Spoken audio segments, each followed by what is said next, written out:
Hello, everyone, and happy Tuesday evening. It is time for another episode of Top 5. What's up, Jason? How's it going? It's going. How about yourself? Man, I know it's only been 2 weeks since our last Top 5, but it feels like forever ago.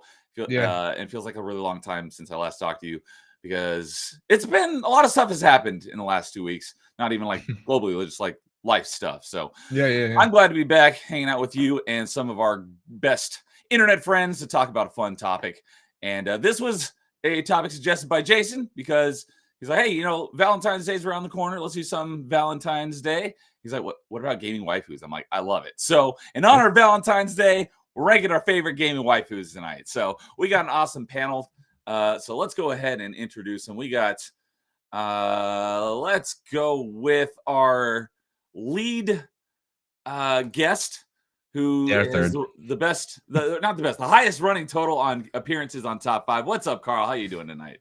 Yes, the honorary third chair is here, and I'm all dressed up and ready to shell out for waifus. I hope that your image there doesn't spoil your list. No, it does not. Okay. Well, always glad to have you on Top 5. So glad you are here.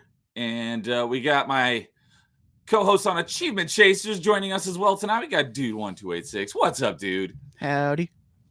So, well, I was going to ask you a question, but it's a good question for everyone, so I'll introduce our last Don't panel. worry, none of these amiibos are any of my waifus. No spoilers for you, too. All right, excellent. It's just the normal amiibos I have there.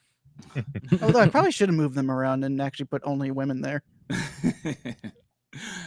So, and our last panelist for tonight is one half of Melee Games. We got Melee K joining us. What's up, Kay? How's it going tonight? Yo, I am so ready to talk gaming waifus. In fact, I was playing a gaming waifu game right before the stream, so I'm perfectly ready.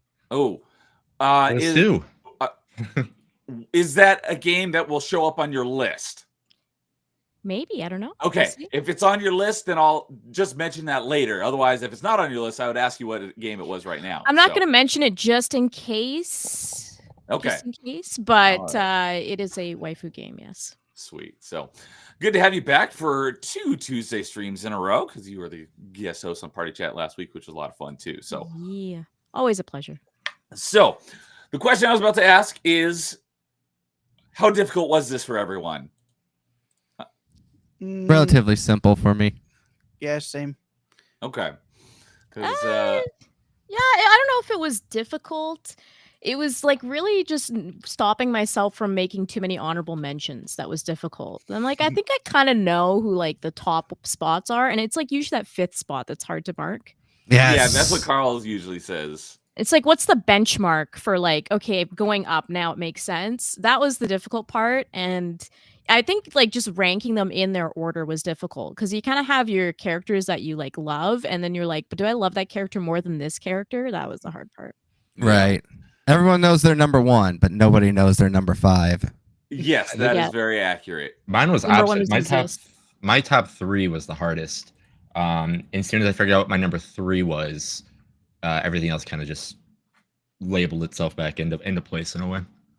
For me, my number 1 and 2 were pretty much solidified without even thinking about it. It was 3, 4, and 5. I had to put some time and thought into. And after I was like, yeah, all right, this is good. Then I realized like, so I'm like, oh my God, how is this person not on my list? So I had to swap out someone on my, in 3, 4, and 5, I had to swap someone out and move her to the honorable mentions. Cause like, that is just a crime against me. But so I'll mention that later when we get to it. So for me, it was just I started listing out characters like, okay, which character do I like the most out of this series? Which character do I like the most out of this series? And then from that point onward, I started ordering them. Yeah, like I said, 1 and 2 were easy, and then I made like a long list and narrowed it down and then had to pick 3 from that, and then the rest I split up into basically like 2 sections of honorable mentions and what. So I'm only going to mention my first section of honorable mentions, so it doesn't go on forever. But yeah, this is going to be a fun one.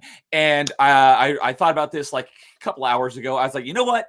For this stream, I thought it'd be very appropriate to do the same thing we did for top 5 party members, where we show the character that we're talking about while we're talking about it. So while we're going around, we'll pull it up so everyone can enjoy the scenery while we discuss the person at hand. So let's see here. Oh, so we so far we got only see one person chatting in chat, but I do see there are some people watching. So welcome everyone. And October 23 Mike is here saying what's up. So what's up, October 23 Mike? Good to see you again. I know I saw you recently, but I don't remember what stream it was. But always good to see faces or names, I should say, returning to the chat. So I think it was from Lonely Lowest.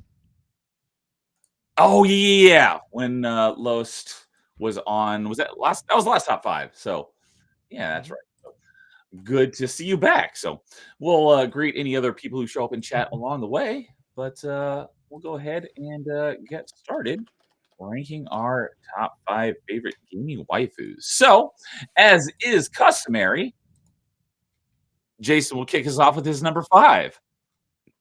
All right, so my number 5, it's from a certain game because she was in 2 of them, but I went with a certain version of her.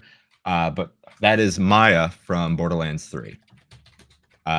She was one of the playable characters, number 2, and she had like the short, I don't know what kind of call the haircut, but she had this really longer hair and just like this hoodie kind of thing with the hood up. And I'm like, dang, that looks way better than she did in the second one. I wish she would have looked like that in the second one, but she definitely made my number 5 to kick off the list because I was like, travesty what happened to her in 3. Yeah, it was too. But we don't need to get in that one. But yeah, but yeah. And I mean, so, to be honest, Lilith has been turned into a very bad character in my opinion since pre-sequel. She's become more and more of an ass. Yeah, as I'm saying, like, and she was like, I don't know, she was the better of them, and I'm like, cool. And then yeah, she had to go, but she went out looking good, I guess, the best way we can put it. So that's why I have her as my number 5. But just how she looked more in 3, because like I said, I think that's where she looked the best. And I think that was her better character, except for the end of her, unfortunately. But yeah, that is my number 5. Sorry, my computer, my internet is or not my internet, but this page is taking forever to load. So I was waiting for it to load so I could pull it up. So there we go. So there's All right. Yeah, I see it. There you go. I didn't realize at first he said Borderlands 3, but that makes sense because I know how much you love Borderlands. I was pulling up Borderlands 2, Maya, and I'm like, because I haven't played 3, so I didn't realize he was in it. So I was like, oh wait, he said 3, so let me pull up 3. So I got Maya. You should also pull up 2 just so you can see what she looked like in 2. I still think she looked fine in 2. She looks fine in 2, but I think she looks just way better in 3. There you go. You also got to remember that you can change what she looks like in 2. That's true too. Mm-hmm. So she had way more costumes in 2 because she was a playable character. I feel like also just like the default setting of a character is also kind of like where you like to gauge it because that's what I usually do. If I guess I go from just normal, and then if you however you want to customize and you want to make them suit whatever, then yes, that's cool. But like I said, default start. That's how I go off of.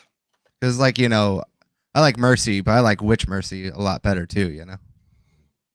Is that Overwatch? Yes. Okay. Witch Mercy is peak. So. You're right. Yeah, I agree. Although when I was doing some homework for the stream, I did see that get mentioned a lot. Now you say homework. What sites are you using for homework? I was just looking at forums to get some ideas that might jog my memory. Did they have the hub in their name too? No, they did not. So, all right. So Borderlands 3 Maya. Which we're very likely going to be playing at some point. So we're probably getting pretty close to that. But let me know. So, all right. Oh, and we got a bunch of other people showing up in chat. So James is here saying, I'm here and my body is ready. What's up, James? Hope you're doing well tonight. We got BD Jake is here saying, like the stream nerds. Good evening, Jake. Always good to see you around. And T-Man, I haven't seen you in a while. Saying sweet. A little late. Good to see you, T-Man. Oh, you know what? I didn't highlight BDJ. Hello. And James. Sorry, I didn't highlight your chats. And Snapple Rai is here saying hello, people. What's up, Snapple? Good to see you as always. Hope you're doing well tonight. Good to see you guys. And yeah, if you guys want to pitch in chat some of your favorite gaming waifus along the way, you're welcome to do so. James is saying my waifu from Borderlands is Anthony Birch. He did wear a dress. I don't know who that is. That's the writer. Oh. He's the cuck. Okay, that's It's a 2014 meme. Gotcha. I appreciate it. I thought his waifu was Jamie Lee Curtis in the Borderlands movie. Oh god. We're not going to talk the movie that shall not be named. So, all right, Maya. Yeah, So- Maya is definitely my choice for Borderlands, but she's in an honorable mentions for me. Okay. I've only played 1 and 2, and it was a long time ago. But all right, good to see. Yeah, I know how much you love Borderlands, so awesome. All right, let's go with Kay. Who's your number 5? Ooh, all right. I'm ready to get started on this. Now, this was the hardest spot for me. And there was a lot of considerations in place. Yes, I was looking at size. I was looking at how fun they are. I was looking at the different outfits they have. I was looking at the scope of games they're in. I was looking at their personality, everything. Now, this list is unique for me because I'm like I don't want to bang any of them. I just love the girls, right? I'm just one of those people that plays the waifu games.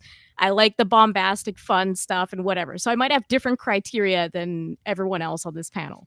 Was your criteria like the Sisterhood of the Traveling Pants? Is that how you were deciding this? I blanked out on that movie on purpose because I hated it so much. But pretty much for me, it's like, as a woman, you appreciate other women's outfits. You know what I mean? Like, you're like, I love this aesthetic and all this stuff. So You're that's looking kind for of that where Aesthetic too. it's a very interesting list for me because it's like it's a little bit different compared to a guy being like, yeah, I want her and I would wife her. So anyways, my number 5, it had to be Mai from King of Fighters. It had to be her. Yeah. There we go. Okay. Starting off strong. She is the ultimate gaming waifu, one of the first gaming waifus that there are. She deserves respect on her name, and she has been in so many series, including King of Fighters, of course, Fatal Fury, Street Fighter just recently came out her biker suit. If you want to show like a good outfit, that biker outfit, oh. And she's been in Dead or Alive. And the thing I love about her is she's just always so playful and fun. And she's not ashamed to like kind of flirt and just joke around and tease everyone. So I've always loved all her outfits. She's really fun to play in the games. She's been just over a span of so many different fighting games. I think she absolutely deserves like one of the best waifu of all time title. Okay, she's my number 6 because of What? that. Yeah, she is. But no, she just missed my list. And just because, like you were saying, that new costume that she's got in Street Fighter 6, and it's going to transfer over to City of the Wolves as well. Yeah, that new costume that she got is awesome. Like that is one of the good. Yeah, like I can't even go back to the old like her dress one anymore because like how good that new costume is. So yeah, like she just missed my list, and that's her old like. This This is is like her the classic classic outfit. This That's is her like the look classic we've known her art. for. Yeah. Yes. Yeah. Yeah, it's annoying when you Google image search someone, you click on it, it takes you to like the web page it came from and not just like the image. So it's Oh, just easier to like yeah. copy it and paste it into Paint. So you Yeah, actually that's see part it of rather the than reason what's why right. I'm doing it the way I'm doing it. Okay. I'm Oh I'm yeah, actually trying to grab dude. to it. What are you doing? Anyone, in case anyone wants to follow along. I'm just grabbing mine. I'm not grabbing anyone else's. Oh, okay. I thought you were doing everyone's. So I can try to find you her in the biker outfit. I don't know if there's many pictures of that yet, though. So this biker outfit you're talking about, what is that one from? It's from Street Fighter. It's a new outfit that she's got. Oh, because she just Fighter got 6, added to yeah. Street Fighter just recently, didn't she? Yeah. Yeah, I was trying to see if I could find it, but I can't find it quickly right now. But that outfit, it looks amazing. And just it was, type into Google my biker outfit and you'll find it. you should be able to find it, yeah. But I just had this like we're so back feeling when I saw that, and I saw the advertising that they did for Street Fighter 6 with her showing up. It's like, oh my god, this is perfect. So yeah, she absolutely deserves the spot. And it was hard to even like keep her in 5. I felt like she should have been higher, but I just have so many personal favorites that is like, all right, I guess you're 5th place, but you're good.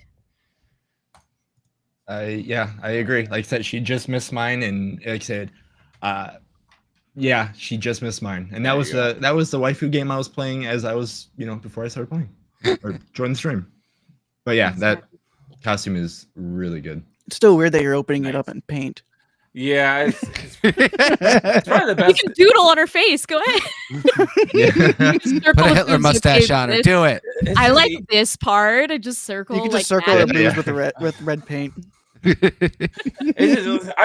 wish I could just click on the image, but then it takes you to the webpage. Like, I just want to pop out that image, and it's annoying. So yeah. Neo and Jason, I have a question. Am I allowed to answer Snapple's question towards me? All right. Spoiling Oh, Let's see here. I'm a little behind.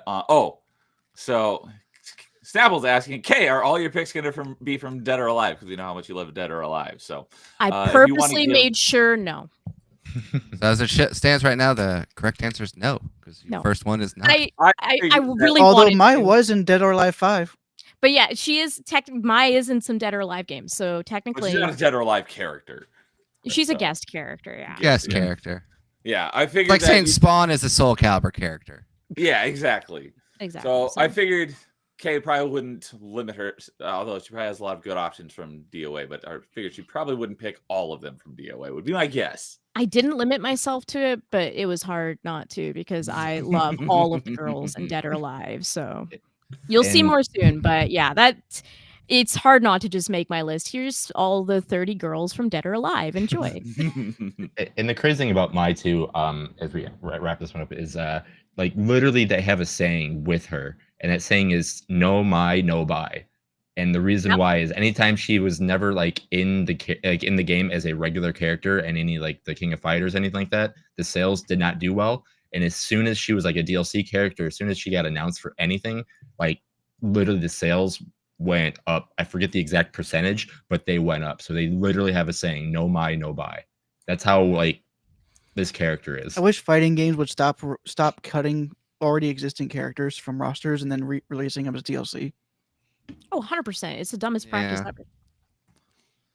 Fighting games have some notoriously bad microtransactions. DOA 6. Oh, don't get me started on DOA 6. I could this whole stream would be that.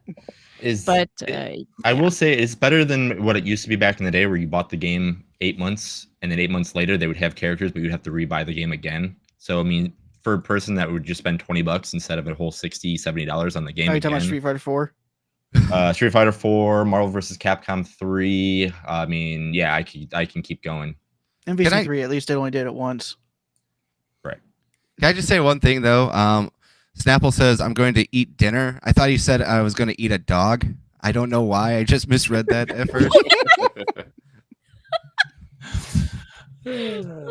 I see. Like, wait, what's going on here?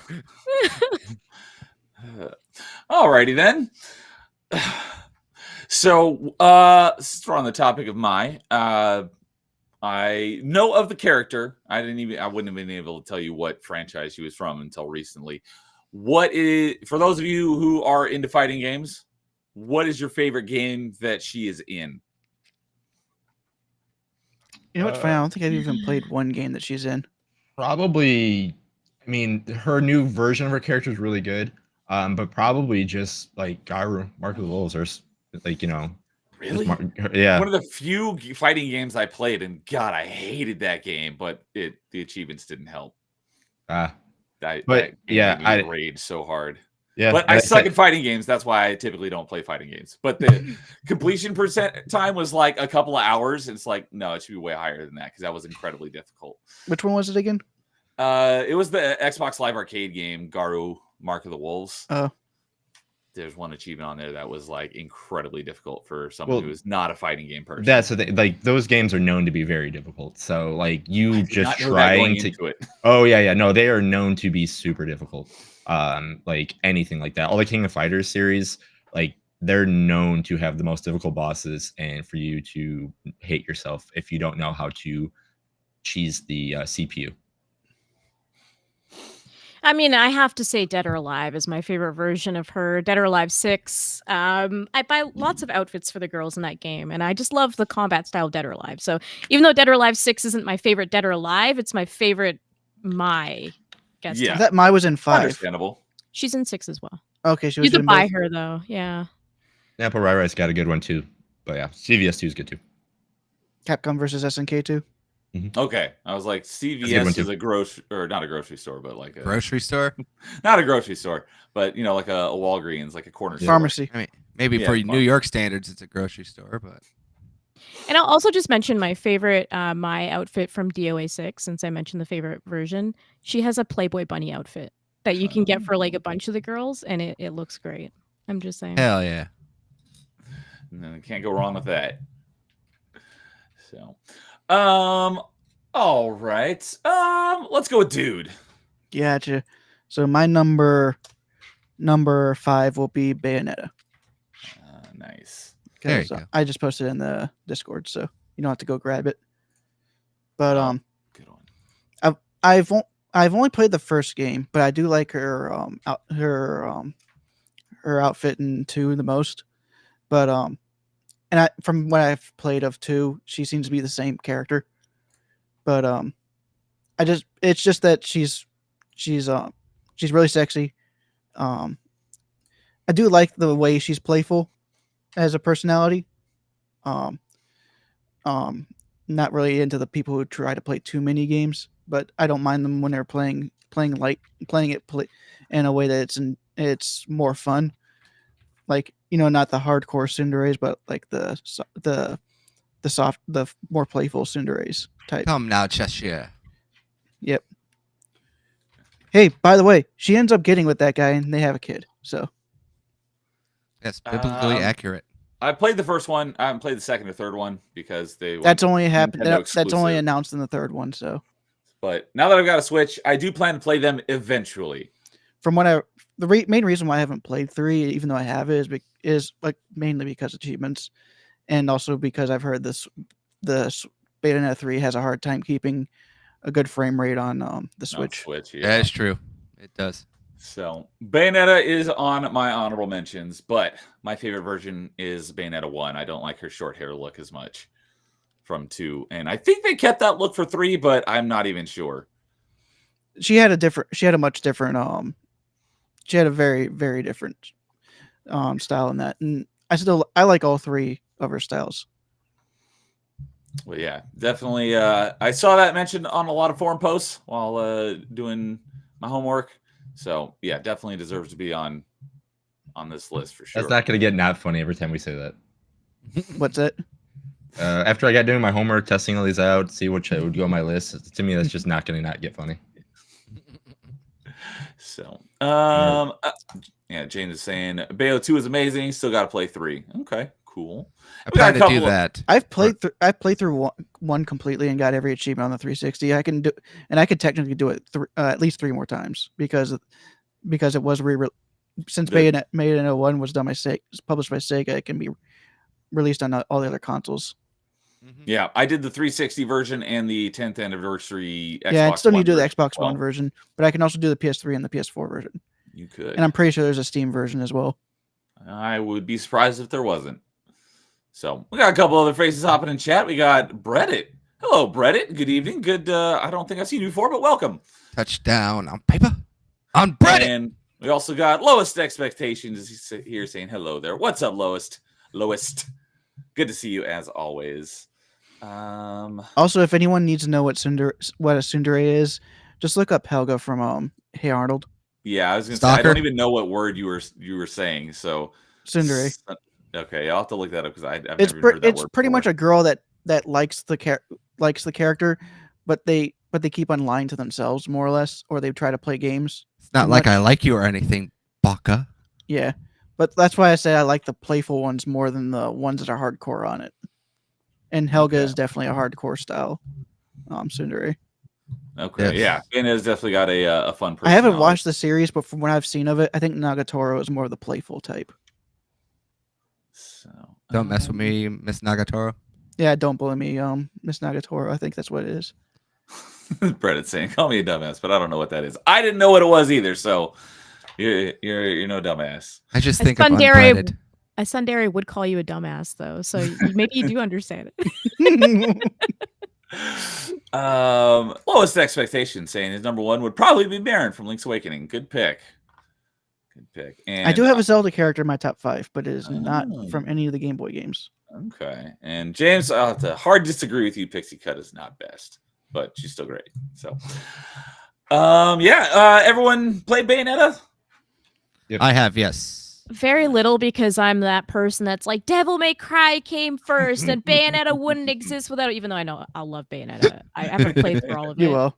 But it's just like one of those series I'm like, I know I'll love this, and I need good games to play in the future. So, but I think Bayonetta like absolutely deserves to be on these lists. She is like the embodiment of a gaming waifu. So very good taste. At least on the sexy format. Maybe not everyone's personality.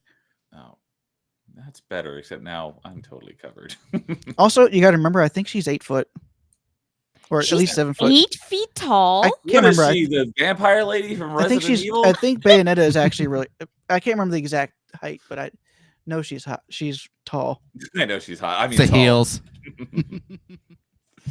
So let me look. Yeah, getting like an extra foot with those heels. And I mean, whoever, it's just freaking cool having guns on your feet too. I mean, that doesn't help. It gave me the magical unit of measurement.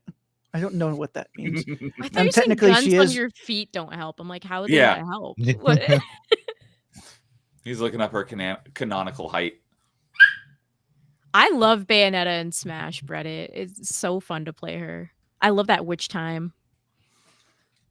Yeah, you have to. Well, on the hardest difficulty, on Bayonetta, you don't even get like, because normally you activate it by doing a perfect dodge. I think she's canonically 8'2". Wow, I didn't realize she was that tall. I mean, her you can tell she's tall because her legs go on for days, but I didn't realize. Well, at least that's what one person says, because it's at roughly 250 centimeters. Is she the only 8-foot person, or is this like normal in this universe that they're super tall? That feels like it's a normal thing. There's not really a whole lot of other people. Well, I'm still looking around. It's been a while since I've looked this up. So, but what was I saying? Yeah, guns on feet are awesome. Oh, in the hardest difficulty, you don't get witch time at all. So, because normally you activate it by doing a perfect dodge, and then that's when you really get to wail on the enemies. But it's turned off in the hardest difficulty. Okay, I'm seeing some places where they're saying she's 5'8". Nah, she's definitely taller than that. But like I said, it's just like it's just I've always thought that she was tall, but then again, that might just be because of the heels. Yeah, that's a good point. No one mentioned her clothing is her hair. That's pretty hot. Good old witch magic. I prefer hardwood floors. I'm not even gonna ask. I know what he means, unfortunately. I know what he's saying. So I'm like, I'm not explaining this one. I think it has something to do with along the lines of does the carpet match the drapes, but I'm not going to ask. So, all right. With that, we will go ahead and move on to, let's see here. Carl, do you want to go next or do you want me to go next? I'll go next, and I'm going to send you the lady on Discord there. All righty. As soon as I can get this there you go. So that saves you a good one. Okay. So mine, I went with exactly. You were about to though, so don't worry. I went with a more fun and interesting take on this one, and it's a woman so nice you married her twice in 2 different games, and that is Lady Grey from the Fable series. And the only reason I wanted to put her on this list is because in the first Fable game, you just find out that this woman is like the most evil and wicked bitch in the entire universe. And she's your waifu? Yes. So all right, explain that one to me. So I wanted to have fun with this one. I was like, okay, we got to think about something here. So for number 5, it's always hard to do it number 5. So I was like, let's have a little fun with this one. So number 5 Lady Grey. She's the mayor of Barrowstone, which is one of the big towns in Fable. And Which, she based Fable, the original. the original Fable, yes. Okay. And in the Lost Chapters, you actually have to do a quest for this crazy guy who's saying like, well, she's a murderer, she's a witch, and there's a whole little lore behind this too. So, in order for you, let's kind of go back to the beginning. You win like the arena quest, and she basically has a boyfriend at the time, and she basically goes like, "You're boring and a has-been," and she wants to kind of sink into you now because you're the new bright upcoming thing. And you have to do all these quests, and you have to fight her ex-boyfriend to kind of get her back. It's kind of a little bit of a Scott Pilgrim vibe to it. And then in the Lost Chapters, they add more to the story of her as well. She also has she murdered her sister to kind of like just steal her necklace basically and become like the only mayor. So she is actually like just very wicked and evil. So that was the funny part, but it gets better. Because in Fable 2, she gets her comeuppance, and they murder her for being a witch, and then they chop up her body into 3 different pieces. But there's this weirdo guy who finds a picture of her and becomes like super obsessed with her. So he actually comes up with a whole new plan where you have to go around and collect all her body parts, and then you reanimate her, and then you can marry her again in the second game as a reanimated corpse. Fable 2 is the only Fable game I played, and I do not remember that. It's been so long since I played Fable 2, and I have not played any other Fable. Interesting. Yes. So, That makes a great point. If evil bad, why hot? Am I right? Exactly. She's also one of the more unique looking female NPCs, and definitely the more unique looking wives that you can have in that game. But I wanted to include her too because they bring her back in the second game in like just another crazy way because some guy just like randomly finds a picture of her and he kind of goes insane and starts thinking, oh, we're soulmates. Look at her. She's just misunderstood. And then you have to go on this epic quest to dig up her body just to bring her back and Frankenstein her back to life. And then what happens is he casts like a love spell on her. But it's kind of like when ducks like they imprint on the first thing they see. So if you just stay there, you can steal his girl, and then like he kills himself, and then you could buy his house, and then you can move into that house. It is by far one of the more interesting and insane storylines with this character I can think of for sure. And I was just thinking about it because I just played the first one not too long ago, and I was like, oh yeah, there is that crazy line with her too in the second Fable game. So I just brought it up for more of like a uniqueness part for just like out of all the waifus. Yeah, definitely has that unique point going for it for sure. And Sapple makes a good point. Sounds like some Nightmare Before Christmas kind of lore. Yes. And I know how much you love that. So, it moved on me. So, all right. Hey, and Static here as well saying, yo. What's up, Static? Good evening, buddy. Going back to the evil, if evil is bad, then why hot? I've always, in every iteration of Snow White is never sexier than the evil queen. I don't know of very many different iterations, but there's quite a few iterations. Like that one ABC series, they had the actress was way hotter as the evil queen than Snow White. Okay. I'm having and a couple other movies as well. Well, I like the evil versions of characters too, when you have that option to do that. And that's what I will leave it at for now. I'm purposely being quiet on this. Because I do have caveats for some girls. In the business, it's called actually one of my higher numbers is very wholesome, so it's kind of weird how I'm saying all this. Dude has a wholesome waifu? I thought you'd be into like she's hot and she's bad. I don't know why. This actually is such like interesting just to see what you guys pick. You learn a lot about a person from their waifus. Yeah, you do, because I have my two that I have my top two. I'm like, that's interesting. As well, I said to myself, like after I wrote them down. So yeah, we'll get to that later. So, all right, well, I just had to do a little arranging because my number 5, there's kind of 2 different iterations of her. So I wanted to bring up both, although there's going to be a third one, but we're not going to talk about that one. So, all right. So that was Lady Grey from Fable. Definitely a unique choice, as that is the first one mentioned so far that I did not even know who it was. So strap in. There's going to be more. All right. I expected nothing less. So you've got definitely an interesting choice of games to pick from that I would have no idea of any of them. Probably all 4 of you could do that, since I know how much I'm the only one here that doesn't like JRPGs. Doesn't like women. That's what you meant to say. No, that is not true. Actually, surprising. Only one of my top 5 is from a JRPG. Okay. Oh, I had another thing I wanted to start at the beginning, but I'll do it after we finish round 5. So, but all right, with that, I'll go ahead and go on to my number 5, and that is, we talked about this, I think, on Party Chat episode 1, when I basically first started my channel. Is we talked about our first gaming crush, waifu, whatever you want to call it. And for me, that was, I mentioned it. I didn't talk about it being like my first gaming crush just a couple within this week, but I did mention this game because it was my favorite game of all time for many years. And that was the spiritual successor to what most people consider one of the best N64 games, but I thought this one was better than that. And that would be most people talking about GoldenEye. I know where this is going. It was Perfect Dark. Joanna Dark, my first gaming crush. On the left here, we got her original look.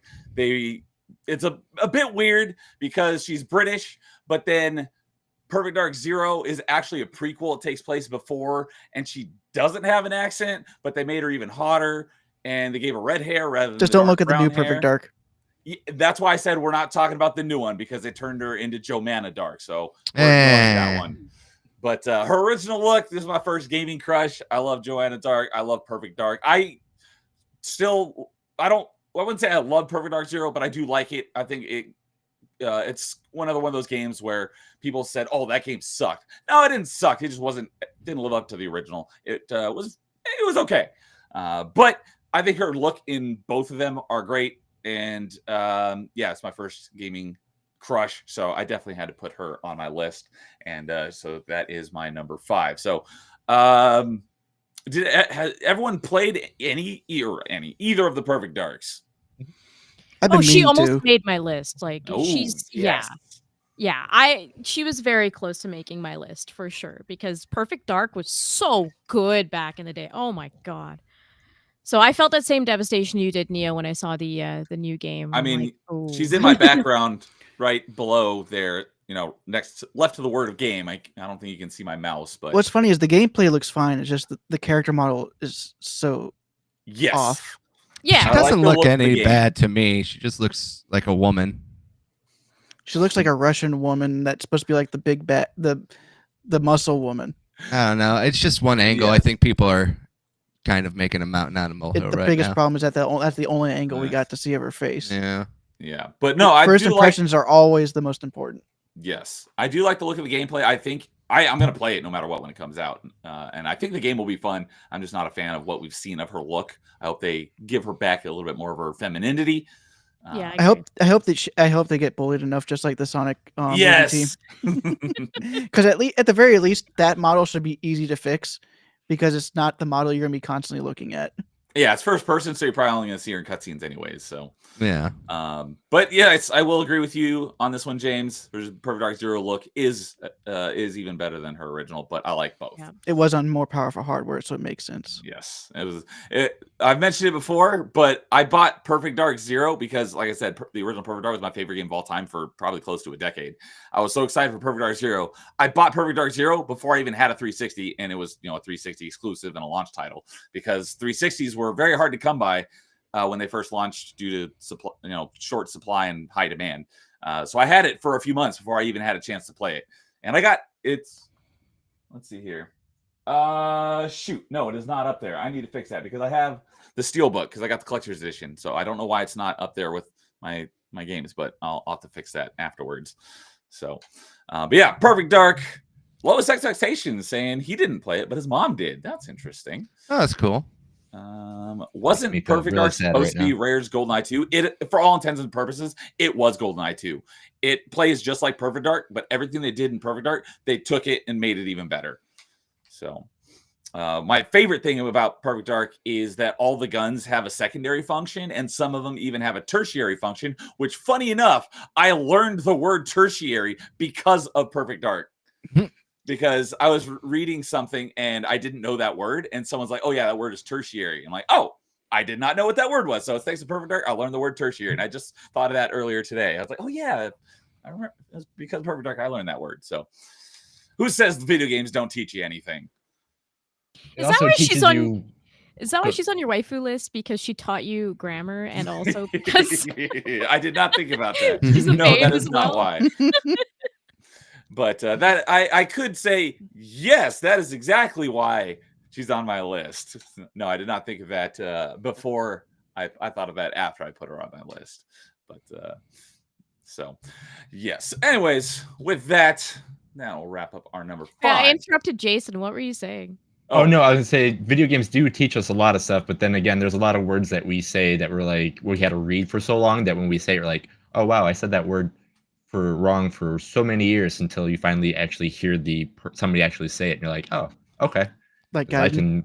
can. Yeah, there's so many words so many games I go down, I'm like, yep, I say that word for so long, thanks to that, thanks to that. Like Yeah. Milnir for me. Milnir was the hardest one. Speaking of Gaiden, I thought it was Gaiden, like most everyone thought, but it wasn't because of Ninja Gaiden. It was because of before Majora's Mask had an official name, its code name was Zelda Gaiden, but I thought it was Gaiden at the time. And it wasn't until Ninja Gaiden came out that I became learned and found out it's pronounced Gaiden and not Gaiden. But it wasn't even Gaiden, it was Gaiden. Yeah, if you want to get all Japanese on us. So, all right. Let's see here. That is, oh, dang it. Undo. There we go. 5. So, all right. Well, before we move on to our number 4s, I wanted to start this at the beginning of the stream, but I'm going to do it now and let it run for the rest of the stream. I've got a poll, and I believe. Oh, I can go ahead and turn Joanna Dark off. I believe it was because of Dude I even learned these terms. Do you know where I'm going with this, dude? I don't know. Let's see where you're going with this. So there is a 2 terms for competing religions when it comes to women's those curvature. It was because of Dude I learned these things. Long time ago, I posted those. Yes, I don't remember what it was, but I was like, I'm pretty sure it was Dude that informed me of this. So if I could remember how to post a poll, anyone want to help me out here? Because you have to do it from the dashboard, right? Or do you have to do it from the chat? You can do it from chat in YouTube. Okay. As in my as dashboard. the account owner. Yeah. So you just go into your chat on YouTube, and then you know where like your emotes and stuff are. Yes. Okay. There it is. Normally where you can like super chat people. Yeah. I was in the dashboard thinking it was somewhere in there, but it is in the live chat. So where I'm going with that is there are these 2 religions, and one is endonatology, and the other is opitology. Opitology. Opitology. All right. Dude, do you want to enlighten us on what those are? Well, Adonatology is the religion of women's asses because it's the Adonis muscles, and opitology is for big boobs because opai is just big tits in Japanese. So anytime you see the main character from One Punch Man with this sweater that says opai, that's just him with a sweater with big tits on it. See, dude, you're smart. I just say the classic tits are life, ass is hometown from Senran Kagura. But that is much more intelligent. When you say Adonatology and opitology, it sounds more fancy. Yes, like exactly. You're an ophthalmologist or something like. So, all right, poll is up. So you vote on boobs or butts, essentially. So, all right. With that, we'll get into our number 4s. Let's see here. Carl, you want to start us off with number 4s? Sure. I'll send you this one right now then. So my number 4. Oh, nice. comes from a very fun, I would say more of a niche series for the good old Sega Dreamcast, and that is Ulala Chan from Space Channel 5. I did not know this game existed until I saw James stream it a while Kate, ago. you might want to go check on James in a moment because Ulala was just mentioned. He's gonna lose it. Ulala from Space Channel 5. Oh man, Ulala. She's just very peppy, very upbeat, and very fun. Obviously, like the whole game is just a vibe, to say, as the kids would say nowadays, you know, where you just have this whole little life of adventure of like, I'm a space reporter and I'm just being all like crazy, trippy, like 1960s vibe to it. But like another thing too about it where she becomes even more fun is they give her a second life in Project X Zone as well. And both of the games, she is a support character, and she has these fun little like when they introduce her, she's got like this whole big like spiel to it, and then when they finally go to her level, she gets like every character to just dance with her too, in like this little like arranged set of dance moves and stuff. She's just very fun and funny, and like I said, she's got like. I want to see more of her come back eventually one day, because I feel like this is one of those franchises that would be fun to see come back. How would you even explain this genre? Rhythm game. It is just a rhythm game? Yeah, it's just a rhythm game. Yeah. Yeah, I've seen James play it a couple times. It's up there with like Guitaru Man. Have you ever seen Guitaru Man? I've heard of it, but I've never seen it. Yeah, it's kind of just like a rhythm-based game, you know? Or like Elite Beat Angels. Yeah, or like Yeah. a Parappa even you could go to. Parappa, Yeah. Guitaru Man, something like that. It's basically like Sega's attempt to just also be like, hey, we can, you know, have a rhythm-based game, you know, but with like a cuter person. Yes. Definitely. Yeah, like I said, I didn't even know this game existed until I saw James stream it. Man, that was probably more than a few months ago. But I knew it existed. I just never had a chance to play it. But yeah, you're definitely convincing me here. Oh my god, she's awesome. Carl, great taste, honestly. Like Ulala is just, she's so cool, she's so bubbly and fun, and being a Dreamcast person, like a Sega person back in the day, I was like, she's like our girl mascot. Like it was just so fun. So she really brought like that, you know, that early 2000s like Dreamcast like aesthetic that existed, and like it was in a lot of other art. Like I felt like Space Channel 5 kind of represented that. Like Ulala represented that like bright optimism of the early 2000s, that like weird like Britney Spears, Backstreet Boys videos that you would see, like how they looked all like funky in a certain way. Like it was just the embodiment of all of that, and it just, I'm so nostalgic when I go back to that game now, because I'm like, she just embodies everything I loved about the 2000s. Yeah, like I said, her design is also based off of like that 1960s sci-fi look to it, but it also has that like late 90s, early 2000s flair to her as well. Like it was like one of those like nice combinations, I guess you could say, in art style and just the game direction. Wasn't a really big seller though. That's the funny part about it. It's Sega. Unfortunately, Sega just didn't like, unless it was Sonic or anything like that. Any character that was just them, it never really took off to the masses. But you know, the people that it did take off to, like, it was very important and like that stuff too. Because again, when I see this picture, I literally think of, you know, me getting into high school and TRL, and just like Kay was saying, like I think of 99 into 2000. Like I 100% agree with that. Yeah, if it's not Sonic or Yakuza, most people don't recognize Sega franchises anymore. Mm-hmm. Or Crazy Taxi, I would say. Yeah, that one only has like 3 games in it. Yeah, but it's still very iconic. I think more people remember the Offspring from it than the actual that's game. Like, does anybody here remember any of the drivers? No. I just remember. Yeah. Drivers. I played it like, once. There's BD Joe and all them, and yeah. So Listen, we all know that Sega peaked at Billy Hatcher and the Giant Egg, and it's just been downhill from there. I think does that game have an achievement list? Let me check. I'll find out. And yeah, T-Man makes a good point. Another chance to mention one of your game you've been shouting out all the time lately, Carl. Everyone should play that game just once, just for like the pure like love and nostalgia, right? That's really what it is. It's just like it gives these characters like a second life, especially if you like go back, you're like, oh, I forgot about this franchise. Oh, I forgot about this character. Oh, I never knew about this franchise because it was Japan only. Like Sega Saitama, Sanshiro. Sorry, Sega Sanshiro is in the second game. It's so great. It's so the great. main reason why I know her, not know Sega Sanshiro, is because of Death Battle, and they had him fight Chuck Norris. Yeah, but it's so great too. Like I said, Project X Zone is just great. By the way, Baylor Hatcher does have achievements on retro achievements. What platform is that? GameCube. Oh, okay, I've never heard of that one. You roll around eggs. I just remember the commercials because it was very catchy. As a kid in a chicken suit. So, all right. Well, definitely a good pick. Yeah, that was another thing is for the most part, these are all franchises I'm well versed in.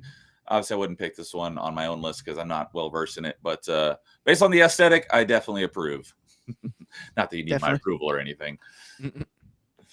Yes. So play Project X Zone too. There you go. If you're a fan of Space Channel 5, play Project X Zone. Oh, I didn't even notice. Sorry if you've been here for a while. D-Day Direwolf was here. I didn't say hi to you because I got your profile picture mixed up with someone else's. Hello, D-Day Direwolf. Good evening. Good to see you here. So sorry about not saying hi. And he's got a great avatar there. So, all right. Let's see here. Dude, you want to go next? Yeah, sure. I'll go next. And I'm posting in the Discord. Oh wait, my keyboard wasn't plugged in or turned on. But my number 4 is Princess Daisy from Mario. And Daisy, huh? Yep. Best girl. Tomboy superiority. That's pretty much why I prefer Daisy over Peach and Rosalina. She's a tomboy. Okay. And I also really like the fan created interactions between her and Luigi, and I hope they bring that in whenever she gets brought into the movies. Yeah, I was gonna say, is Daisy to Luigi as Peach is to Mario? Pretty much, yeah. But the fans treat it in a way that she's like the stronger one, at least character wise. But because I know that I've seen an animation recently where she's telling Luigi, "Oh, if we ever get a real threat, I know you'll be able to handle it." And then Bowser comes up behind her and she one punches him into the atmosphere. Like I said, a real threat. Joking about how reason why she doesn't get kidnapped by Bowser. Hey, dude, have you played Jamboree yet? Like the new Mario Party? I have not.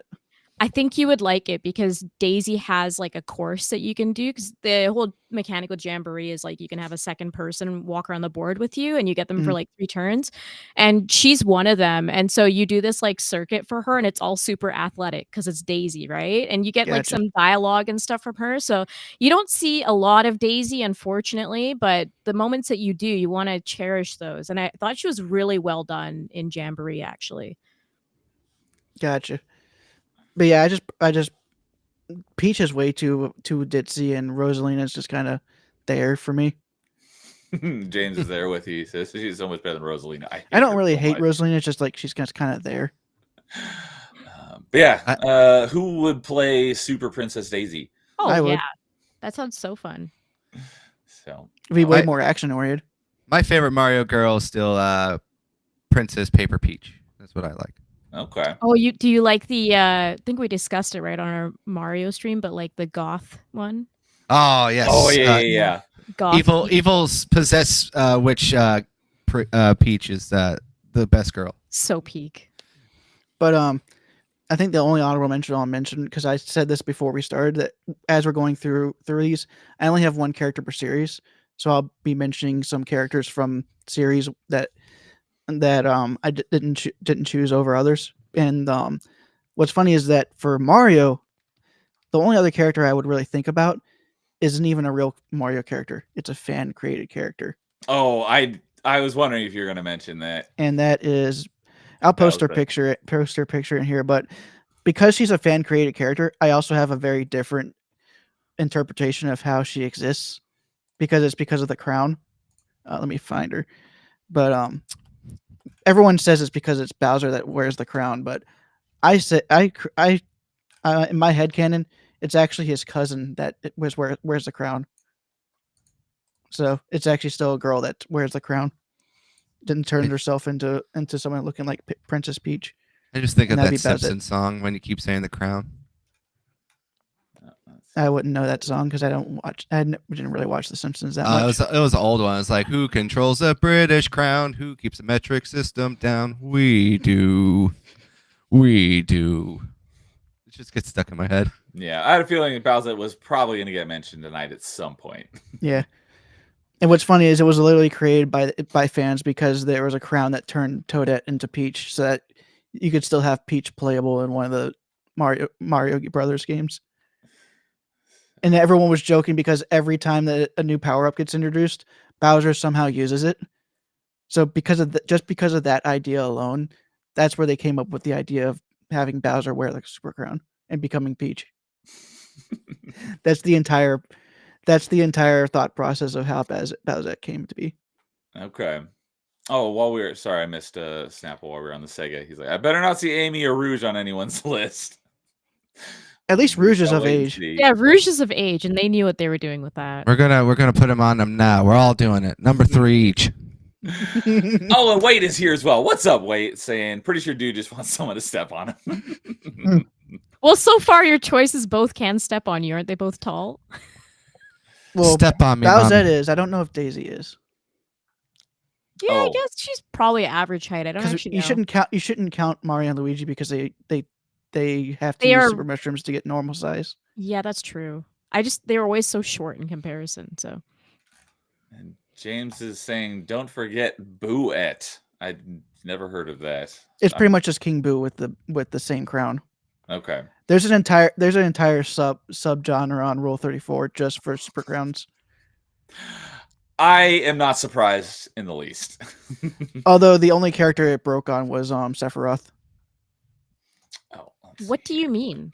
What? There was an entire small comic where the different villains from Smash Brothers picked up the crown, and after Ridley put it on and wore it, they all snuck up behind Sephiroth and put it on his head, and it just broke the crown instead. Actually, no, what it did was it broke the crown, but it ripped his shirt off. So his other costume. No other in the way game. to handle that, is there? It's like Sephiroth, ultimate being. I mean, that's what he wants to hear people say. So. Yep. Exactly. Yeah. I'll have to go find it, but I'll probably post it in the Discord, in the Melee Games Waifus Discord, because I don't think it actually has any nudity, which is weird for a Rule 34 comic. Allegedly. So, all right. I think I will go ahead and go next with my number 4. And this is one that I was mentioning earlier where I was like, oh my God, how did I make a top 5 list? And this was not on it. And I'm like, I need to fix that. So swapped her out with someone else who was on number 4. I will mention who that was when we get to honorable mentions. But for me, this was my number 2 gaming franchise of all time when we ranked our top 5 game franchises. Ooh. And I never played the original 1 and 2 until just this last few days. And that is Metroid. My girl Samus. So There you go. I'm about to say, you better not be calling her Metroid. no. Why can't Metroid crawl? No. Mrs. Metroid? So Jason, you'll be glad to know just last night on Metroidvania Monday, for the very first time ever, I beat the original Metroid 2. So that was his number 1 favorite Metroidvania Did you get the 100%? of all time on episode 1 when we ranked our Metroidvanias. Jason's number 1. Actually, I can check is that Metroid myself since 2. you're doing it on emulator. I got everything except for the beat it in under 3 hours achievement. So I did it in 4 hours and 5 minutes. But Neo, as you talk about Samus, I'm just going to come out and say it too. Number 4 is Samus for myself as well. yes! Oh, we She's in my honorable mentions, so.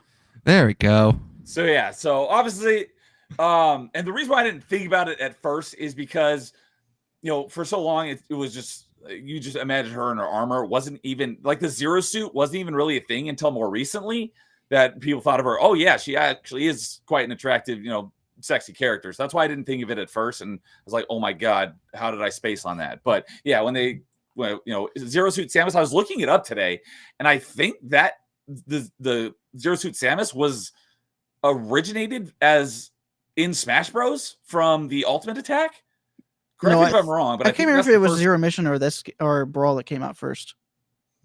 It's probably one of those two, but I mean, this, and also Prime 2 had the Zero Suit.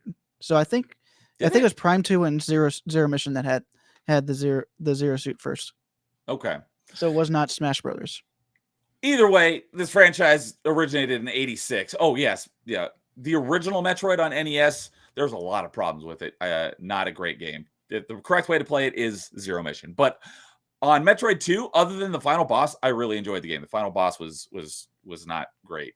I looked it up, and Zero Mission is credited as the first appearance. Okay. Thank you. I know it from Brawl, but yeah. And Lowest Expectation is confirming that as well, saying Zero Mission was first. Anyway, either way, where I was going with that is, this franchise has been around since '86, and the Zero Suit wasn't until the early 2000s. So, that's a decent amount of time where she wasn't really thought of as, like a sexy character. So that's why I didn't pop into my head first thing. But anyways, she's quite sexy, especially when they introduced Zero Suit Samus. And yeah, it's my second favorite franchise of all time.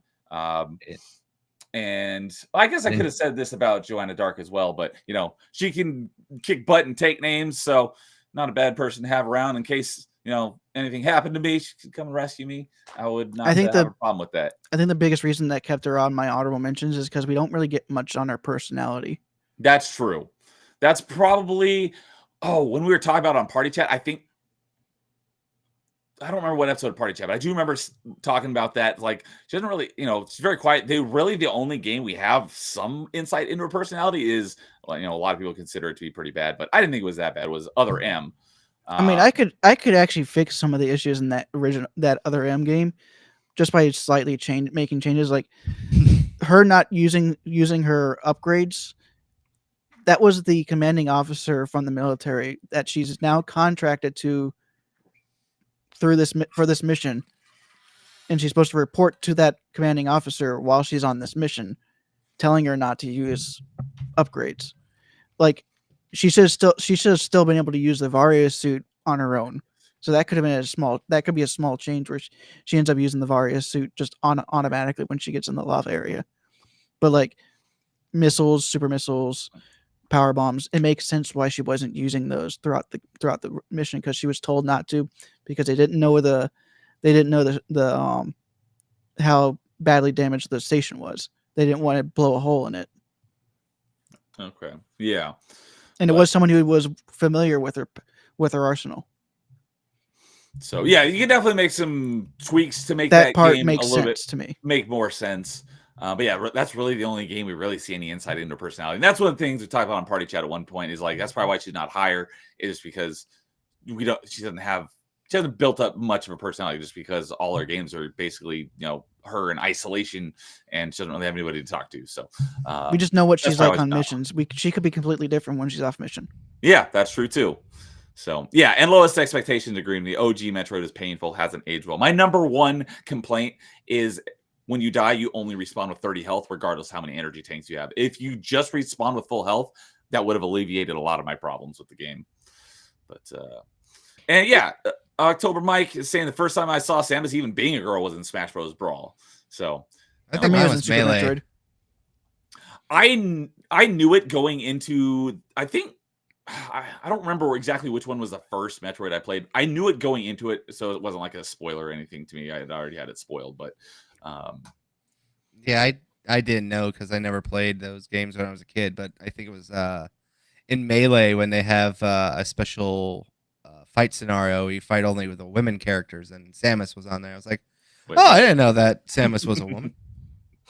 I was gonna ask the classic question, the OG reveal, because you said that you first found her attractive as Zero Suit, but it's just interesting because so many people think back to that first moment where you're like, Samus is a girl, and it's almost that moment for a lot of young men where they peeked into their first Playboy, under the couch or whatever, and they're like, whoa, boobs.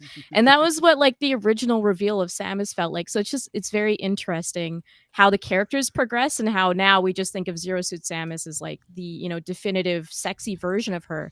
But I think a lot of people have that memory of like, whoa, like that first look, and they thought she was sexy back then too, just for being a girl. Yeah. I think that, back to that. Go on, Jason.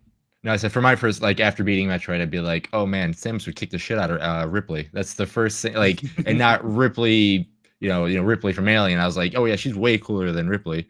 So that was like my first like thought of that part. But yeah, and then I think James said in chat, like technically the Zero Suit, not the one that we know of, was actually Justin Bailey code. So we had, as you could play as, non-suited up Samus in the original game. So that was that's where I thought like the Zero Suit honestly came from. Just like, oh cool, we're just actually doing that part of, and showing her. And it's funny, I had no idea what like the first time I got introduced to the name Justin Bailey is because it's a name of an achievement in Shadow Complex. So, and that I still don't know the full lore behind it, but now I know more, and it's because it was in Shadow Complex. So, and lowest expectations, and I found she was a girl from Super Metroid When You Die, and I didn't care. So, that was one thing I was going to say is, now that I've played both the original Metroid Prime and Metroid Prime Remastered, I actually like her look when she takes her helmet off at the end of Metroid Prime, the original, a little bit better than I do the Metroid Prime Remastered look. Groovy. But everything else about Prime Remastered, I think is quite a great improvement. So I think Prime Remastered is the definitive way to play Metroid Prime. I know dude's going to disagree with me, but I think just playing... Because I am a defender of the tank controls in that in the original game. I don't understand why he likes the tank controls, but the modern controls in Metroid Prime Remastered is... that alone is enough to put it as the best Metroid game. Because Metroid Prime, I did rank as my number 2 favorite Metroidvania of all time. I love Metroid Prime 2 as well, but having the modern controls on Metroid Prime Remastered just bumps it way up. So, but to each their own. And that will, let's see here. So we still got Jason, we got K for number 4s. Let's go with K, and Jason can finish off our number 4s. Oh, we already got my number 4. Jason is the same as you. Yeah, that's right. Yeah. I didn't write it down. You even celebrated. You're like, yeah. That's right. I didn't write it down because I hadn't gone to him yet, so that's why I didn't have it written down. So, anything else anyone wants to say on Samus 4K finishes off our number 4s? I will try to play them one day. Oh, yes. And due to Carl and Canadian Denies Challenge, the game I changed Carl to is Metroid Prime. So, challenged. Play it this. Not changed. Did I say changed? I meant challenge. So, but yeah, that's when I challenged him to. So he'll probably play it at some point this year, and he will like it. Dang it! So, my dad. Listen here, son. You will respect me. I'm going to play some Bob Seger. Get hammered. Leave me alone. I am not a drunkard, so no, I guess I can't be your dad. But a Bob Seger fan, you are. I don't even know if I could recognize a Bob Seger song if I heard it. So, T-Man says, yeah, pretty hot. Thank you. I agree. So, all right, Kay, what is your number 4? All right. Well, those who know me and my video game taste know that I have to include something from this series, and that's Fire Emblem. And I'm going to send... I was about to say, is it Rarov? No, no, I'm not putting Dumper Dog on the list. Let's be real. Dumper Dog. That would be something I would see James doing on his list. I'm going to send you this photo, Neo, because I feel like you'll have trouble finding her. That's the only one. So I did send it in the chat there. Oh, is this the person from that GIF that you sent? I don't think I've used a GIF of her before. In the Discord call or Discord chat that I created the other day. No. That's not. Okay, that's a different character. I don't know. She doesn't count because she's from anime, as dude like to. That is true, but that doesn't mean that she's not also in a video game because I have no idea who that character was. She is. But yeah, I picked Louise from Fire Emblem 7, and I think that's going to shock some Fire Emblem fans because a lot of people would assume Lynn is the person that you would pick. I thought you were going to pick Roy. I should have picked Roy just to troll. Roy. I mean, which number is the one that normally happens to have the troll on for some people, especially for James? Was it number 4? Was it number 4? Maybe, yeah. With the Mario. Was that the one he did the Kirby? Kirby game for the Mario? I think so. Yes, number 4s are usually the hot takes. This is a very loud picture. A loud picture. Yeah. Well, this Yes. is All this right, is so who is this again, Kay? So she's from Fire Emblem 7, and she comes in about halfway through the game. And so she's pretty much this person that's married to this other guy that's like a mage in the game. I'm totally TLDRing this because it's a long story with her. Yeah. But what And who is she again? her name's Louise from Fire Emblem Louise. 7. All right. Yeah. Thank you. And pretty much she comes in halfway through, and you're trying to find a way to get like an audience with Bern, which is like the main continent. And so you're like, how do we get in there and all this stuff? So she happens to go and talk to the person who she happens to be related to. She makes it all happen. But the reason why I like her is, one, she's one of the few married characters that you really get to see a full fleshed out story with in Fire Emblem. I think she's really well done. What I love too is that in the combat, if her husband goes down, she leaves your party as well at the same time, which is a nice unique mechanic. So What about the you reverse? Yep. The reverse happens as well. So they leave She pretty goes much. down. He's just like, nah, it's all right. Yeah, it's cool. Yeah, there's Um, other skirts. But yeah, I love her like combat style. She's a really good sniper. And this isn't her like official look in the game. This is like her art in the newer games, so like Fire Emblem Heroes and like the mobile game. But she has like a pink bow in the original and everything. I'll show you art of what she looks like originally for people that are Fire Emblem fans but don't know what I'm talking about. But she's cool. I really like her. She's a really like well-spoken, gentle character, and I feel like you struggle in video games to find characters that are just extremely feminine and that like highlight that feminine part, because like usually women characters are kind of more, they have to be in battle for some reason or whatever, right? But with her, she's in battle, but she still is a wife. The first time you see her, she's talking about, I'm not going to eat dinner until my husband's back home, like that kind of stuff. So just very traditional wife in a video game. I thought she was really, really well written, and she stood out like above a lot of different characters in that game. But yeah, she's just super wholesome, and I love her. And she looks great too. I mean, that's a great aesthetic in general. So Oh yeah. Yeah, if she Like I wasn't said, it's already very married, she loud. looks like she's ready to be on the left there. yeah, exactly. So yeah, that's probably my one character on this list that people are like, who are you talking about? What? But I did feel like she deserved to be mentioned because, again, it's very rare to find women in games that are just depicted as like normal, feminine, highlighted. Like they try to girl boss women all the time, and she's not a girl boss at all. She's completely just a trad wife. Yeah, exactly. Trad wives are underrated. She doesn't overstay her welcome. She's not loud. She's not trying to get the quips in. She's simply there as a support, but then she happens to also have a role in the story and make it possible for the entire second half of the game to happen. But you don't even recognize her for that because there's like way more important characters doing like bigger things at the time. But she is like completely essential to the story. So I just thought she was really well done. And yeah. As someone who's never played a Fire Emblem game, I think I would gravitate towards Camilla and Tharja. Yeah, Camilla is the chalk pick choices. for the people with sister issues. Sister issues, yeah. So there's a lot of Fire Emblem women, and they all, we all have our Fire Emblem waifus as Fire Emblem fans, but I just thought she was the most unique, personally.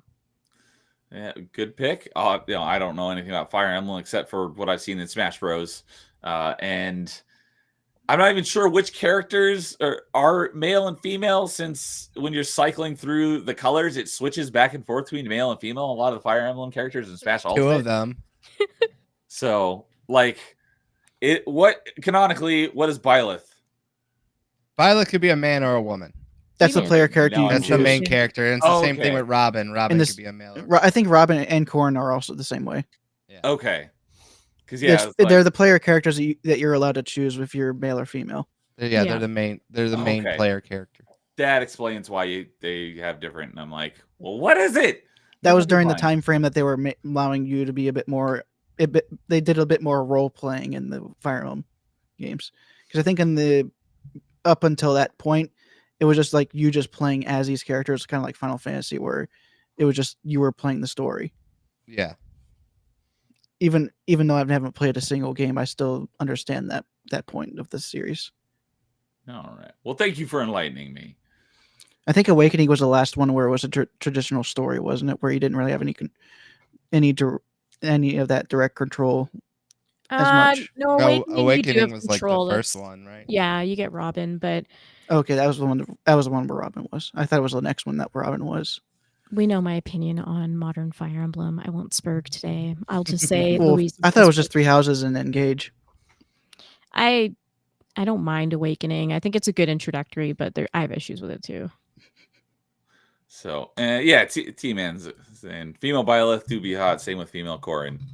In my brain, Byleth is just always female. Like, I don't know. Maybe that's just because of the way I play, but I don't even think about the other way. So, all right. Current update on the poll. Opitology. Did I get that right? Opitology. Opitology is winning 64 to 36%. So that's I agree. It wouldn't change much if you added more of the more I saw some people saying like why no feet love, because I think that's weird. But is there a tology for feet? There probably is, but it's probably Sure more of there a is, Satan, yeah. satanic church. There's probably also something about thighs as well. I would not be surprised. So, all right. With that, we'll move on to our number 3s. 15, 40. So, all right. Let's see here. I guess well, I'll go ahead and start off number 3s. And I did not have this prepared, so give me a second. You didn't have this prepared. You're the host. I know. This is your idea show, right? I'm doing a lot of stuff here, so He's doing it live. Freaking slack. Come on, Carl. You've been on the show how many times? You know we just do this on the fly. I You know have one you're more idea, then- professional than Neo. That's what I should expect more. I appreciate that. So, as I often mention, one of my favorite games of all time, and shout out to Fuse Gaming Community, which Carl informed me of, which I will drop the link to here shortly. I also dropped a link on there, the show on there too. Oh, did you? I don't know if you did or not, so I just did it. Oh, did you put it in the Discord chat? No, in the Fused, I posted a link out there for people to see. Okay, I will go and get that and post again. But anyways, it's a gaming social media, and one of the things, it has a spot to list like your top 10 games. So I actually went through and ranked my top 10 games of all time, and this ended up at number 3. I mention it all the time, and it's getting a resurgence this year, which I'm super stoked for, because we got 3 games in this franchise coming out this year. One was Shadow dropped a couple weeks ago, and that's Ninja Gaiden. Ninja Gaiden Black is my number 3 game of all time, and from Ninja Gaiden came wrong button. Here we go. Rachel from Ninja Gaiden Black. There we go. She was in Ninja Gaiden as well, but Ninja Gaiden / Ninja Gaiden Black, same game, just Black has more stuff in it. So, I mean, I think you can see why. Oh, I'm a big Rachel respecter. Kudos to you. I love Rachel so much. So I was, I played it for the gameplay. I had no idea she was even in the game until she showed up, and I was like, all right. Just to let you know, she is in Warriors of Orochi 3. Okay. I don't know if that'd be enough to get me to play it, but it definitely doesn't She's hurt. one of the 140 characters in the game. That definitely does not encourage me to play that game. But yeah, another badass woman who can kick butt and take names. This is not actually correct on her weapon set, at least not in Ninja Gaiden Black. She doesn't have a giant gun. She has like a kind of like a grapnel gun like Batman has. She does have an axe, but it doesn't look like that. But she wields a giant axe, and they added her in as a playable character, I think, in the game that Dude just started playing for the first time yesterday, or no, Sunday, because he just started playing. I don't stream on Sundays. I'm all mixed up this week because things are out of whack for me. But yeah, yesterday he started playing Ninja Gaiden Sigma. I've not played Sigma yet. I do own it, but I haven't played it yet. And I believe that was the first time she was added in as a playable character, but I could be wrong about that. But yeah, there's a lot of well, I should say they are connected. The Ninja Gaiden franchise and DOA are both in the same universe, both Team Ninja. So there's a lot of crossover, and characters from Ninja Gaiden show up in DOA and vice versa, because, like I said, they show up in the same franchise. But yeah, she's awesome and smoking hot, and she wields cool weapons and kills demons. So yeah, that is my, what did I say, number 3. So I don't know. Yeah, the rest of you, Kay probably has something to say about Rachel because she's familiar with the DOA franchise. I don't know about the rest of you guys though. Yeah, no. Anytime I see any like her or any Ninja Gaiden characters, like as soon as you said Ninja Gaiden, I'm like, I knew who it was, and I was like, oh, it's good. It's one of those Tecmo builds and all that kind of stuff like that. So as soon as I heard that, I'm like, yep, I can definitely see this being on someone's list or anything like that. So yeah. Oh yeah. Yeah, Rachel almost made mine too. She didn't. D-Day, yeah, she's not playing with Black. The only character you can play in Ninja Gaiden Black is Ryu. But in Sigma, I haven't played any of the Sigma games yet, so I know I'm pretty sure she becomes a playable character. I just don't know if it's in Sigma or Sigma 2. But I heard that she is a playable character. So that's a good one. That X. Let me ask you a question. Man. Oh, and that's right. And she is, from what I hear, because I haven't played it yet, she is playable in Ninja Gaiden 2 Black, which I very much am looking forward to playing. Play it, Neo. It's so good. Oh, I'm absolutely playing it, but as you know, I'm working on getting my percentage up. Once I get back to that point, I'm starting a crap load of games, and the Ninja Gaiden games might be like the first ones I play. Depending on how long it takes me to go through the main 3 games, I might end up going through 2 twice because of Sigma and Black. Because I'm going to go through 2 of the original release on 360. It's just that Sigma was the only one that has achievements for the original game. Yeah. So, yeah. So, Kate, what? How does she act? Because I've never actually played as her, because, like I said, she's not playable in Ninja Gaiden Black. But I'm assuming that she's shown up in the DOA games as a fighting character, right? Yeah, she's in DOA 6. I quite like her. She has some really good outfits. The thing with DOA 6 is a lot of it is generic now. So like I said with Mai, how she gets like the Playboy bunny outfit, pretty much all the characters get like those kinds of outfits. They'll get like a wedding gown and stuff like that. So they don't really give her too many fancy outfits, but I really like her default outfit, which is the one that you're showing. And then you can like do it in different colors and stuff like that. Jiggle physics are peak, even though DOA 6 specifically has toned it down. Her jiggle physics are still pretty good in it. So she's really fun to play. She's probably one of the main characters I play in DOA 6. Okay. Yeah. And as you mentioned, this is her outfit, at least, from Ninja Gaiden / Ninja Gaiden Black. So yeah, but I definitely agree. Like she's up there. Like if I were ranking all like Ninja Gaiden, like DOA characters together, she'd be pretty high up there. Yes. So, and James is saying, I love women that dress like Rob Halford. Oh, and DDR was saying, show her Fiend outfit. I will have to look that up. I'm not sure if that's going to be safe for YouTube, but we shall see. So, D-Day says, you will thank me. Rachel. I've seen your waifu in outfits you wouldn't believe. Let's see. It's called Rule 34. Yeah. Oh, okay. Yeah, that's safe. I did not know that this was a thing.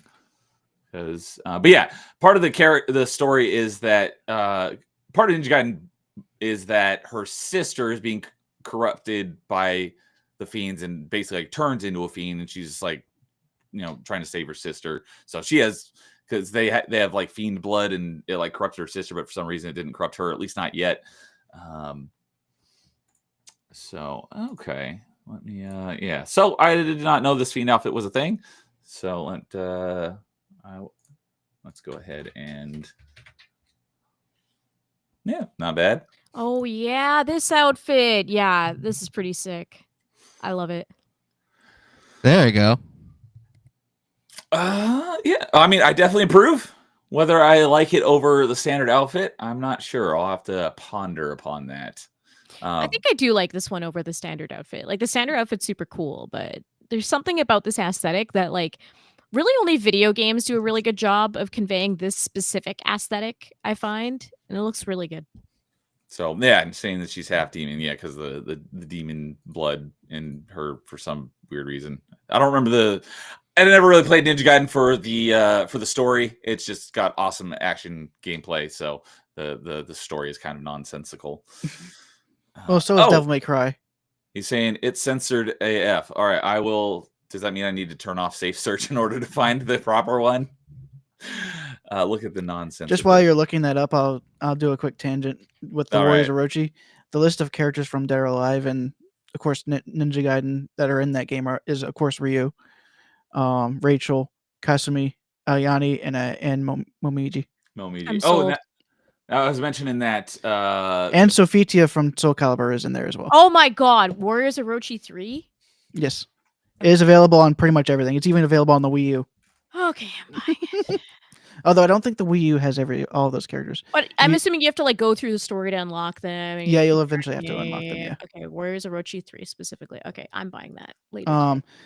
If you want all of those characters though, get one of the ultimate versions, which is usually just the Xbox One, PS4, and PC versions. Oh, okay, it's on modern as well. I see. Yeah. Yes. Switch? Wait, it's on Switch? Warriors Orochi 3. Am I looking at the wrong one? I did not know that Warriors Orochi 3 was on Switch. I know it was on Wii U. Okay, I think this is the one that D-Day is talking about. She's barely covered in the front for sure. I think it's safe enough. Yeah, it might be. It's pretty much all the black spots are skin instead. Yeah. Exactly. I think this is what he was referring to. So yes. Yeah, that's the version. I definitely approve. Definitely. Yeah, I think I'd take this one over the standard outfit. So thank you for that, D-Day. See, I'm the opposite. Like I think her business suit one looks a lot better. Business suit. I did see that somewhere. Yeah, but that's just me. Oh yeah, I've never seen the business suit one before. Sometimes the office lady is sexier than dominatrix. Yeah, I was gonna say she's definitely got the sexy librarian look going on in the business suit. So also, it's weird looking this up because you get a lot of Rachel friend references as you're looking this up too. Oh, I did not, but that's why Jennifer I specified Rachel. I'm literally looking this up and I'm like, a different image. I'm like, Rachel from Friends. I'm like, okay, just keep scrolling. I had because Rachel obviously is a very common name. So that's why I said Rachel Ninja Gaiden to narrow the search down. Yeah. Well, see, I typed in Rachel Fiend. So it thought I was talking Rachel Friends. That also makes sense. Yeah. And I was getting combination of the two together. It's kind of funny. So yeah, Rachel is my number 3. For obvious reasons. Kay, just to let you know, I think the Switch version is Japanese only. No, I wanted to tax the Switch and see if it could handle it. Oh, it could probably handle it because the Wii U played it. Oh my God. Yeah, that's true. No, even if the Switch version is Japanese only, it should play. Yeah, but I don't know if it has the English words. Like you're paying attention to the story. Warriors Orochi 3, you still need to go through the menus and all yeah, that. exactly. I need to get through the menu. Otherwise, it's just right there. You press the start button, it figures itself out. Trial and error. I will see if Play Asia has like a multi-language version. And maybe they probably do. Oh my God. They already had I was more making a joke about taxing the Switch because half the games on there now do not. I think Warriors Orochi 3 was one of the games that they decided they weren't going to even do the English dub, so it's only in Japanese voices. All I know is that Switch 2 will make the games run at 60, so we're good. Here's hoping. So, what was I just gonna say? Oh, yes, I highlighted here. I've seen maybe 2-3 episodes of Friends. I agree, James. That would also get me to watch Friends. My parents have the entire box set of the series. Jennifer Aniston is good looking. What do you mean? Still watch it. Yeah, he's one of the He's looking at eye candy. Woman who's aged quite well. Monica looks good too. It's really just Phoebe. There's who's the dude with the black hair in that one? I always forget his name. They all have black hair. David Schwimmer is the actor. Yeah, I couldn't remember the actor's name. That's Ross, I think. Yeah, Ross. That's it, Ross. Like some people have been doing Ross edits where he just is like. You're talking about the guy from the meme. Get a load of this retard. Yeah, I know. No, but there's been people on Twitter that have been editing all the Ross clips to make it look like he's schizophrenic. So they edit out everyone in the scene and it's just him talking to himself and just going insane. It's pretty good. So, October Mike saying any rules just have to be in a video game. You can share yours in the comment, or if you're not in my Discord, the link should be in the stream description. You want to go into the top 5 channel, you could definitely drop your 5 there if you wanted to. So Lowe's is saying that the Switch version from PlayAsia has English in Switch. Ooh. I'm looking at PlayAsia right now. It's like, do you want to spend $90 for the Switch version or do you want $30 for the Steam version? It's like, well, it's going to run better on Steam. So Yes, but physical. And I also know, I want the physical. No. one of the rules I did for myself for this list is they had to originate from a video game. I That's got what I roasted used. for my GIF in the chat just because it was not from a video game. She's not on my list. I just wanted to show boobs because we were talking about waifus. Boobs. So Mike is saying game originals based on anime games count. If they were in a game, it counts. Oh, yeah, I don't know. Sometimes the Discord link doesn't work. People are like, yeah, the Discord link doesn't work, which I don't know why, because I set it to like be like static so it doesn't change, but apparently it still does. So I will go ahead and drop that here in the chat in just a moment. But I don't know if this link works for Android, since I don't have Android, but I do have I have Apple. So I am dropping the link to the Fuse Gaming Community app in the YouTube chat if anyone wants to go and check it out. I have a de-googled Android.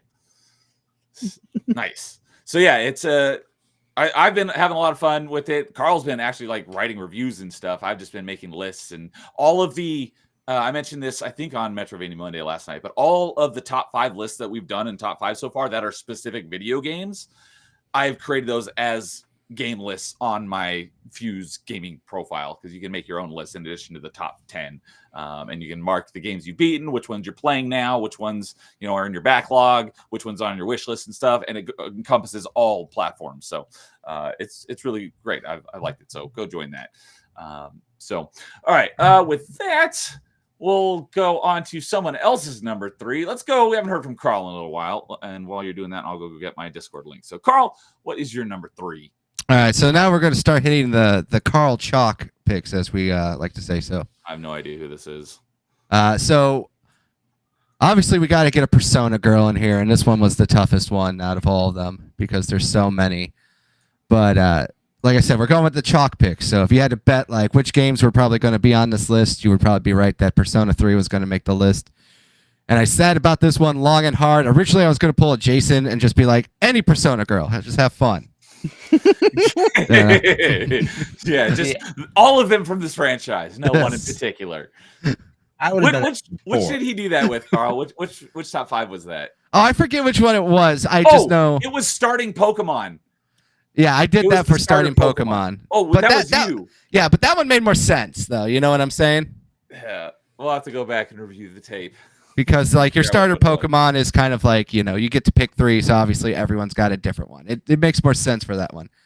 But for this one, I went with Persona 3, and I went with probably the one waifu I think that they flushed out the most, comparatively speaking, besides for maybe Persona 5 Royal. And I went with Aegis from Persona 3. Yeah, I don't know anything about Persona, so you'll have to enlighten me on who this character is. All right, so Aegis over here, she's actually not a human, she's a robot. I was going to... So the first non-human. Yes. So she is the first non-human on this list. Someone's list. So Aegis, her whole basic backstory is that she actually ran into the protagonist when the protagonist was a little kid, and it gave him basically his persona powers. And as you play through the game more, you meet Aegis again, and you basically start a whole path with her to make her go from being just a basic robot to being like a human, to understand human emotions, to get attached and everything else like that. And they flushed out the story in like a very interesting way. Like if you go down the romance route with her, they have a very touching scene where she goes like, well, I want you to touch my memory core and put your DNA on it. So even when you die, I will know that this is real and that like this wasn't fake or anything like that. Persona 3 ending, you're laying on her lap and she's giving you this big giant speech. And then they even devoted a giant Persona 3 DLC to her, originally called the Answer. And basically, it's her dealing with the loss of the main protagonist because Makoto dies. Spoiler alert there. And the entire DLC is her basically trying to get over the grief of losing the main protagonist of the game. So she is probably the most flushed out Persona companion, probably out of all of them, and probably the one romance that they really put a lot of like effort into, comparatively speaking. Like all the other characters are great and fun. Like I can think of like a top 5 Persona waifus off of this list, but I decided to go with probably the one that they did the most work with, and I said Aegis is the best one for that. Okay. Yeah, I bet we could probably easily do like just waifus from individual franchises like DOA. Oh yeah, for sure. Final Fantasy would definitely be a good choice as well. Okay, yep, definitely. So I mean, when it comes to, since I haven't played a Persona game, I've only gone up based off their physical designs, and the only one that kind of pops out to me is Tay from 5. The doctor. Yeah, the goth doctor. The Persona 5 romance options are weird. They're all over the place. Did I hear goth doctor? What is her Yes. a gothster. Tay Takemi. Persona 5? Yes. That's the one I'm trying to dive into because I have like 5 versions of Persona 5. I've got like 6 different. I got like that copy like 7 different times because of all the steel books that they've released and all the different versions they released on different consoles. And it's like you got the Royals version and all this stuff. I'm like, all right. Oh, I see her. Yeah, yeah. I mean, and also because they've re-released it on PS4 and PS5. And They've re-released Persona on everything. Yeah, and then they released it on Xbox, Switch, PC. Mm-hmm. I know on PlayStation alone, I have like 5 different copies of it because of the steelbooks. Carl, and the original releases. Which Persona did you say this was from? This was from Persona 3. All right, that's what I thought. So Yeah. Which She's a very big important part of the storyline. They really hammer that point home. Which was originally a PS2 game, but was also put on PSP, and then it was re-released recently. Yeah, so there's 2 Persona games on PS2. There's the original Persona 3 release, which is not that good because you don't have party control. Then there's Persona FES, which includes the original Aegis DLC that they released on Reloaded in the actual game. Then there's the PlayStation Portable one where they actually added the female protagonist in this one, but they didn't add the DLC. So it's like kind of weird jumble mess storyline with that. And then obviously Reloaded, and then they made it a DLC to play the FES part. They don't make it easy, do they? Persona 3 is one of those weird ones where it's like I like them all, but it's kind of like you can argue like what's good and what's not. The only good thing about it was that if you were a Game Pass Ultimate subscriber, you got the DLC for free. So I was like, oh, great. That's cool. Oh, I think I remember you mentioning that because I was blown away because that's very odd to have DLC included with Game Pass. Not usually, no. A lot of times it usually comes with the DLC. Almost never comes with DLC. Well, maybe just for the big name games, it's usually a package deal. I feel like the ones that they want you to upgrade, to get the early access or whatever, they won't include that stuff. But like games that just have pocket DLC, I've noticed that before. Basically, if there's like a definitive version of the game afterwards that has the DLC included, that gets added to Game Pass, then yeah. But like, there's a ton of DLCs I own for games that I have no access to anymore because I had to buy the DLC in order to get the 100% completion on the game that left Game Pass. So now I have DLC for a game I can't play. Yeah, no, it's just like I said. Her story is very flushed out. She's a very overpowered companion to have. She's very good in fights, and she shoots bullets out her fingers, so it's fun. Oh, that's cool. Yeah.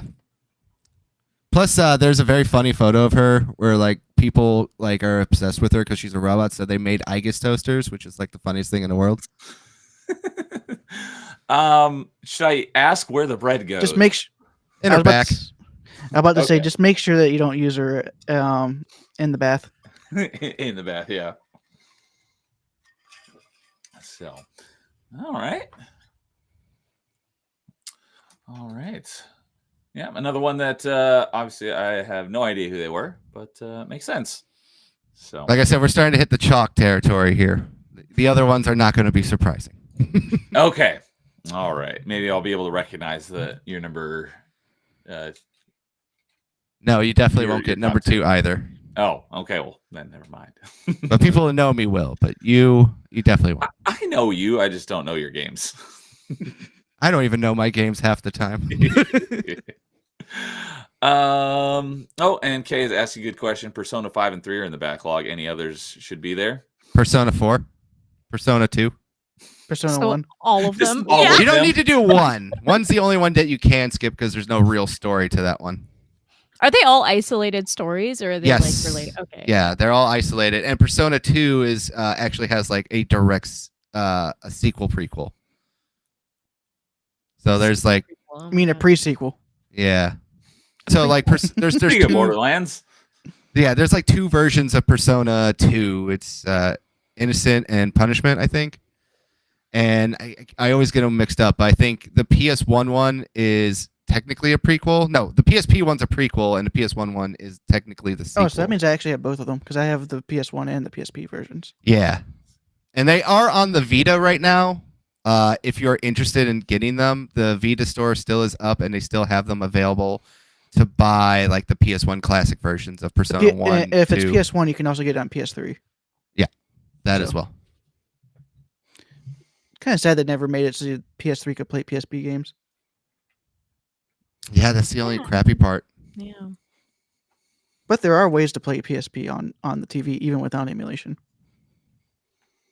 You can there is a cable that you can plug into your PSP if it's a 2000 model or newer. That allows you to put it plug it into an HD TV that takes component cables. Oh, component cables, not even HDMI? Yeah. My buddy Mr. JM, he's been doing that with playthroughs. Cool. I'd rather just use emulation because it'd be easier, but that's just me. Yeah. PS5 controller is easier to hold in your hand than a PSP whenever those USB cables didn't always like to stay in the place. Yeah, that makes sense. Or if you have a PS2, you could just do it that way too. So, and DJ Darrow saying the PSP version of Persona 2 is thumbs up. So, Yeah, I'm thinking about bringing that on my trip to Disney.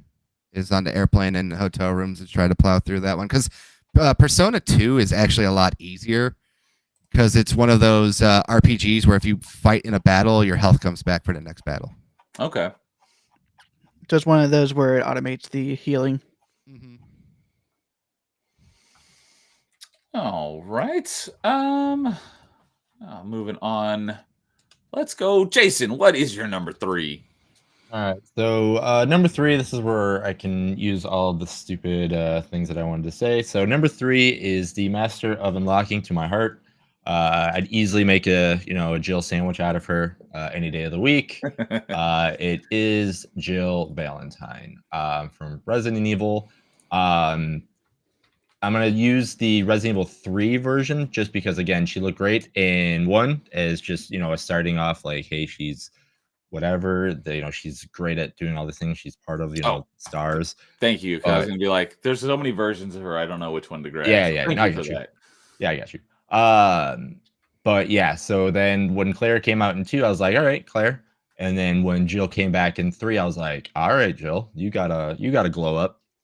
And yeah, so she ended up being my number 3. And like I said, when I was doing my top 5, she was my like my benchmark, I guess, as you can say, as weird as it sounds to say ranking people. I'm like, all right, she's for sure not in my top 2. And then I'm gonna see how many people are better then. And then she'd be like, yeah, she's like my benchmark, like character for waifu. So, but yeah, she looks great. I used the original PlayStation model. She looked good in the remake as well. She looked more, as a real person, which is great. But like I said, I'm using this one just because this is more of my like nostalgia kicking in. But either way, just her in general. Again, this is off of looks and off of her character that is just made my list. Yeah, I know that I did see her mentioned a lot. Obviously, I have no connection with the Resident Evil franchise, but I know how much you love it since it was in your top 5 franchises of all time. So that does not surprise me. That's probably Jill. I would probably guess that Jill to you is probably like Joanna Dark is to me. Yeah, probably. That sounds about right. Yeah, a lot of people because my Around the same cat. time frame as well. Yeah. Because my cat is named after a Resident Evil character. Like, why didn't you name your cat if you like this character more than the one you chose? Like, I really don't want to name my cat after a real person name, so I used the most awkward one. Like, not saying Ada is a bad character, but I'm just like, that's just a better pet name than hey Jill, and this my cat is around, kind of thing like that. Well, So Oh, if you've nice. seen Jill if you've seen Valentine. some of the online comics with between Ada and Leon, I think she's the one doing the pet play, oh yeah, or she's the owner in the pet play. And this is the first character. Oh, well, actually, let's see. Did we mention any other character? I guess we did. But for anyone who didn't catch the thumbnail, Kay's face is on Ada Wong on the thumbnail. So,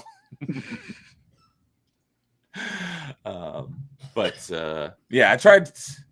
And then for anyone else, Jason is Aerith, since I know how much he loves Final Fantasy. So they're trying. I hope I didn't spoil your list, because I did not talk to anyone before I did this. I just took Gaming Waifus and put all our faces on. See why you picked that one. They have the same hair. Not a single one of my top 5 is in that picture. So All right, perfect. I try not to pick stuff that I think is going to be on people's lists, or at least not at number 1. So, I mean, personally for me, Jill kind of felt boring. But then again, that's as someone who mainly played 4 and after.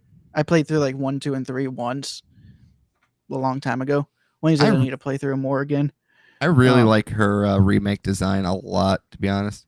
Gotcha. Yeah, I said I like both. That's why I like, and that's one thing. As we'll find out, in mine 2 and 1 is just thing. But like, as my whole list, a lot of my characters, I find that the more boring you are, the more I say boring, but the more down to earth kind of that you are, the more I like that. Just because like, oh, you could be eccentric and whatever, but it's like, that's not how it always is. It's like, oh, cool, it's a lazy Sunday.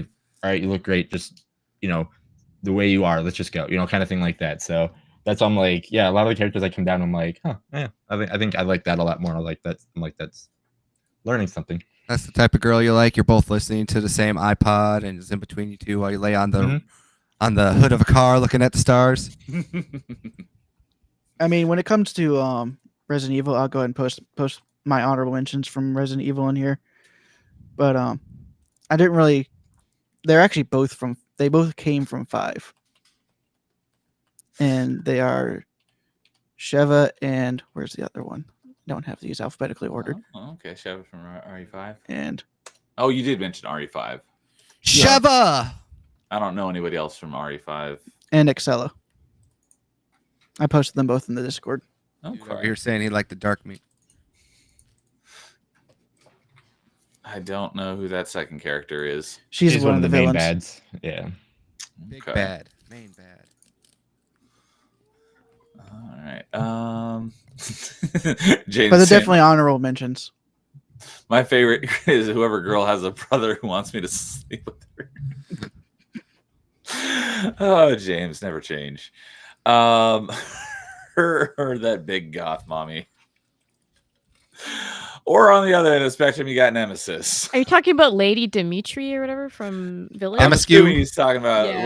Lady D. Crush me, from mommy. RE8. Or I think that was 8, right? That was, Yeah, 8. Yeah, 8.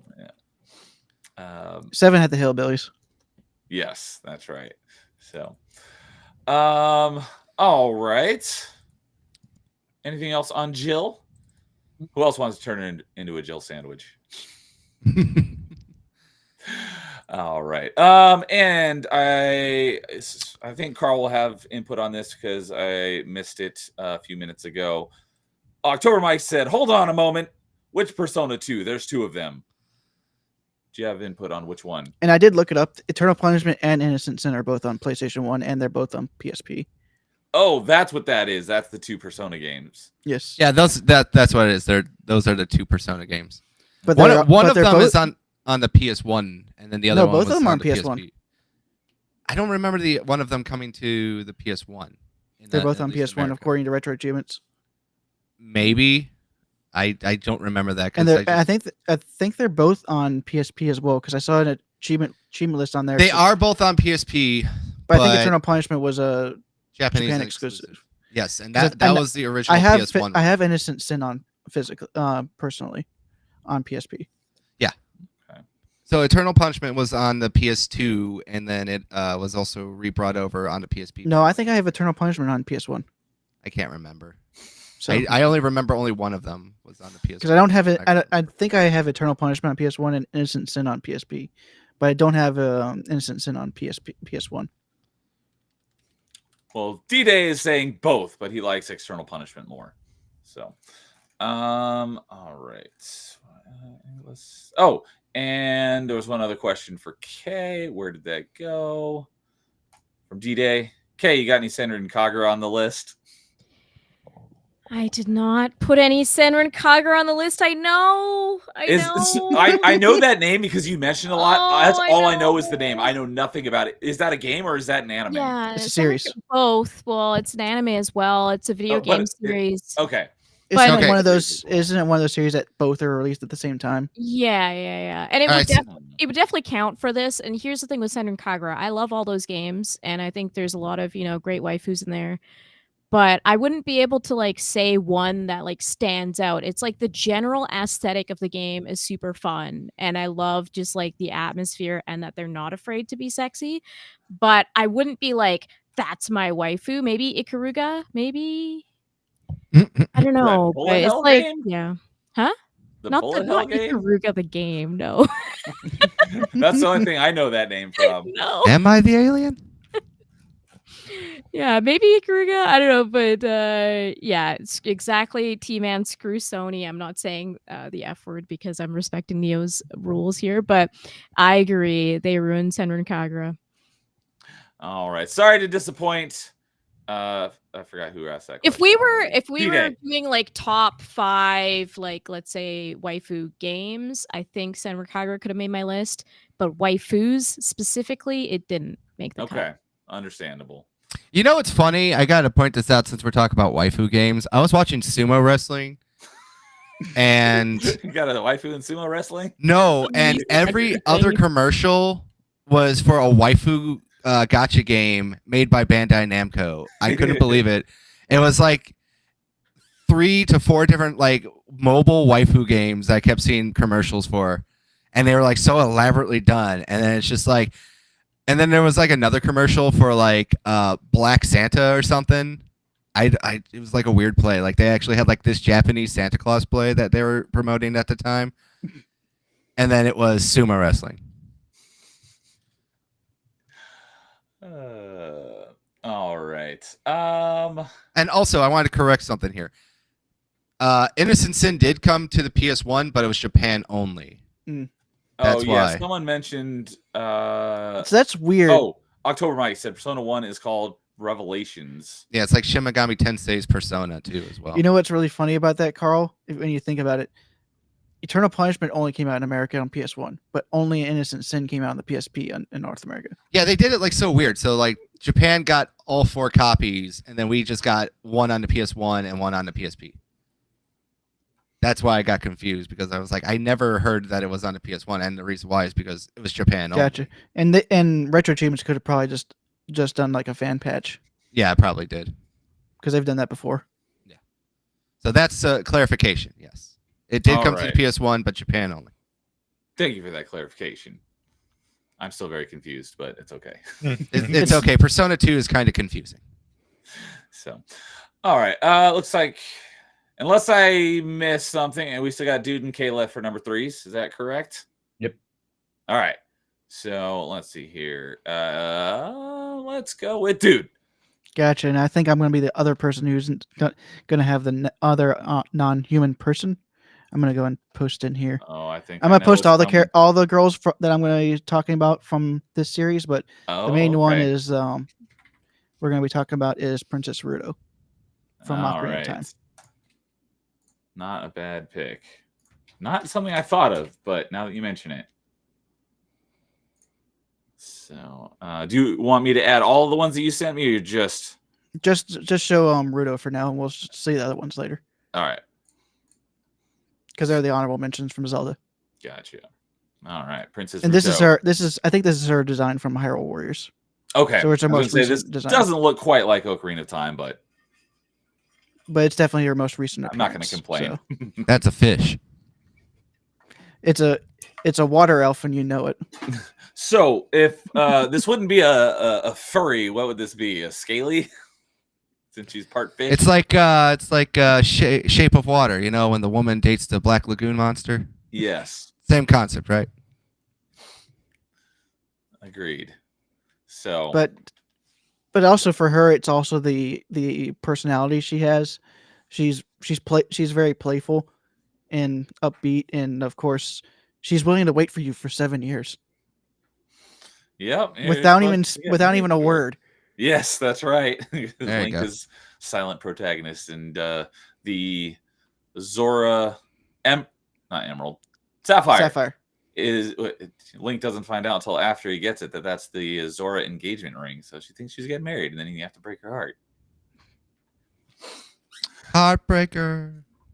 So, but yeah, so Princess Ruto, and yeah, because thinking about our Zelda games, I know your number one, right? Your number one was Twilight Princess, but she's not in that.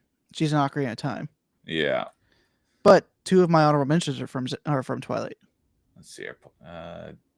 Twilight. Ocarina is your number 4. That's right. Yep. I was thinking it was higher on your list. But she's showing up in. Has she shown up in Breath of the Wild or Tears of the Kingdom? Because I haven't played those. No, because those are entirely different time periods, so she wouldn't be there. But there are Zora in the Breath of the Wild, and Mifa's not a terrible choice, but she's kind of boring as a character. The theory is that they turned into birds over time. That was in the Wind Waker timeline. Yeah, that's what I subscribe to. Yeah, what's weird is that because they were freshwater fish people, whenever the sea became the commanding force of the entire world, they turned to birds instead of turning into seawater people. Okay. So yeah, getting some T-Man saying, nah, scalies is for reptiles, which makes sense, but fish have scales. And yeah, Lois is saying Zoras have scales though. So I don't know if there is a term for that. So, but all right, Princess Ruto, right? Yep. And she is in Wind Waker technically, but as a stained glass window. Okay. With all the sages from Ocarina of Time are in the have a stained glass window in the room that you pick up the Master Sword. Okay. It's so good. The Ruto though that's why you're saying that, because that's the bird people from Skyward Sword, right? No, the bird people from Wind Waker. Wind Waker. Okay. It's pretty much the theory in Wind Waker is that they evolved into birds. So into the Rito. In the future, yeah. Well, Rito, that's right. Remember, Ruto, the Zora sage, says that a descendant of hers has to be the one that goes into the temple, and that ends up being Medley, one of the Rito. Yep. Yeah. So they had to have evolved into the bird people. I have no idea what's going on. Wind Waker things. You know. I have no clue. I just recently played through Wind Waker twice. So Carl, it's like sipping for Vaporeon, but it's more acceptable. That's just even weird. Can't argue with that. We hit them with sticks. It should be like legally allowed. At least with Ruto, she's actually a person. Yes. It's the same thing as if you get mad at someone for doing Ruto, you should get mad at the same people who do the Asari from Am Mass I a Effect. person? Yeah, I guess he could definitely be an alien race for sure. So, all right. Yes, Neil, what are your views on relationships with aliens? We need to hear this. I mean, well, I guess that wouldn't spoil anything. But I've romanced plenty an alien in my Mass Effect playthroughs. So as long as they're human-ish enough. Human-ish. Well, the Asari are fine because they're built for that. Like they literally try to be whatever you find the most attractive, and they're meant for breeding. So Asari are fine. Asari, Twi'lek, Quarian. Well, I mean, we don't really actually know what they look like, but Turians. Zeltrons, that's another more niche bunches of species in Star Trek.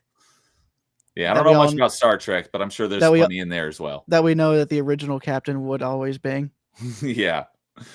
So I have to pause this conversation for just a little bit, but this is why I made this show or this concept of the show, because like people are watching us talk about this concept and enjoying it, and it's not weird.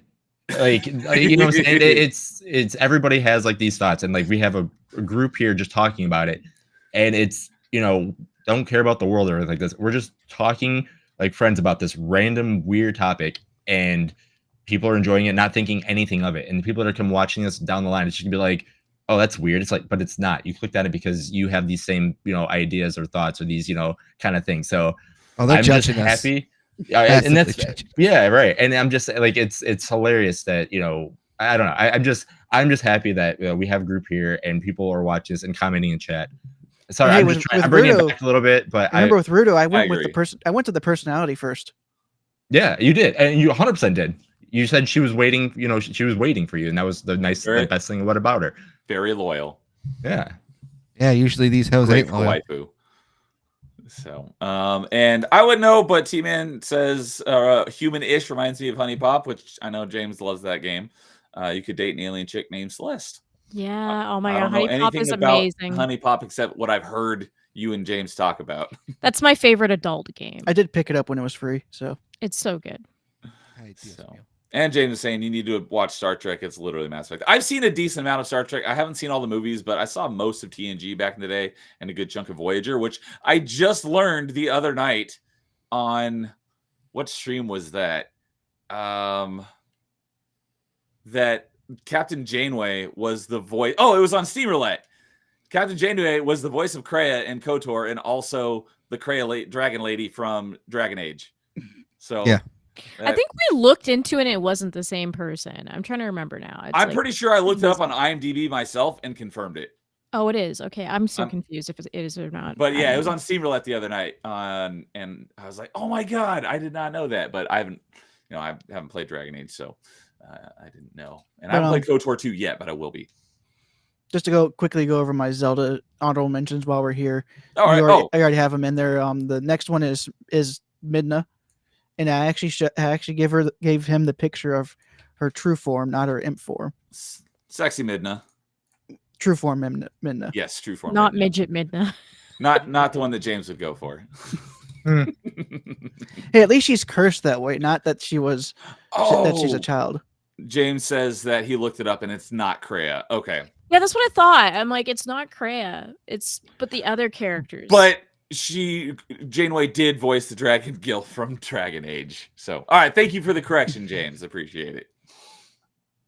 But yeah, you can definitely tell that Midna is still very playful in her normal body. Just throughout the game, you had her as the imp, but you can tell that she's more of a playful type if she wasn't in this crisis. And also, of course, another thing is that her song and the next character, they both have great songs in Twilight Princess based on them. Of course, Minda's Lament, and then Ilia, she's definitely waifu material because even though you can jumpstart her memory and with your own and she does eventually remember Link, and she does get mad at him whenever everything's nice and peaceful for having Pona get injured while he's trying to get the farm stuff done quickly. But once she knows that Link is trying to deal with a full-blown crisis and across the Hyrule, she's not critical at all at that point. She's just like, go get it done.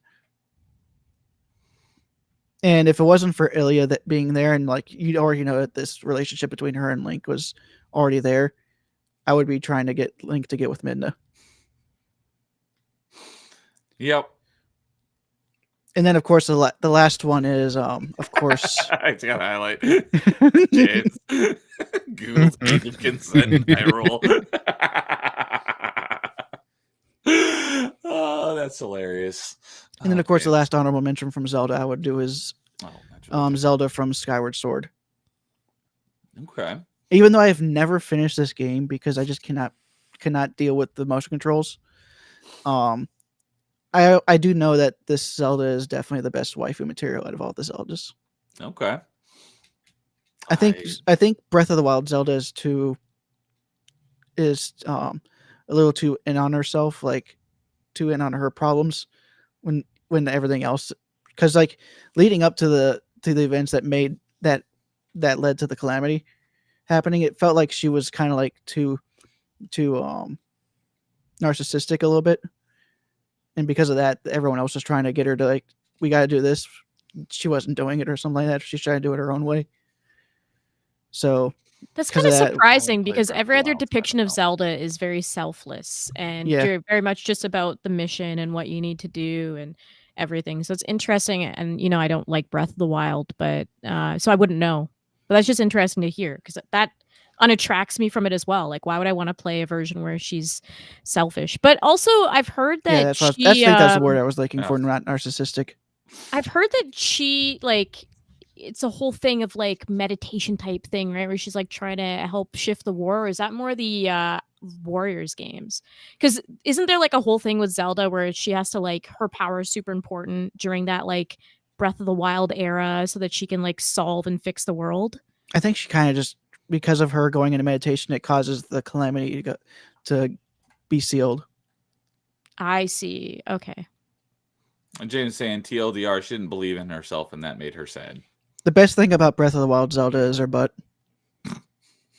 I'm not even sure I've seen Breath of the Wild Zelda, so I'll take your There's word. there's a very famous Princess. meme because of one of the directs actually had her actually on her hands and knees trying to pick up a flower, but of course you see her from the rear, so you see how nice that nice and rotund that butt is. All right. I do like the aesthetic for Twilight Princess Zelda, but she's not in there long enough for you to really get a personality wise. Okay. Yeah, and Lois is saying that Midna is just fun size.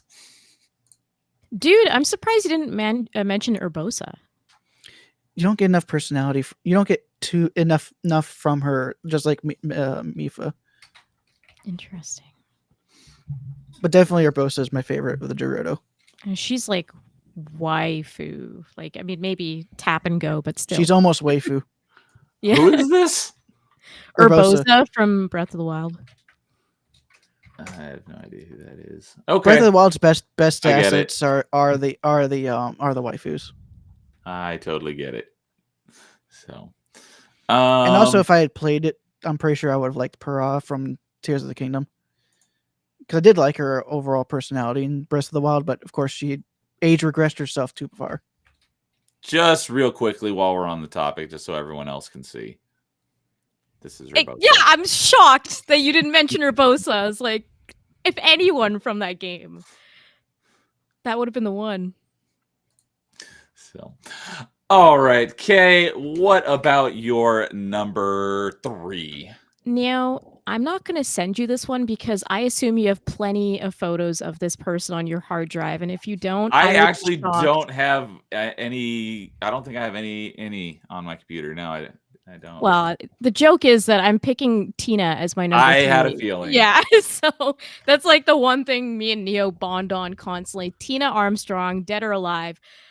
Oh my god, it was hard to put her in number 3 because I love her so much. And it's just crazy to think of the idea that there are 2 other waifus above that. How is that possible?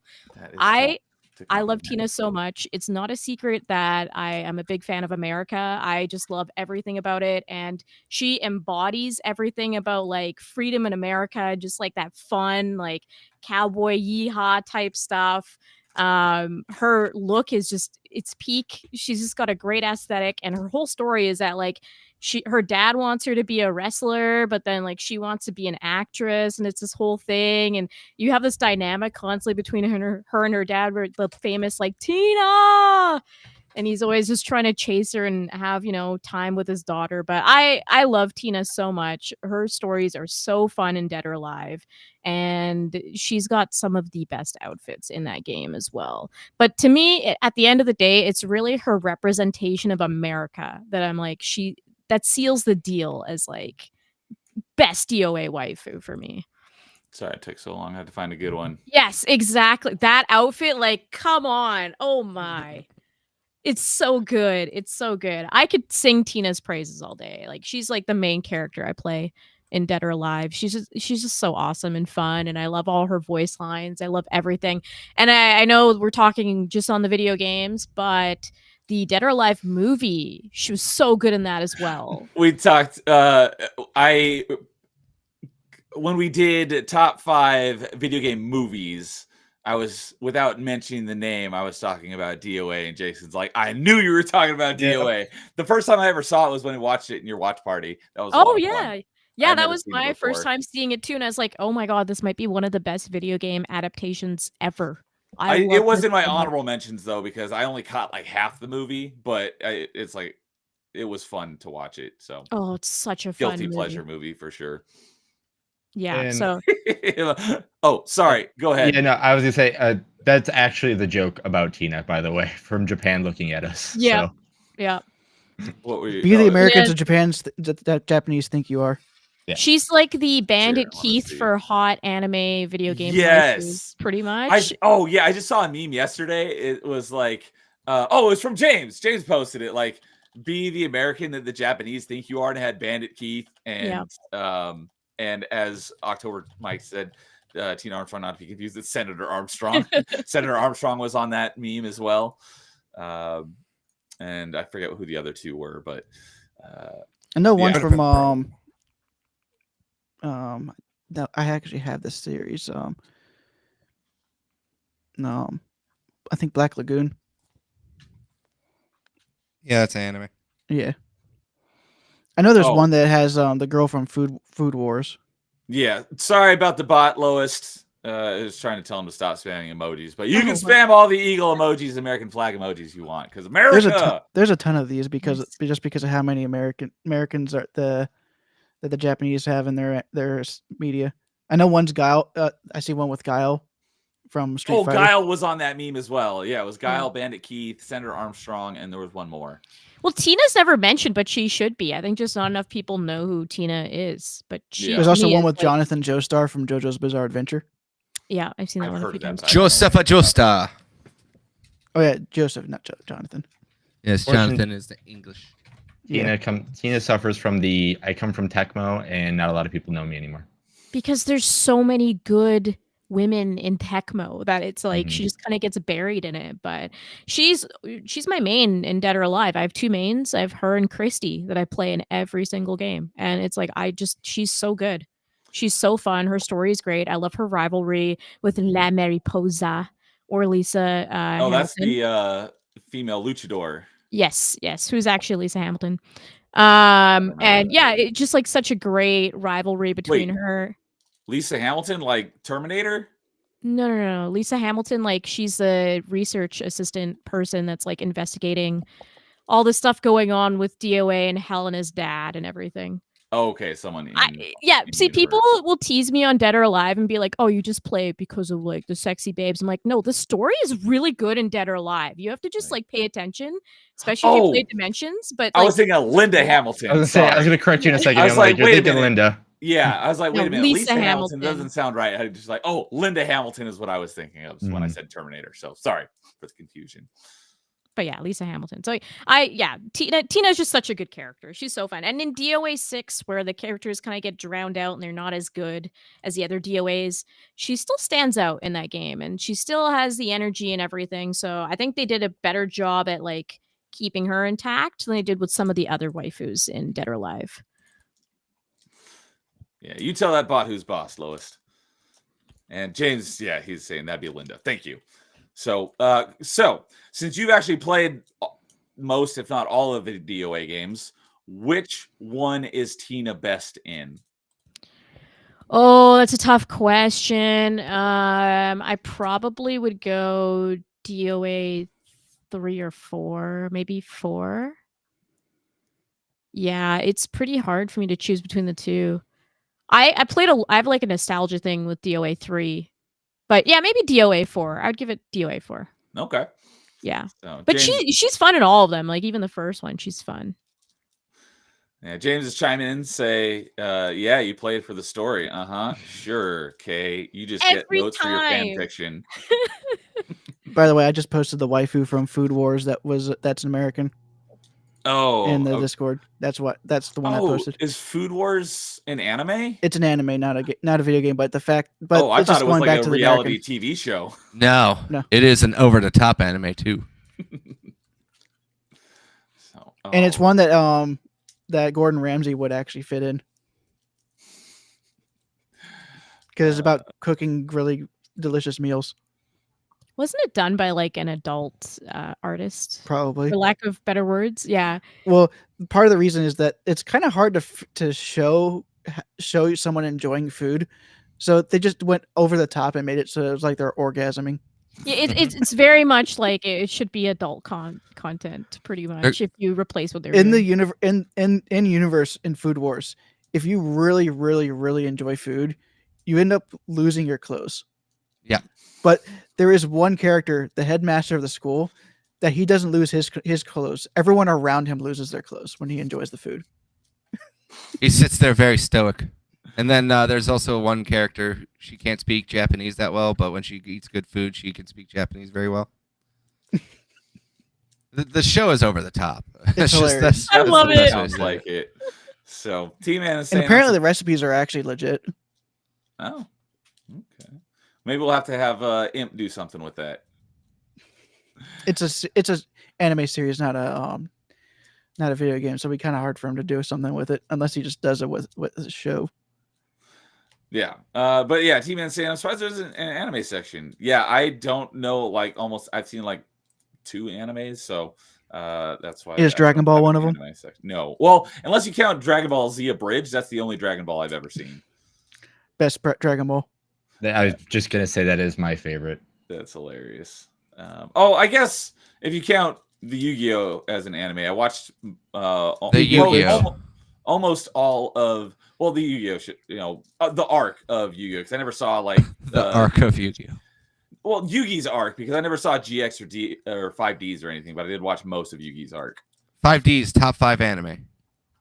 Oh yeah, you were saying that 5Ds was Wasn't really that good. is that the one where they're riding on bikes while they're dueling? The only thing I know really about good, actually. the only thing I know about 5Ds is from 5Ds Abridged card games on motorcycles. Yeah, watch it in Japanese, and it's such a better anime than probably most animes out there. That's for sure. So, all right. Well, I don't want to take it down, but I must as we continue on with our number 2s. So, oh my goodness, wow. Yeah, number 3s went basically an hour. Yeah, 3. Yeah, I was gonna say 3-1. We had a good discussion. 1 hour. So, all right. So number 2. Anybody want to go first? I can, because it's probably going to be the shocking one to some of these people. Some of you All guys. right. Shocking. Jason, what's your number 2? So my number 2, probably I would think you guys would think might have been my number 1. But my number 2, as I closed the wrong screen. My number 2 is Tifa from Final Fantasy VII. What? This doesn't shock me. What? I thought that was going to be your number 1. You know what? Our number 2 is from the same series.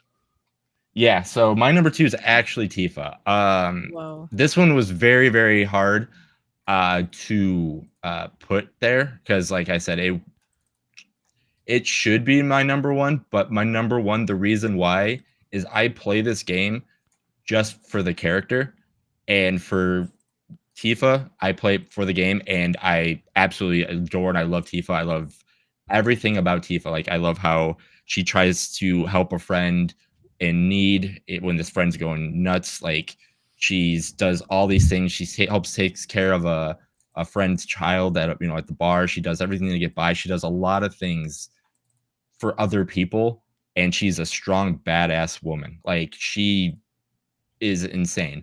That's why it was so hard for me to put her at number 2. But again, I play 7 for other characters too, but she is my favorite character in that game. So yeah, that's why it's easily 1A, 1B, but it was very, very hard for me to put her at 2, but she is my number 2, unfortunately. Unfortunately. Yeah. So, I figured you'd have a Final Fantasy on here somewhere. She's in my top and- 10 Final Fantasy waifus, but she's not even in my top 5 of Final And- Fantasy alone. That's a travesty. I like she her should looks. easily be 5. I like her looks. Just don't like her in Final Fantasy 7. So, Still and travesty. We haven't seen her in Tekken though. And I Yeah, picked. I know she Yeah. should have been in Tekken. It makes no sense. Her and Cloud are in a Look. different fighting game though, so there's that. ARGs Yeah. or whatever it's called Erkenheimer or something. Arrogant. on the PS1. And it's also an arcade game too. NRS. Too bad Decidia never really picked up.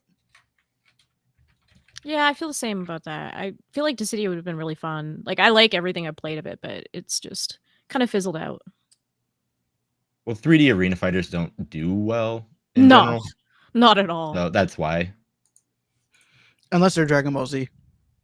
And I mean, even Or those One don't Piece. do great, to be honest with you. I mean, with the new one, you don't even hear much about it anymore.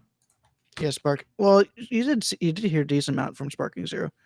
And Xenoverse kept on getting released. Xenoverse 2 kept on getting DLC.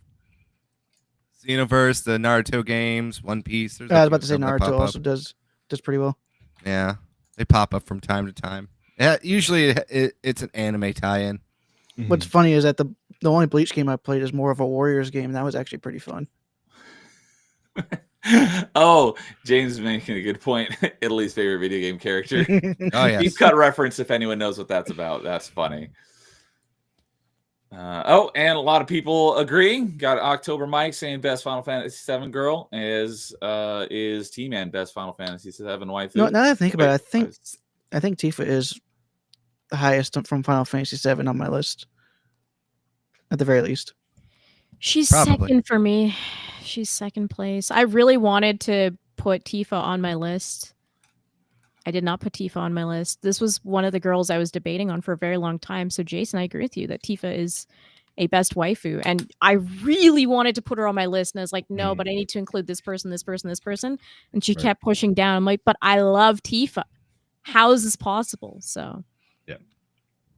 I think a lot of people feel that way. If anyone's curious, my number one Final Fantasy VII waifu is Jessie because she is so I was good. thinking that. Jesse's girl. Do do do do. So good. Yeah, in Kay is person. Jesse's girl. I'm Team Aerith. That's my favorite FF7 one. For waifu, but she is not the best girl in Final Fantasy 7. Especially if you play Chris Crisis Core, she definitely gets more fleshed out in that. Yeah. Honorable mention: Yuffie is the best girl in Final Fantasy. Not best waifu, but best girl.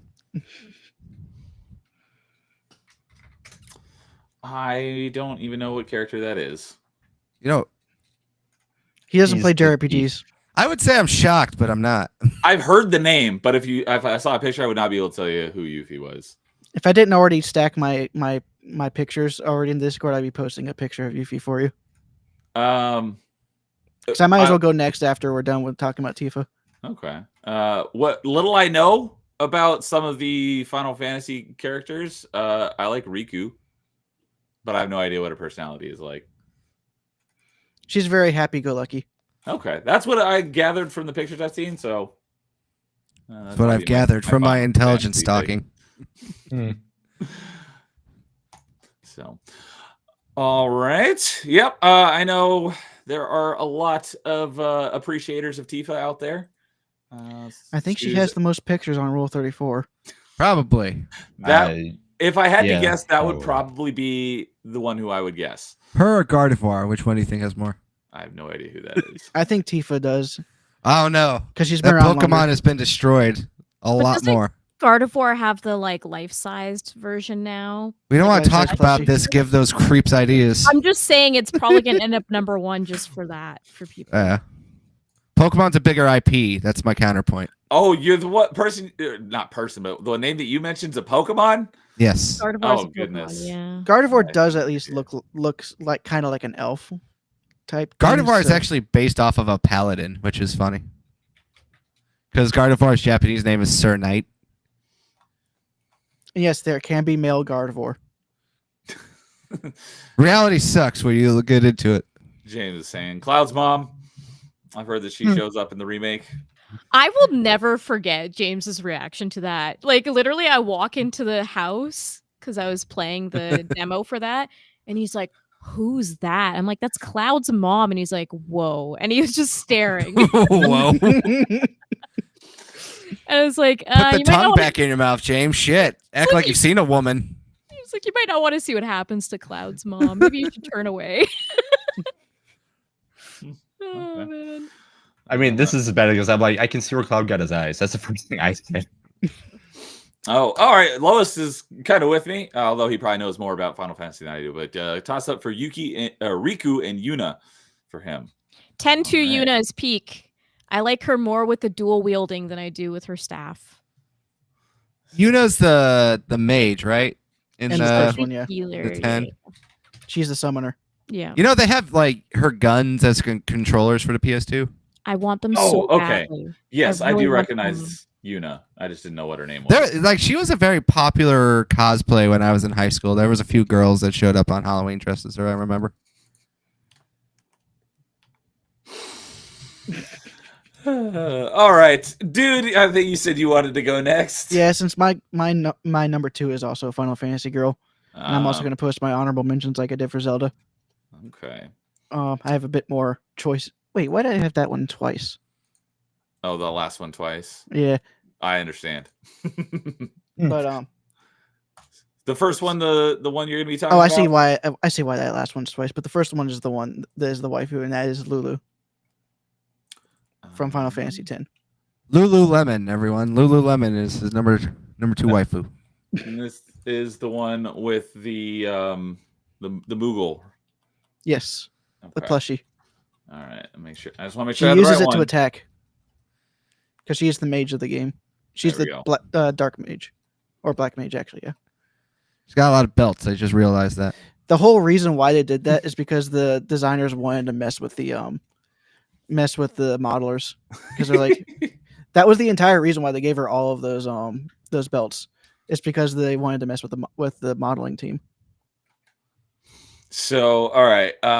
Who is this character? She is Lulu from Final Fantasy X, and she kind of acts more as like the rock for the team, because she's like the one that tends to keep her cool, and whenever people have issues, she tends to talk to them and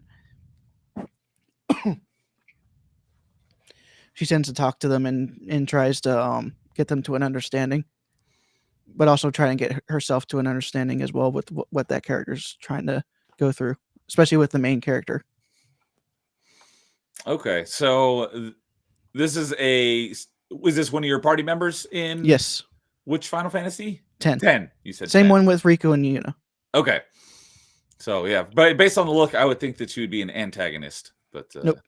All right. Can't judge And a book by its cover, Neo. Come on, stop that. She does I- she does was get married to one of discussing- the other characters in the cast, and they have a kid in the second game. in 10, is that 10-2? Yeah. Okay. Which let's see here. A lot of Who was people saying hate. that? Yeah. Both me and Kate I actually love enjoy it. 10-2. It was 10-2 's lowest awesome. expectations saying no, I refuse to play 10-2. I know it 10-2, ruins You got the story. you got taste. It really ruins like the relationship game is cursed. and stuff. But like, the game is so fun, and it's I was so, actually- like, I was cheerful. actually fine with Tidus and Yuna actually being romantically involved. I'd rather play 10-2 than 13. That's what I say. Yeah. All right. Stapple's leaving, saying he's going to go play Mega Man X. Excellent choice. So go check out. I like your pun. Excellent, bro. I did not mean that, but I will take it because Mega Man, I Believe freaking you. love it. Mega Man X3 ended up, when I ranked my top 10 games, it ended up in my top 3. So y'all have a good one. Good night, Stapple. Good to Have a always good have one, you buddy. around. Apple. Have a good night, See you, buddy. We'll man. see you later. So, But 10-2 definitely felt like the epilogue that most games never get. It felt like what happens afterwards. Yeah. was It there was a- kind of cool to go around the like environments again and be like, oh, whoa, this character is up to this. What were you gonna ask, Neo? Sorry. yeah, T-Man saying 10-2 is different. I was going to say, is there a 10-3? No, they thought about it, Uh, but they never actually went through with it. And apparently they're going to make it to between 10-2 and 10-3 that they're going to have Tidus and Yuna break up. It's like, why would you have an entire storyline where it ends up being that Tidus comes back and at the end of 10-2? Well, that's the thing that breaks 10-2, and that's why people hate it, is because it just Yeah. shouldn't happen like that. It's better. The ending of 10 is better. There is technically a 10-3 if you count the book. I was gonna say if you count 13. 'cause it's 10 Well, like- plus 3. Lois is saying that 13-2 is far better than 10-2. I have no idea. Is that a hot take? I haven't played 13-2 yet. I need to one of these days. Yeah. There won't I'd be rather, a 10-3. Alright. rather watch videos of vasectomies than play 13. Wow. I've played through 13 God, I hope twice they make and it got never the 10-3. technically got the platinum trophy twice. So we know how Lois feels about Final Fantasy X franchise.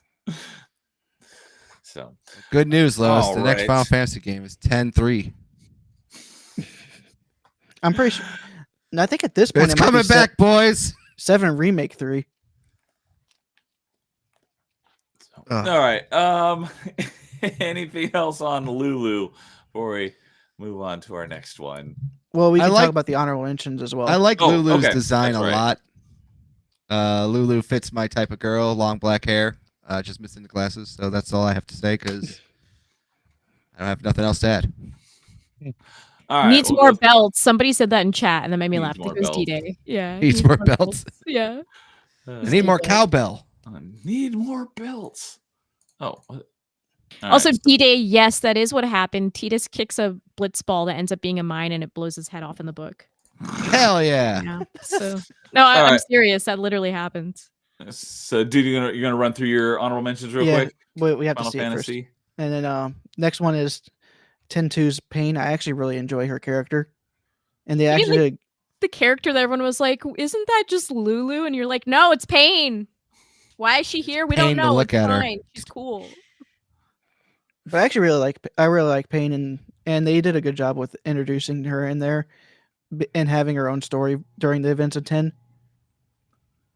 But also it makes sense having other characters coming in for a sequel because you're not going to just have only the characters from the original game coming in. So it made sense having someone like her come into the main party. At least one new character. Oh, that's what you're saying. D-Day was asking about the Blitzball mine, and you were Yeah, addressing that is- So. That does Okay. happen in the book. Yeah. Oh, we got a new face I haven't seen before. James is Squintin Nomo. So 13-2 is disappointing. So I'll have to take your word for it. But hello and welcome. Hope you're enjoying yourself. The Florida State fan. So all right. So go to the next honorable mention because I got like a couple of Edea from Final Fantasy VIII. Oh, that's a good mention too. I think she's the only villain on my entire list. Oh, well, so this is a and villain. s- All right. She's not she didn't start as a villain. She was mind controlled to become a villain by the okay. actual main villain of the game. All right. But she does have very motherly qualities when she wasn't being mind controlled because she actually ran an orphanage, Okay. which all playable characters except for Renoa were a part of. All right. And we got I guess the first furry-ish of the list. That's Fran, and she's a Vieira, so she's That's a technically a bunny. bunny girl. I get it. The only difference between her and humans is Vieira and humans is the ears and the feet. And high stamina. Yeah, probably, yeah. All right. And this is the one he sent twice for Accidentally. That's Scarlet from Final Fantasy VII. Scarlet. for Yeah. two good reasons. She's definitely a dominatrix. Good ballistics. Good ballistics on her. Agreed. Great personality. No, And she's got a then really shitty She's personality. also a villain. I almost Yes. forgot that she was a villain. Yeah, She's yeah, also a villain, but she's yeah, not a big time. main villain. Yeah, I meant personality, Carl. All right, And then the last one is last one here is from Final is- Fantasy 15, and that's Gentiana. All I actually did like her character a lot. And then the nice reveal about 2/3 of the way in was actually kind of really cool. right. October Mike is saying, "No, bunny girl's my weakness." By the way, her reveal being really cool is actually a pun. If you've actually played Final Fantasy, you would know 15, you would know that one. I haven't touched 15, so I actually enjoyed 15 for what it was. So I play 15 for the boys. Well, there are a couple of girls in there that are actually really good. Her and Yeah, of they course ruined the story. That's why we're here for the boys, though. Oh, her and RNA should have gotten a DLC to play. because of the bunny girl, Hugh Hefner got resurrected. Yeah, out of all the Final Fantasy ones, the one that I think that you missed is a good one is Quistis from 8. She's I thought definitely Quistis up there was too. good Yeah. Shout out Hugh Hefner, Pride of Chicago.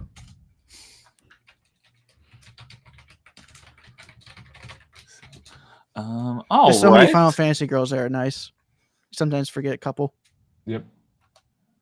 All right. Oh yeah, Mike is definitely saying something correct. We better see the bitch slap fight between Scarlet and Tifa. Oh, let's see here. I hope Scarlet is just like in the original remake. Don't they have the fight Oh, on top okay. of a cannon? Yes, it's the Junon cannon. Yep. All right, let's see here. Number 2. Carl, what is your number 2? I sent the photo to you already, too. Oh, all right. Let me pull that one up. Oh, I recognize this. I don't know her name, though. Yes, so my number 2, kind of ironically, looks a little bit like Scarlet. From Dragon Age Origins, Morrigan was my number 2 that I went with here. The Witch of the Wilds is the funny thing about her. I like Morgan because she is such a I don't give a shit kind of character in the whole entire game. And she's like very snarky, very, standoffish, but like she also is like one of those characters, like I said, kind of like Aegis, where if they devote a huge part of the lore to her with like the romance and stuff like that too. And she does keep popping up in the series too. I actually think one of my favorite designs of her is actually an Inquisition when you have to sneak into a party and she's dressed up all dolled up and everything else like that. I do know someone who actually defends the Inquisition. Inquisition's not a bad game. The DLC made it really good, but the gameplay overall was just okay. One of these days I need to play through Dragon Age 1. Yeah, Origins was like just kind of like the peak of the story. Obviously, like there's a whole storyline with her where she could get pregnant, and then like you have to use that to like defeat evil, and then there's a whole thing where you have to chase her down into DLC, and you could kind of just have like a really fun romance with her too. Like she doesn't like this whole thing where she's becoming attached to you and finding herself like in love. Like there's a lot of like fun comment, like if you romance her with the others in the party, where one of the characters, her name is Wynn, she's an older lady, and she's like, I see how you look at him, and she's like, you will shut up or I will kill you, basically. Because she doesn't want to admit all that stuff with it too. And we were also talking about her mother is also part of that mission too, where you can basically she's worried about her stealing her body, so you have to go kill her and stuff like that. But then she appears in Dragon Age 2 and Dragon Age 3. Her story is just very interesting. Like I said, I like her personality.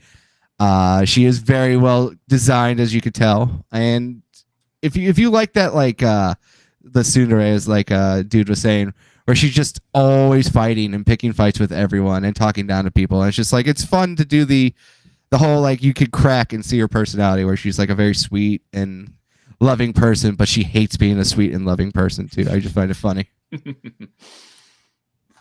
And there was a fun story I have with this too. I was at a big anime convention over here. It's called Asan, a long time ago when Dragon Age was first new, and there was like a whole giant group of people that were cosplaying as Dragon Age characters.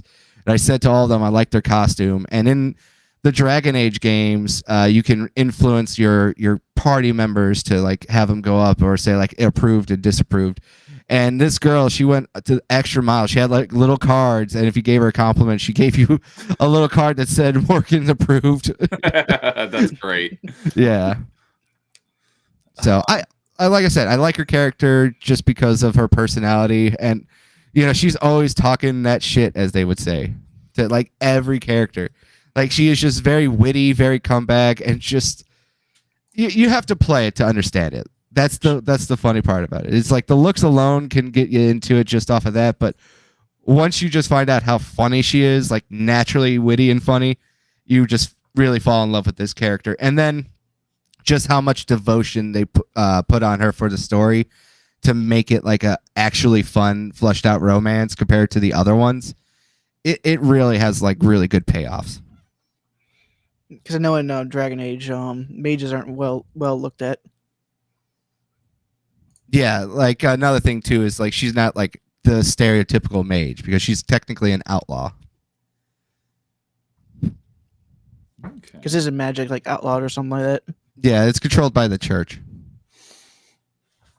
I don't remember what it was for. I thought it was for a thumbnail, but I was looking through the thumbnails for previous episodes of Top 5, and it wasn't on there. So, but I think I might have changed the character. But I was I asked my buddy Rozic because he's a Dragon Age fan, who would be like people's like top like waifu from Dragon Age, because I don't know anything about Dragon Age, and I think this was the character he mentioned. Yeah. So Morgan and Liliana are pretty up there. okay, I've heard that name as well. Yeah, it's the original two, and very different storylines. They definitely do diverge quickly. Do they not get along well, those two? Yeah, a little bit, but it's also there's a lot more lore behind that, and it's been a very hot minute since I've played them, so I don't want to really speak too much more about that because I plan to play them this year and acquaint myself. All right. Cool. All right, and just another update on the poll. Boobs is winning right now at 69%. Nice. It needs to stop there. End poll. Poll's done. We win. So, all right. Let's see here. I guess it's just Kay and I left for our number twos. I'll go, and then Kay can finish off our number twos. So my number two is from my favorite franchise of all time. Oh, wait, I had it pulled up here on this other tab. There we go. Which is, unsurprisingly, Mass Effect. But that doesn't exactly narrow it down since there are lots of options. So I think Carl might know this answer since we've talked about it. I think on Party Chat. Tell me it's the one from Andromeda. No, it is not Andromeda. She is genetically perfect, and her voice actor is also smoking hot, and that's what her character is based on. And yes. yes, that is the wonderful Miranda Lawson. Fun fact, could not get into her because I have a cousin named Miranda, and it always made me feel weird. It's funny you mentioned that because you have a cousin named Miranda, and then when we we did talk about this on Party Chat, but I think it was before you joined as regular co-host, because it was in the summer, and I had James, I had Mo Zamboni, and BD Jake on, and we were talking about our waifus, and Mo Zamboni said that his like sister-in-law is named Miranda and also kind of looks like the character, and so he's like, it was weird for him too. So it's funny how this one character has, you know, some real life extenuating circumstances for two people that I've talked to online. But yeah, and she's a biotic, and she's awesome, and you know, she's cold at first, but once you prove yourself to her, she becomes a loyal companion, and yeah, and great assets. Not as big as some of the others, but very nice, decently sized, well defined, and she falls in great on both the opitology and donatology aspects of the religion, because not in the legendary edition unless you patch it on modded on PC. Unfortunately, they moved the camera angles, but there's some very great camera angles on the original game that focus on her excellent posterior. So, yeah. Yeah, she was designed perfect, but she's sterile. That's the funny lore right there too. I Doesn't that forgot make her about that. perfect? Yeah, I was gonna say that's Like, what do you for mean? some people that's not a downside. Some guys are like, yeah. Nothing to worry about. Yeah, but you can't pass on his genetics. Yep, that is true. So But Neil, that's a great choice, by the way. And she was another girl that I was really debating hard about putting on my top 5, and she didn't make it. But it was her and Tifa that I was like so stuck on. I'm like, I really love Miranda. Like I really, really do. And Ashley as well. It was like, oh, I want both of them on there, but they just didn't fit. So yeah, on our thumbnail, Kay was Ada Wong. I was Ashley from Mass Effect 3 because they gave her a glow up in Mass Effect 3. Yeah. Jason was Aerith, and Carl is Kasumi, and Dude is Cammy. So for anyone who missed the thumbnail, and so I know Carl is a big fan of Mass Effect as well. Yes. And we've talked about this before, so I'm not going to spoil anything in case it happens to be on his list. But no, Miranda is definitely not on my list. I consider her a mid-tier girl in the Mass Effect games. Okay. Well, I was going to ask the rest of the panel their favorite Mass Effect waifus for those who have played it, but I know Carl's answer because we've talked about it before. So if it happens to be on your list, I don't want to spoil it. But for the rest of the panel, it is. Yeah, I figured as much, but I don't want to spoil anything. So sounds like Kay, Miranda's your Mass Effect waifu. I know James's Mass Effect waifu is Ashley. It's between Miranda and Ashley for me, but yeah, there's just like I love Ashley in 1, but I think she looks way better in 3, and then Miranda's like the break in between. So it's hard. They're like tied for me. But I can tell you I hate Jack. Yeah, I saw someone tell you confidently just within the last week say like Jack was their Mass Effect waifu, and I'm like, really? Yeah, John, because she's very punk rock. Oh, it was Sophomore John? Yeah. that checks out. I like her design. It's just that you have to like kind of like get through to her, you know what I mean? Yeah. She's got like really good character development for sure. But like when you do her loyalty missions, it's like, yeah, you know what? I can understand why she's so messed up. So James is saying Ashley exclusively in Mass Effect 1. Okay, I did not. Yeah, know because they that, reversed. But I know how much he hates 3. They reverse everything about her personality in the later one. It's like that's why? True. Yeah. Like I don't know. I talked about that with Carl, and he's like, "Yeah, I disagree." But we're not going to get into that. I do not agree with that at all. That's not what this. I mean, okay, about. then Maybe we can have a stream about that in the future. She progressively becomes softer, and I don't like her when she becomes softer on her opinions. I like her when she's aggressive in 1. Understandable. But yes, I agree, James. Jack does look better in 3. She's the worst in 2. And Lois is saying these characters are from games. Awesome. Oh, and shout out to Elvis. He has a stream consisting solely of Miranda butt pics out of spite. If you send me the link, I will put it in the stream description after we're done. Also, one thing to mention is that the guy who made the mod for the PC version of the original release that removed all the butt shots. That's right. He actually went into the Legendary Edition and re-added the butt shots. Yeah, the guy who made the mod to get rid of him in the original version is the same guy who made the mod to put him back in the Legendary Edition. And I think whenever he posted that he did it on Twitter, I think he actually said, I think he did the perfectly balanced as all things should be. Yes, I did see that. That's funny, actually. That was great. I remember seeing that. So, you should have your choices. I'm assuming you don't have a Mass Effect person on your list, dude. I've only played the first game. That's right. That's right. You were because I think I'm more on Liara.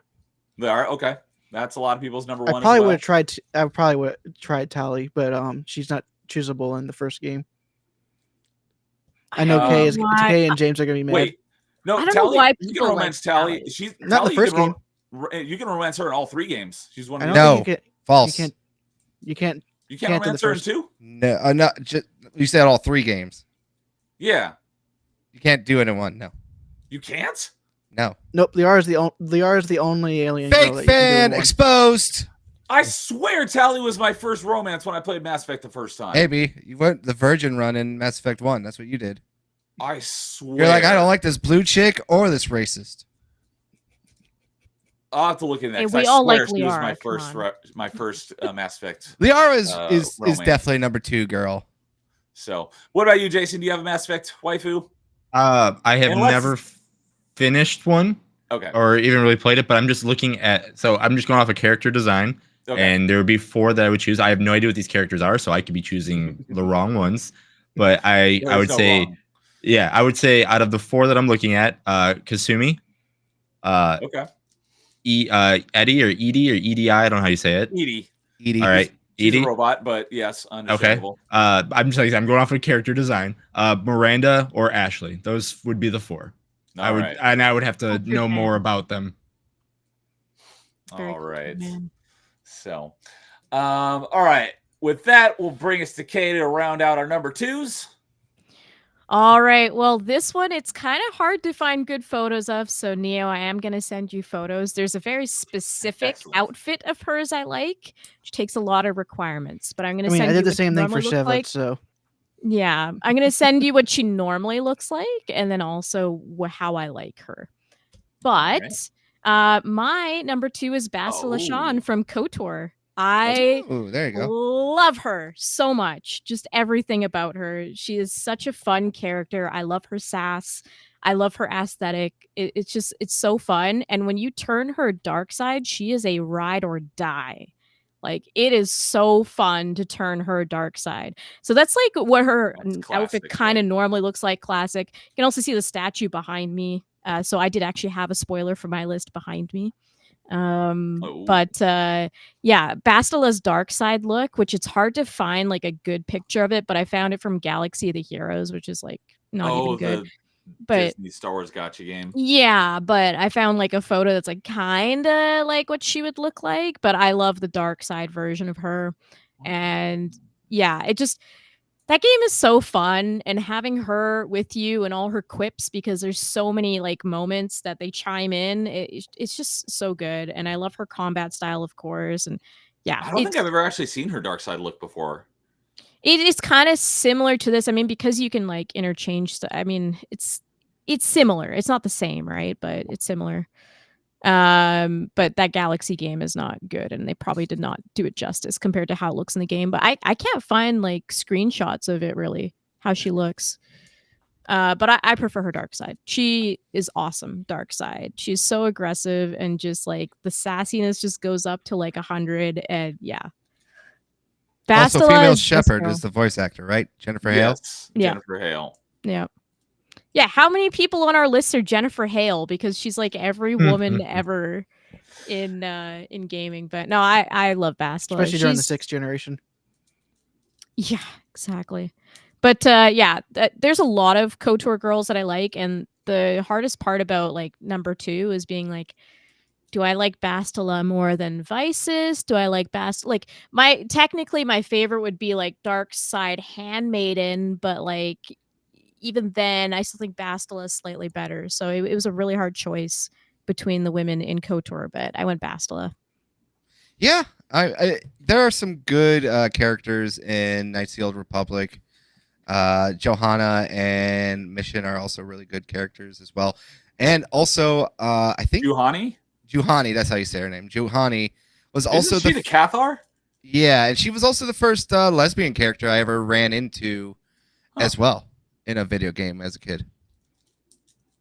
I don't remember that, but I played KOTOR like 20 years ago, and I haven't played it since, but I will be playing it. Yeah, you can actually romance her if you're a woman. Oh, did not know that. Yes. But yeah, Bastila is just peak. I love her. Good pick. She's also kind of got that snarkiness to her as well, where she's like, I don't want to get close to you. It's like that weird British thing where it's like, it's not that she's trying to project that she's better than you, but at the same time, she is trying to project that she's better than you. She's got like the prim and proper thing to a certain degree. Like, yes. Yeah. Yeah. An elitist. There you go. That's the word I would say. An elitist. Okay. Yeah. Well, and there's also apathy as death. Well, it's also because she has so much pressure on her. She's still technically not. She's just a Padawan in all the grand scheme of things. She's not even really a Jedi Knight, and she's got this special power called battle meditation, and they put a lot on her because they're getting their butts kicked. If I was to, I hadn't even thought about Star Wars video game waifus, but not that I dislike Bastila, but I've always liked Dash Rendar is your waifu. I've always liked Satil Shan better, which is like her great granddaughter or something. Oh, please, we all know Kreia has all those amazing techniques that they don't teach you in the Jedi books. Kreia's like a nagging mother-in-law. That's what I don't like about Kreia. So Kreia nags people too much. I can't deal with it. It's like no matter what you do, you won't make Kreia happy. What's the point? She's like a unfeeling Russian mother. Oh yeah, great. Now you just killed that homeless man because you gave him money. How do you feel about life? I thought I was doing good. You should have known better. Yeah, nothing will ever Boromir would have bought suffice. 5 pizzas instead of 4. It feels like I'm dealing with Lord of the Rings, man. Lord Denethor is the male version of Kreia. Nothing, unless you're Boromir. Yeah, Nothing can exactly. nothing he does can be construed as wrong, but everything Faramir does is I brought not good Van enough. Helsing. Boromir brought me Wolverine. Yeah, exactly. That's hilarious. Is that a meme? Yes. I've not seen that, but that's great. It's Also- literally the Hugh Jackman Van Helsing too. Also, one of the big controversies, ongoing debate, Van Helsing, Kate Beckinsale, or Underworld. Yeah, we did that that was on Party Chat, I think, right? Or was that on Top 5? No, that was on Top 5. We started talking about it on Party Chat, but I did a poll on Top 5 when we were talking about spooky movies. That's right. Yep. The correct answer still is Van Helsing. Yes, Van Helsing won that poll. I don't remember by how much, but it did Jason win. is still mad about Jason's that. still I can salty still about see it. him Don't worry. shaking his head. Don't worry, Jason. I'm on your side. Thank you. She looks great in both, but she looks better in Van Helsing. Also, her being a vampire in Underworld, it bumps it up a little bit for me. Oh, likes the vampire ladies. All right. I don't know, man. Those blue eyes. Yeah, that's true. So, and while we were on topic of Mass Effect, James is I saying, take you also like blondes. Yes, I do like blondes. I was talking about Jason. Oh, okay. No, I mean, no. Like I said, the dark hair with those blue eyes is just like, I don't know. I do like dark hair. But while we were on Mass Effect, James is saying, I think he meant to say, someone better say Morinth. I do appreciate Morinth as well. Yeah, I mean, definitely I'm sure tried that we've all- option to see We've what all happened. tried it just to see what would happen. I Yeah. definitely did. Of course. So, all right. Well, that will do it for our number 2s. But as always, before we get into our number 1s, we got to go through some honorable Since I've already got the mentions. pictures already lined up in Discord, I'm going to go and go first. I was just going to say, since you've already gone through a bunch of them, let's go ahead and go with Dude to start off our honorable mentions. Yeah. Wow. I'll be going through these a lot quicker. I But don't know if I can do it as quick as you want to go through them, but I will try. you can go as quickly as possible. All right. But So, let's see here. Oh, let's start zoom out a little bit. All right. First honorable mention here. Oh, I'm not sharing. Sorry. you need to share. I forgot. We got Lucamine from Pokemon. All right. Although What she's not Pokemon is really. that from? Although she's Sun and Moon. I kind of like her more for her body more than her personality, because she is a very bad mom in the first game. She's one of the few times from Japanese media where it's an evil mom. Okay. But it turns out it's because she's trying to get her husband out of a dark dimension. She's also a boss fight. All right. I think this is another Pokemon character. Yep. Cynthia, And what is she from? champion of Gen 4. I'm in a Pearl. No, and thank you. and she's a random encounter technically in 5. You just, because in most Pokemon games you just go into houses to go find what's in them. You just decide to go in this one house on the beach.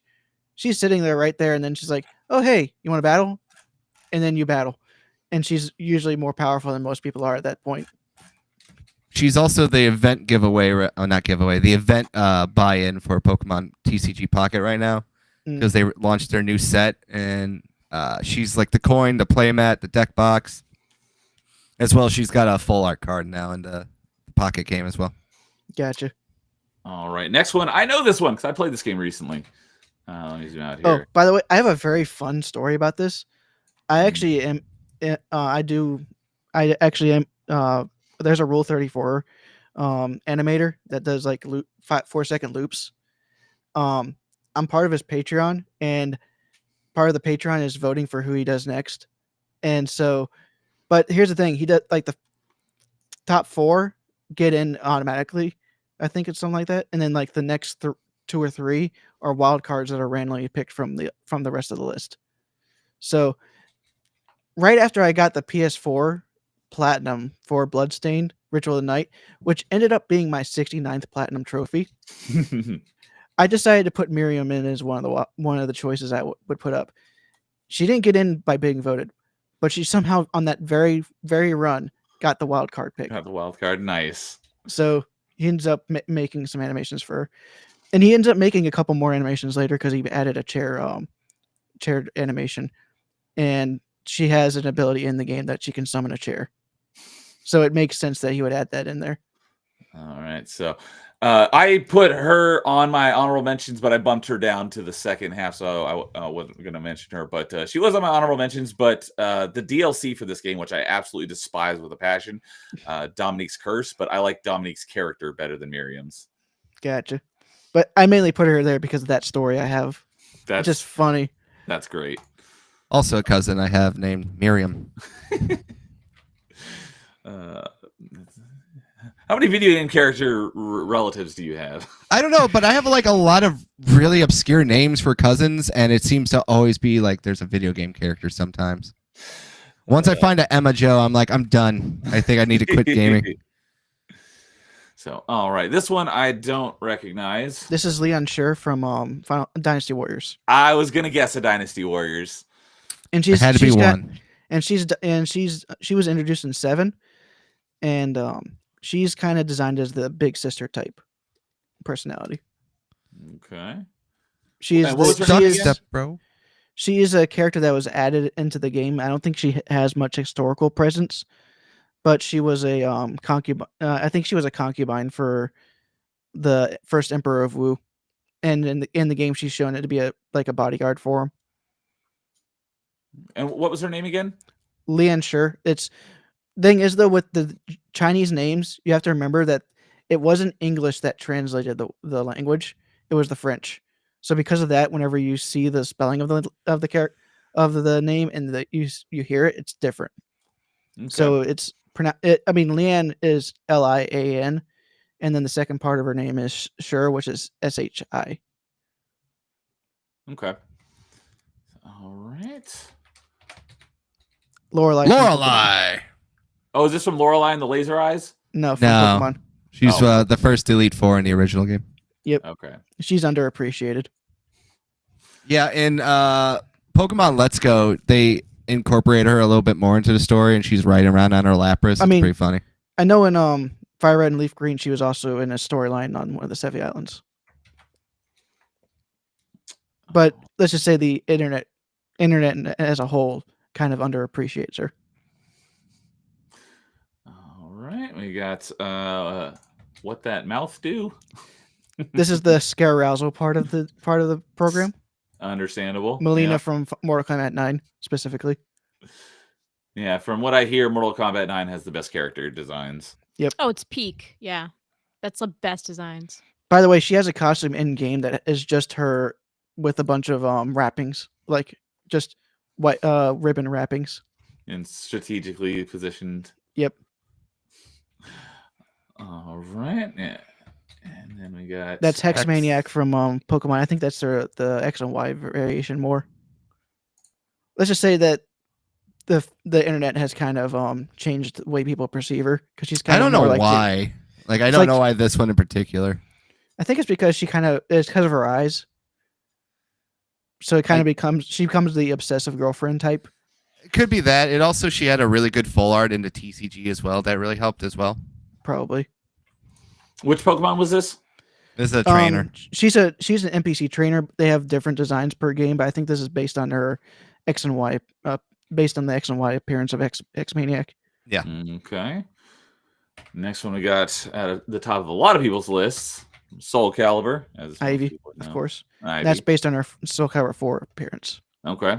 Back when they were still making her busts bigger at each game, just because they could. Good I think pick. 5 was the first time they didn't make them bigger. Yeah. All right, and I don't. This know is who another this- Dynasty Warriors character, and this is Zhurong. Technically, I think she's technically Vietnamese. She's based on the tribes that end up becoming the Vietnamese, the Nam Man tribes. Okay. She's actually one of the few characters in the original Romance of the Kingdoms novel to actually be in combat. So. All right, and then according to what you sent me, this last one, another character. I got don't 2 more, recognize. but I can only send 10 at a time. Oh. And that's another Dynasty Warriors character, Zenji, the first Empress of Wei. Okay. She's kind of the sadistic type. And the last 2 will be if I was into furries, these ones would have been my awakening.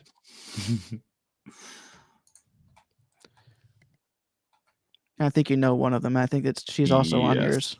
Yes. Let's see now. Where is it? There. And I'm choosing them individually, so I get the one that on both of ours first. And there we go. Yes. All right. Although one of them was based on a newer design because of the remake. Of course, Yeah. Crystal, which dude just finished playing through and getting the mastery on Star Fox Adventures. Only took me recently. 5 streams, so not that long. Yeah, got to it pretty quick. I've not played Star Fox Adventures. I will be playing it at some point. But I played through last summer for the first time since it was new. I played Star Fox Assault, and she is in that as well. So she was on my lower tier honorable mentions list. I think in one of the many endings to Command, she ends up leaving Star Fox team to go to start a relationship with Wolf. Oh. In one of the many endings. But yep, sexy fox lady. And the second maybe almost awakening is Alora from Spyro. She just has an adorable personality. That is true. So, which Spyro was she from? She was in 2, Ripto's Rage. Yeah, I played the I mean, she is a satyr, so it's not like she's not like Crystal, where she's an animal turned into in the same way. She's actually a satyr is actually like a historically mythological character from Greece. Yes.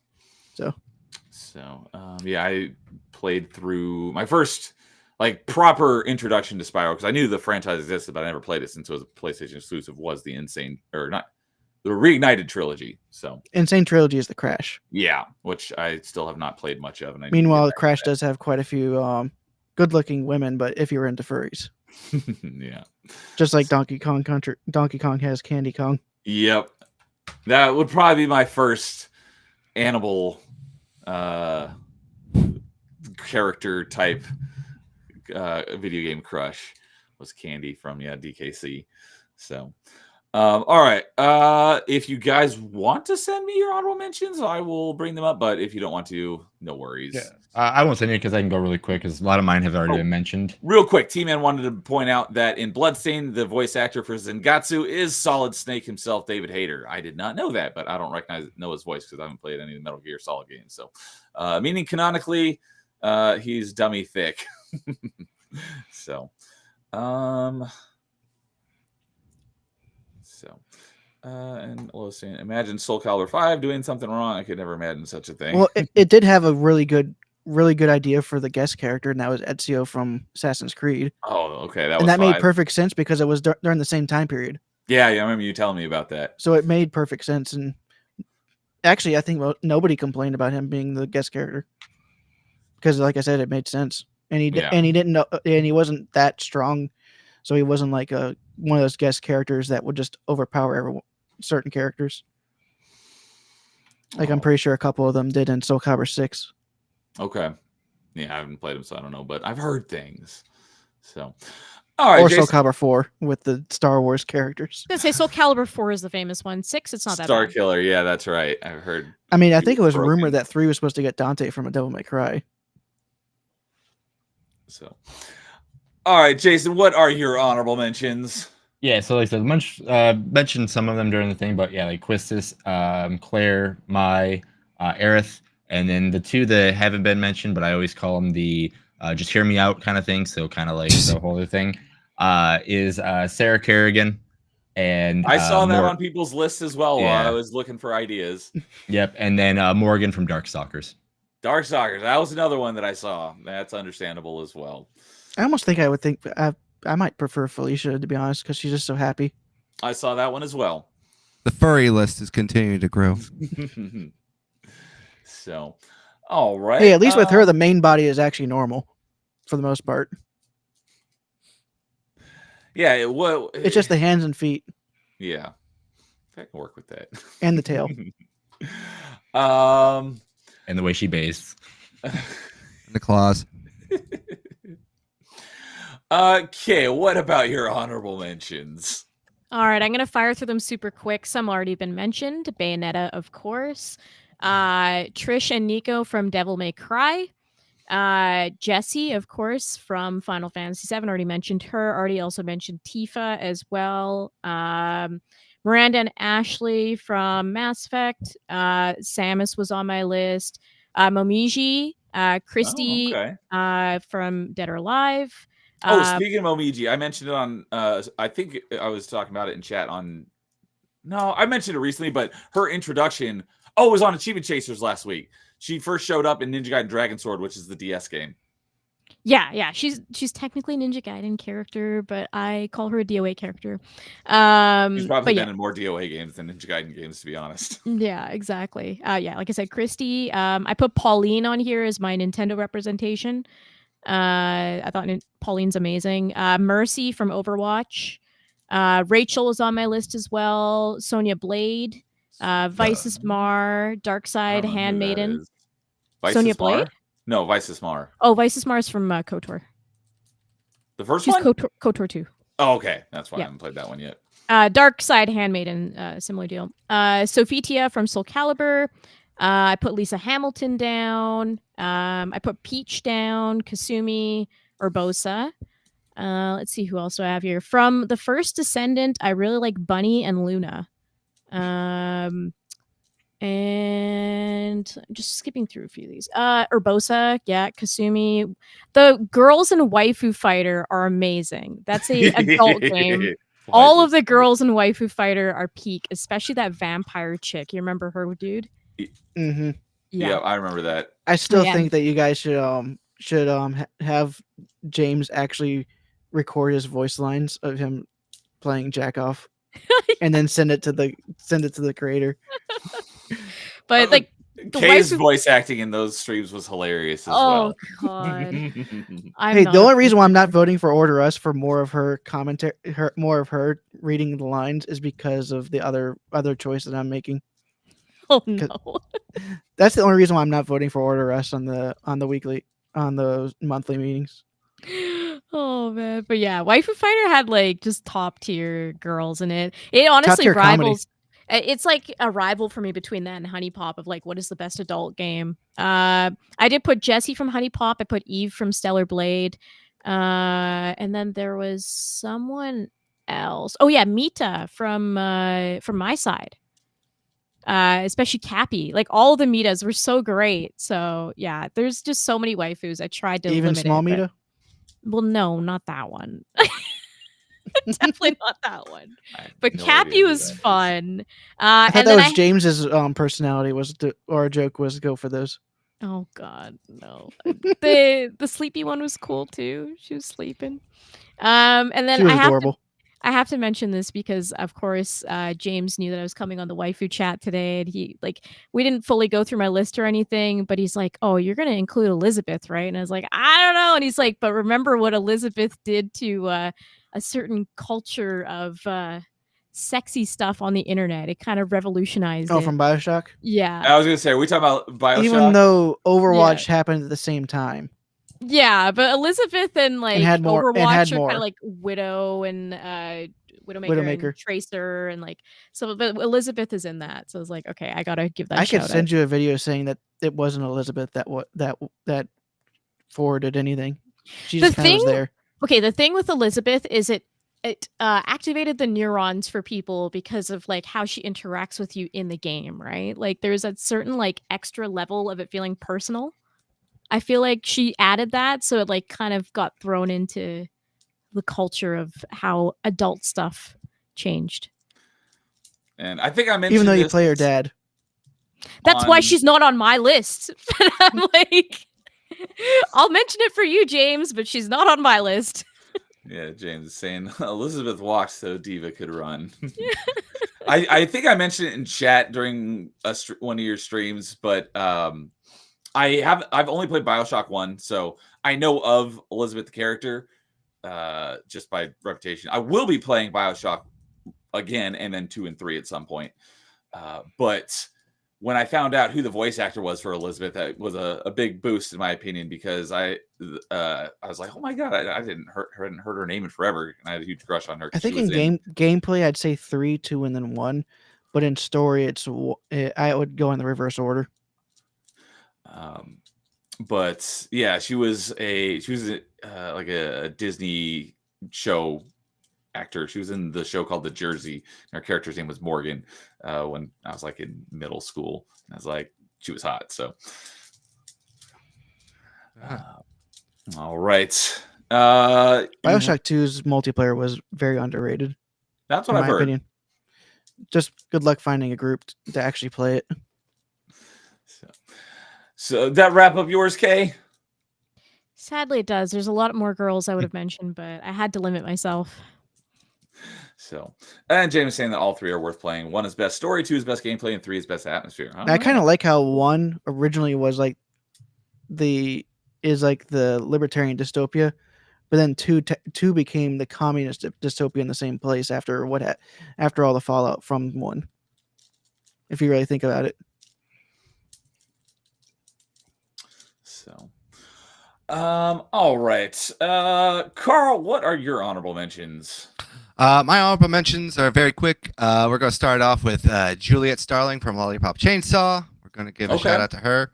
Another one, let's get some Persona girls out of the way. Chie, Yukari, and Kasumi. Those are from the other Persona games I consider the other waifus I enjoyed more. On top of that, we could give a special shout out to Best Little Sister, Futaba, as well. I'm Team Aerith, so going to give a shout out to Aerith, and Best Girl, as I said before, Yuffie. Yuffie's done really well. The voice actor in Japanese and English have done her very good in these remakes. So give a shout out to them. And then after that, Liara is my second favorite Mass Effect girl. So shout out to Liara. It sounds like by average, she's probably the best girl. Yeah, it seems probably for everyone. Definitely. It seems like she's like the second choice. So give a shout out to Liara, and then a character probably no one expected to hear today, but Black Rose from the Dot Hack series of video games as well. I don't know who that is, but Well, I could throw you another one. I think I forgot to mention. Game Over Gruntilda from Banjo-Kazooie. I bet James would be there with you. And then he mentioned Gruntilda when we were talking about Game Waifus on that episode of Party Chat that I was talking about earlier. And I just have 2 more. Got to get some Fire Emblems out there. Got to go with probably the chalk pick, Lucina from Awakening. And then my personal favorite, the one that the Fire Emblem community seems to hate for reasons of their own insanity, Edelgard. I got to give a shout out to Edelgard as well. All right. And while you were mentioning it, I did bring up Yuffie, and I have seen this character before, but I had no idea that's who it was. So, all right. And as for myself, for my honorable mentions, also have to mention Liara. I'm assuming that this character is in a video game because there are plenty of games on this franchise, and she is probably everyone's favorite waifu from that franchise is Mai Valentine from Yu-Gi-Oh! I think in but I don't see his share counting because it was that started as an anime, not as an anime. Cheater. But he's in Yu-Gi-Oh! Video games. The council has spoken. You are That's denied. why I put her on my honorable mentions. But on Yu-Gi-Oh! Abridged, I think Joey doesn't remember her name, so he just calls her Boobies. Another one I got my honorable mention is Phoenix from Immortals Phoenix Rising. I really liked her a lot, and I just played through that about a year ago. I think I finished it last February, and I really liked that game. We got Poison Ivy from the Arkham franchise. Doesn't count. She's from comics. She's in a video game, so it counts. It cheating, man. It doesn't cheating. matter where it originated from, as long as they're in a video game. I put my waifus that aren't even in video games. That's how deep I'm going. It says gaming waifus. They are originally from a video game. That was never stipulated that it had to originate, as long as they're in a video game. So just start yelling and say you're the dungeon master, and I make the rules. All right, exactly. There you go. It's like, don't let me pull rank. All right, I'm adding Yorichi to mine then, and Rengiku. All the Bleach characters. Start adding the Dragon Ball Z characters too. Let's go, Chi-Chi, Bulma. Let's go insane here, folks. October Mike saying, "This is mine out. Mine doesn't count." She's in. I'm sure she's in a Yu-Gi-Oh video game, but that's why I put her on. Which one, Neo? I'm almost positive that she was in Dual Generations. That's the one I played the most of. as mentioned earlier, Bayonetta, and then the one that I had originally in my top 5 and swapped it out with Samus because I was like, oh my god, I have to have Samus in my list, was Cortana. Cortana. Which I'm surprised no one's mentioned yet. Well, it's because she's only a hologram. Yeah, I didn't look at her as like a waifu. I was like, that's trusty sidekick. Halo 4, she becomes corporeal, so to speak, for a short period of time. Oh, one more character I forgot. Hulkenberg from Metaphor Refantasio. Okay. Her name is Hulkenberg? Yeah, that's her last name. They're named after F1 drivers, a lot of them. Oh, that's right. You mentioned that. Just imagine saying that name in bed. Oh, Hulkenberg. Like, what? Well, there is She-Hulk. We don't Yeah, talk that's about true. She-Hulk and not I bad. don't remember her first name. Hey, she's got. I One don't of those even very consider the German TV sounding series names. as a thing that exists. So, She-Hulk is actually a good character in the comics. Yeah, I've heard that From she what is I've a heard. great character in the comics. Don't take the garbage Disney Plus show as any indication of her actual character. Yeah, I'm surprised you didn't just say Deadpool is one of your waifus since you're just going all over the place right now. Here's the thing, though. Deadpool would make him his waifu. Oh, one more. I just remembered too. I was just Lady saw, Pool. Cat from Oh, Gravity she's Rush. in a game. Cat. Oh, I need from to play that game. Halo Reach. Gravity Rush. Oh, okay. I know Cat's of that too game. abrasive. You're in talking about Halo Cat Reach. from Halo Reach. Yeah. Okay. That's the first cat that I thought of. So Neo's favorite type of woman because she has one arm. James says that you all would have hated me if I came on for this list. Mike saying someone cheating at the Banhammer. No, it's they're in a video game. They don't have to originate from a video game. Lola Bunny, that's a lot of people's furry awakening. 90s in general, let's just be honest. All right. Oh, yeah. I mentioned that earlier. I'm sure this is probably on somebody's list. I but haven't maybe played not. Nier. I haven't played any Full Nier speed. games, so I need to play that eventually. Okay. If I've it was only going to be on ever played her anybody's in Soul list, Calibur, it so- would have. My guess would have been dude's list, but I guess I not. do have her in my Final Fantasy game on my phone. Oh, NK is saying I would have put 2B, but I haven't beaten it yet. So, I'm not a Um, fan of 2B. I think she's overrated. oh, Although I still love the Kratos Gengar.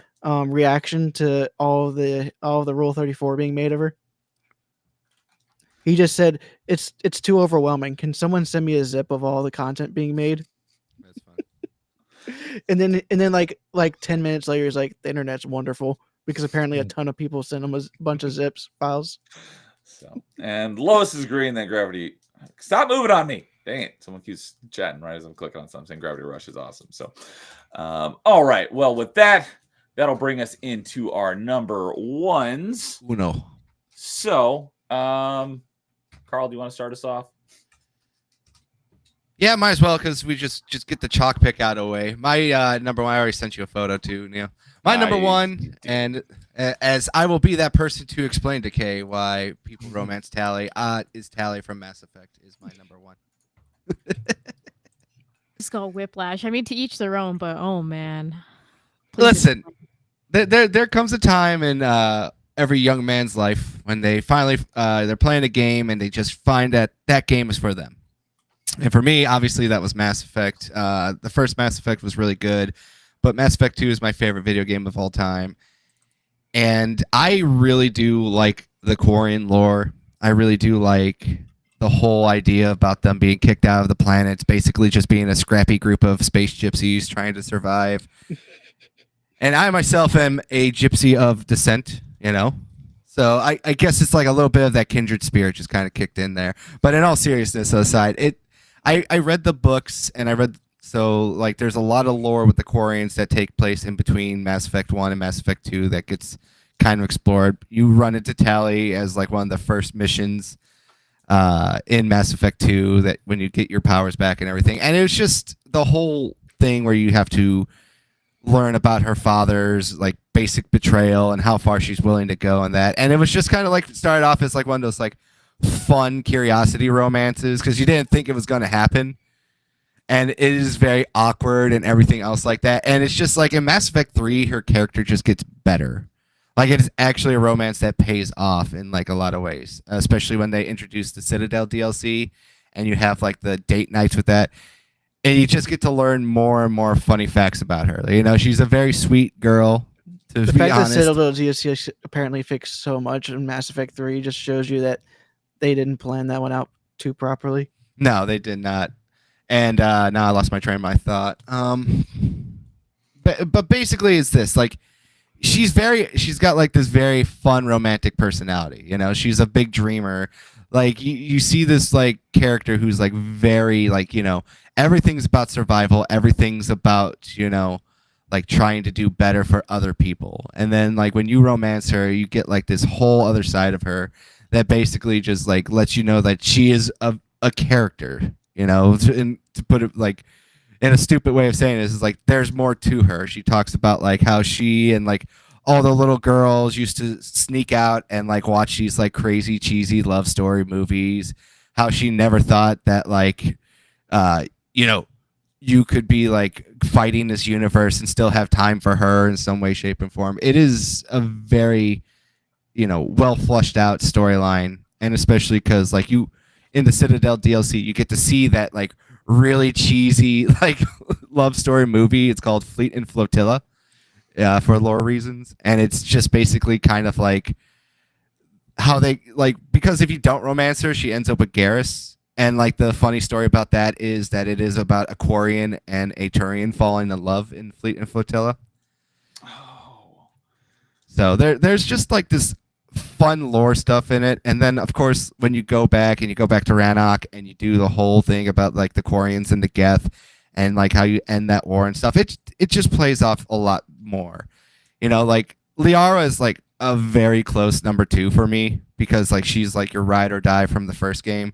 But there is something also fun about like a woman who's like just like I can literally die at any moment and I still want this to work out just because that's how much I'm devoted to you. Yep. So for those who aren't well versed in the Mass Effect lore, the Quarians wear their suits because they basically have no immune system. So the slightest thing can get them like deathly ill. Yes, and the post romance scene. It's fun to go. She goes like, I am leaking from everywhere, but it was worth it. So, yep, I figured that was probably going to be your number 1 since we've talked about it on Party Chat a lot. It is the number 1. It's become like a meme, even with my friends. Like for one Christmas, they bought me a Tally body pillow. That's right. I think you remember you mentioning that. And I think I was like one of those like weird things because I have it like. I don't think I have the pillowcase anymore. I think my wife put it away finally. But I had it on like our beanbag, and I took a picture of like my dog like just laying on his pillow, and I had to answer so many questions of like it's a gag, you know. I did not buy this for myself. It's like it was on sale for $10, and it was like one of those white elephant Christmas gifts. All right, that's just what happens when you're. But I do have. Actual autograph. I think it's this exact photo actually autographed by the voice actress too. Oh, awesome. Yeah. Allison? I forget her name off the top of my head. So, I got 4 autograph photos of Mass Effect characters I need to put up eventually. Lucky. I still, James, the offer's open. I will pay you anything for your signed copy of Mass Effect 3. The offer is always open. Oh, he's got a signed copy by who? I don't Mark remember. Meir This. and Jennifer Hale. I got a photo of Mark Meir and Jennifer Hale signed. Nice. And it was like, I think Jennifer Hale said, I'm Commander Shepard, and this is my favorite photo on a Citadel. Nice. And Mark Meir says, well, bang, okay? That's great. Yeah. So awesome. And Amon-Ra's here saying moo. What's up, Amon-Ra? Good to see you as always. Moo to you. So James like anything within reason. But let's talk. We'll talk, okay? I'll also go into this bidding war with you just for fun. No. It's just so ironic because of how much James hates Mass Effect 3. It's my favorite game of all time. Yeah. So all right. Anybody else want to chime in on Tally? Like I said, I've only played the first game, but I did like her in the first game, so I'd probably continue that option when I finally go through 2 and 3. Yeah, I'm going to go for a platinum run of this trilogy on the PS5 this year, so okay. You're going to watch out. I'm going to kick your booty. Yeah, you're on a good pace, so Keep a pace with you, basically. Yeah, I don't know. I haven't been following on Canadian. Be a mad lad. Do it on every version of the game. I did it for Xbox, and I'm probably going to do it on PlayStation because I want the platinum trophies. Well, here's the thing: you can do it on Xbox 360, Xbox One, PS3, PS4, and Steam. PS3 is going to be a hard one for me to do, but I think I got most of the achievements on 360. When it comes to PS3, the only way you can get the first game is through the trilogy pack. I have them. Trust me, I have them. Nice. So, Yeah, Kay, you want to insult me now? No, I won't insult you, but I just don't like Tally. But that's okay. That's what I was Everyone gonna has their say. waifus. Is the first time I went through the whole trilogy, I kept the romance with Tally through all three on my very first playthrough of each one. So, all right. Let's see. Since, Jason's like, ew, space gypsies. Since Carl was just attacking Kay, let's let Kay have a chance. We kind to of attacked both retaliate. Kay and Jason right there. Yeah, I say when I say my number one, like no one's gonna. I don't think anybody's gonna know my number one. So I think some people are gonna be, wait, who? yeah, Jason's right. like the green man right now. He's blended in. Mm-hmm. So, Kay, do you got anything to retort Carl's tally for number one and why your number one is so much better than his? First of all, it's everyone's personal waifu, so it doesn't matter. It's fine. I just don't like Tally because she's obnoxious and quirky, but I just have that thing where I find quirky girls really annoying. But it's fine. It's fine. A lot of people like Tally. It's not an unpopular choice. All right. So my number one, well, Neo, you already have a photo of her. You were given it at some point tonight. My number one is Ivy Valentine from Soul Calibur. Oh, There we go. Yeah. Another one. It's in my honorable mention. To me, Ivy Valentine, I went on this rant before on a Melee Madness podcast during an Anything Goes. She, to me, is the embodiment of everything that should represent gaming with a female character. She's super sexy. I love all of her outfits. Her combat is great and fun, though I kind of suck at it, but I do enjoy it when I can get the hang of it. She's like the closest thing to a trap character in Soul Calibur. Yeah. With Trap how character? how her whip can go through the ground like that.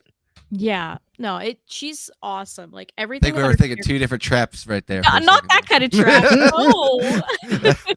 It'd be kind of hard for her to be a trap with that outfit. I was like, wait a minute here.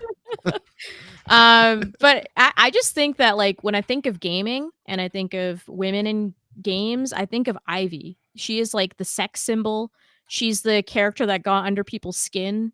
She is the mascot of Soul Calibur. And I think a lot of other characters followed in her example. And what I love about like her story is that like she's super book smart and everything. But she's like great at combat. Yeah, she created the weapon that she uses. Yeah, exactly. And she has the tainted blood, as she calls it, coursing through her veins. So like her whole thing is she's trying to find Soul Edge to solve everything. Sorry, Soul Calibur and Soul Edge to solve everything.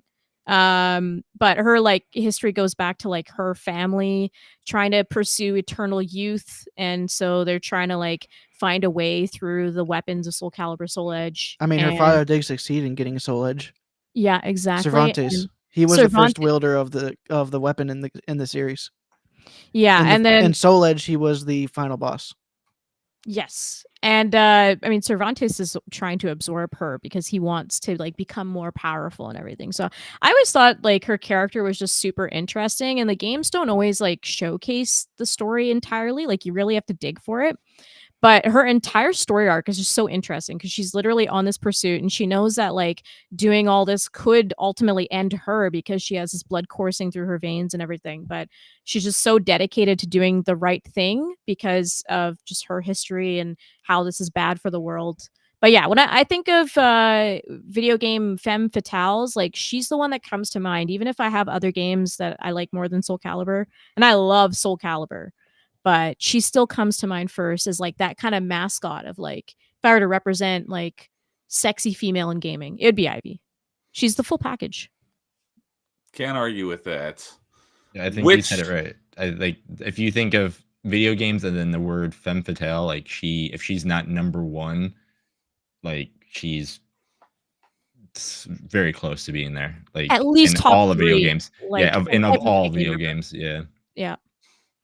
Obviously, So, there's like characters that are modern now that we think of like as games have advanced and everything. Like, I'm not saying she's like completely like that's the only character that people think of, but like, especially if you went back like even 5-10 years, I think you would expect most people to say Ivy, and that's just driving down with time because unfortunately in 2019 the last Soul Calibur didn't do as well, even though it's a great game.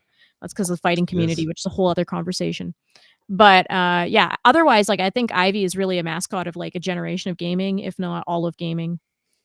I mean, Soul Calibur died because of the netcode. I mean, if Bamco knew what they were doing now with what they did with Tekken 8 with the netcode for that game, it would have been fine. But you can't play that game online, and if you're a fighting game that can't play online anymore, you're not gonna make it. It also didn't help that they did hold back some characters for DLC, like Tira. Yeah, I think the biggest thing is if the fighting game community doesn't rally behind something, then it's just not going to succeed in for fighting games at least. And yeah, netcode was a huge problem there, and that happened during the certain period of time where people weren't exactly traveling around to see people. So it really came out at the wrong time. It's actually an excellent game. I love Soul Calibur 6, and I think it's like the closest to Soul Calibur 2 that I've had like a really good time with. That and the portable one, Broken Destiny, I want to say. But yeah, it's a really good game, and it just failed because it came out the wrong time. And I always think about like, what if this game had come out around when Tekken 8 came out, Street Fighter 6? This would have been a competitor. So Also, it's kind of weird that for the one of the guest character they brought in from Samurai Showdown was just looks like Mitsurugi. yeah, Even though everyone who knows that it's not Mitsurugi, it's still like, why do we have two characters that look the same? They yeah. should. There were so many other characters they could have brought in from Samurai Showdown that would have been different. Yeah. So, oh yeah, I was gonna ask which Soul Calibur game is she best in? Well, Soul Calibur 2 is peak. I mean, Okay. it's hard to argue that. But what I love about Soul Calibur 6 is that you can like download a bunch of costumes and stuff, like you can buy stuff. And the certain adult armor? artist, she has really great outfits that you can find there that cover nothing. I'm actually looking it up to see Nothing. how high she is on the tier list when it comes to the actual whatchamacallit, competitive scene. Oh, okay. So Apparently she's considered an A tier in 6. That's why I was able to find quickly. So that's actually pretty good. Yeah.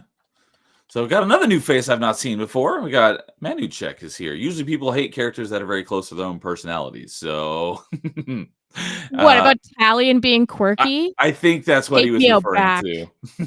But hello, Manuchek. Welcome. Hope you're enjoying. Apparently she's ranked number 1 at least using Google and the AI thing. For 6?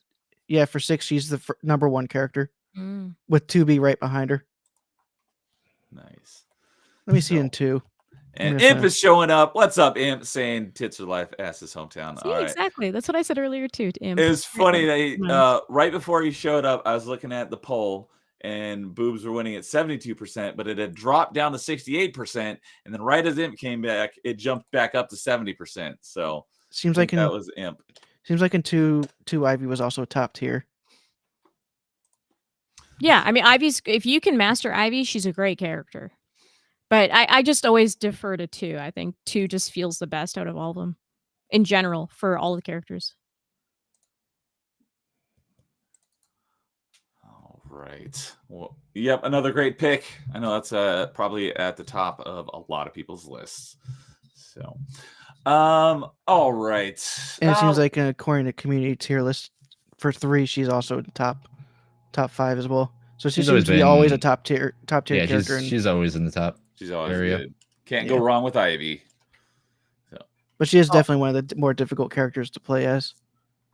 It's one of those takes more skill to use, but has better rewards. And 5, and one of the, in 4, she's apparently a low tier. Not as good in 4. All right. Dude, do you want to give us your number one? Yeah, I can go for my number one. I'm gonna sit since this is the first time I'm mentioning this series. I'm also gonna talk about the one honorary mention from the series as well, and because I skipped over her, but oh, for some reason it didn't. I hit enter, but the first one is actually they're both from Devil May Cry. Okay, I was like, I don't recognize this character. Number one is Kyrie, which is Nero's girl. And up here. it's not even the fact. It's not even how she looks. I mean, she is gorgeous, but she wears very, very modest clothing. But the thing is, though, when she saw both her brother and Nero, who all three of them grew up together, with their swords at each other's throats, she was willing to sit there and listen until she got captured because the actual villains of the Devil May Cry 4 were like, okay, this is taking too long, and so they capture her, and then because of that her brother starts questioning the church that they're a part of, and then Nero goes to save her. So throughout that entire process, she's no longer questioning Nero, and so like she's not one of those girls that will harp on something like that because she understands something was going on that caused them to cross swords with each other. And when she's finally saved, she doesn't really question. She just like, thank you for saving me, pretty much. And so that's how Devil May Cry 4 is. And then the Devil May Cry 5, they've been living together for the entire time as the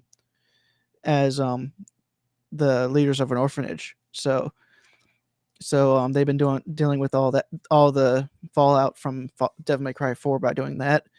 And during Devil May Cry 5, this is a spoiler, when Nero finds out that Dante is his uncle because Dante didn't want him killing Virgil because Virgil was his father.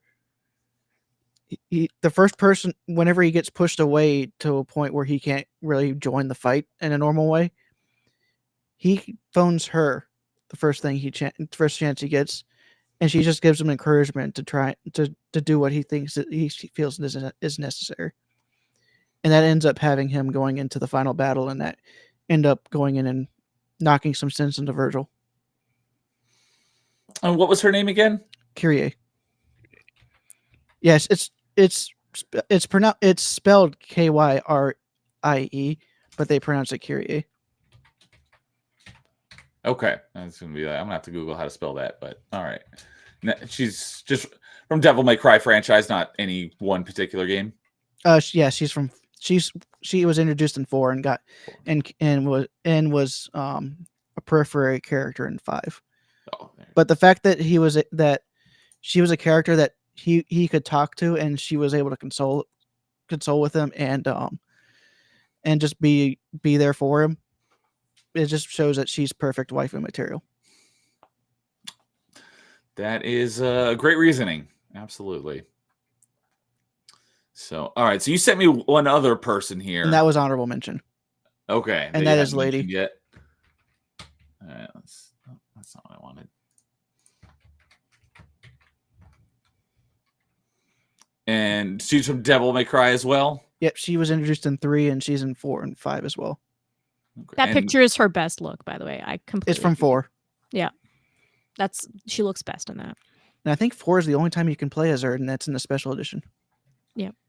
Because in 4 special edition, they made it so you can, instead of Nero and Dante, you play as Lady and Trish. The coolest part about that game, in my opinion, I love that so much. But it was in the special edition, not the original release. Yeah. I still think 4 is the best Devil May Cry. But that's also because of the achievements and how crazy 5's S rankings were. Actually encouraging you to skip battles to do better for your S ranking is terrible. I feel like that's another stream in itself because I'm a Devil May Cry 3 and 5 person. I love 4 as well, but 4 is not my favorite. It's really good, but But you can see where I'm coming from with that S rank. It's like, Oh, why yeah. are you making it in a way that encourages me to skip fights in a spectacle fighter? Yeah. It's an achievement thing that it just goes into a bigger autism that I have about the achievement hunting. So Yeah, that's why I'm like, I'm not having this Here's the conversation. thing, though. If I was a kid, if I had played the Devil May Cry series as a kid in the PS2 era, I would have tried to S rank every level, every difficulty. I would have done that anyways. It's just that Devil May Cry 4 and 5 had achievements for it. So I would have already have been questioning how 5 was doing those S ranks, even without the achievements. So, D-Day is saying that all the girls in 4 are peak. Great art style. So, I think he approves. Even Trish's disguise, which she doesn't use for very long. I don't know anything about DMC, so I can't. I'll post it in the Discord. I'll have to find it though. No worries. So, all right. Kay, anything, since I think you're probably, well, I could be wrong, but I think Kay's played DMC, but I'm not sure about the rest I'm of us. I'm a huge Devil May Cry fan. That's what I thought. I wasn't sure about Carl and Jason if they'd done. I am a huge Devil May Cry fan as well. Oh, Carl, I don't know if you want to chime in. I already kind of simped over, like for me, it's Nico and Trish that I love. I like all the DMC ladies, but I'm just like, I never found them to be like, you know, like show stealers. I like Dante and Virgil are like the guys I gush over. You know, everyone else just feels like, you know, they're there for the story. I forget the girl in 5. It's been a hot minute. Who drives the van? Nico. Yeah, Nico. I love Nico. Yeah, I love Nico too. I thought she was the one that they really put the most effort into. Her animation is so good. Like just everything about 5. Like, and she gives the most broken she gives Dante the most broken weapon in the game. Yeah, 5 is great. Yeah, I love 5. I actually was that's the first steelbook I ever ordered from overseas too. By the way, Neo, I posted in Discord that's what Trish's disguise looked like in Devil May Cry 4 at the beginning. Okay, gotcha. But she gets out of it like after the third level, so it's like she's not even in that disguise for long. So a disguise doesn't seem like it would make much sense in a Devil May Cry game since it's, you know, just she's infiltrating a church. Demons. Okay. Interesting church if she's wearing that. So, well, you find out about halfway through 4 that they're trying to use the demon powers to become angels. Okay, that checks out. So, all right. Well, that brings it down to Jason and I for our number 1. Jason, you call it. Who's going to go next, and who's going to finish this off? I should probably go because my character, I don't think anybody might know. I might get one, but how about we'll flip it? I'll go because mine's already been mentioned, and then we'll go to you last since you're going to throw us all off the scent. Sure. So, so as mentioned, mine has been mentioned tonight. And this is like my one exception to the rule because, like I said earlier, these are all games I'm well versed in. But this one I had to make an exception with because she's my number 1. And it's close enough in that I'm not well versed in the games that she's from, but I'm well versed in the franchise she's from. So let me go ahead and bring it up. And my number 1 was Kay's number 3.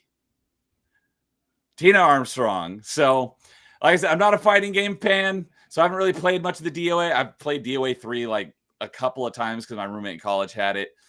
But she's, like I said, she's in the Ninja Gaiden franchise, and I'm a huge Ninja Gaiden fan. So tangentially, I made an exception because she's my number 1. And yes, like everything Kay said, I love like her, her American attitude and,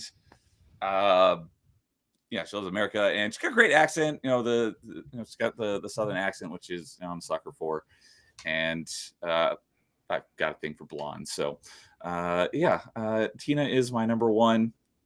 So, yeah, I think October Mike agrees. Yeehaw! So I don't have a whole lot to say because I don't know really enough about her personality, but I would marry her in a heartbeat. So She could ride me Neo. cowgirl style. Oh my god. Neo just play Dead or Alive 4. I mean, DOA 3 is actually more difficult because the Omega fight at the end is so annoying, and I'm is trying that the not to one where swear. you're fighting like a liquid version of Kasumi?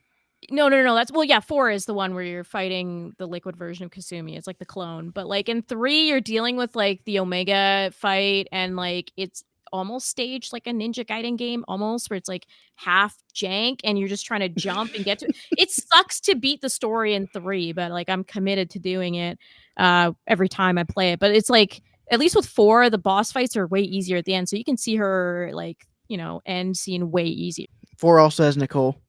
Exactly, No, that's it is right. the Spartan. So Spartan, but we don't actually get to see what she looks like. But canonically, in the DOA franchise, she has the largest bust size. You just don't ever see him because she's in Spartan armor. exactly, yeah. But no, I as you know, I love Tina as well. She almost was my number one. I shuffled things around, and then Ivy was the one for me. But like Tina is just like we said before, freedom loving girl, just all American. Like, and I like what was said earlier about how she's like the girl that like Japan thinks America is essentially. Like, she's just so fun. And she seems like a total sweetheart. Exactly. Yep, exactly. And she's a wrestler. Like, come on, a wrestler actress. You look at the Extreme Games, and like in one of the Extreme intros, she's like a supermodel for a bit, and she's just like on a runway, like doing poses and stuff. She's just so fun. And because I did watch some of this, I don't remember if it was you streaming or James streaming one of the DOA games, but it was funny because her dad like doesn't want her to. Is it her? He wants her to be a wrestler, but not a model. And so he sees her on the billboard and he like crashes his motorcycle. It was definitely me playing Dead or Alive because I like to play that a lot. But yeah, it pretty much her dad wants her to be like a wrestler like he is. And she's like, no, I want to be an actress. I want to be in Hollywood and all this stuff. So it's like she uses her wrestling skills that she's learned to, get through the campaign, so to speak. But she wants to be an actress. She wants to be on the billboards. And what you saw is her dad's ending, where he's just like, what? Like he's doing his dream, which is he wants to be in a race pretty much. And that's when he hits the billboard and loses the race because the most important person in his world, in his life, didn't listen to him and said she's on the screen. I think she's like kissing a guy or something. Fine. Hi, Leon. I love you too, Leon. But good to see you, buddy. It's been a while. Hope you're doing well. Yeah. So, but yeah, that's my number one. And yeah, pretty much I think everything that I really actually know about her is from watching you stream it. But yeah, she's just too perfect in my opinion to not be on number one, even though I'm not well versed in her games, but I am well enough versed in her franchise. So, but all right, that leaves us with Jason with his number one. He's gonna baffle us all with some character we've never heard of before. Probably not, but one that we probably wouldn't guess would come from Jason. Well, yeah, especially if, like I said, I dropped what my number two was. So yeah, my number one is my number one because I go back and play the game just because of the character design and the character just in general. Also, the nice thing about this game too is it comes from Arc System Works, so they put a lot of detail in if you want to go backstory to read about the person. And she is a new character to this franchise as well. The franchise is Guilty Gear, and the character I chose for my number one is it's not Giovanna, but it's Giovanna from Guilty Gear Strive. She is my number one. When I was making this list, it was between her and Tifa as my 1 and 2, and this is where I was talking about at the beginning. I'm like, man, I really like girls that wear white shirts and suspenders that have a bunch of belts on them, because this character is almost the same way.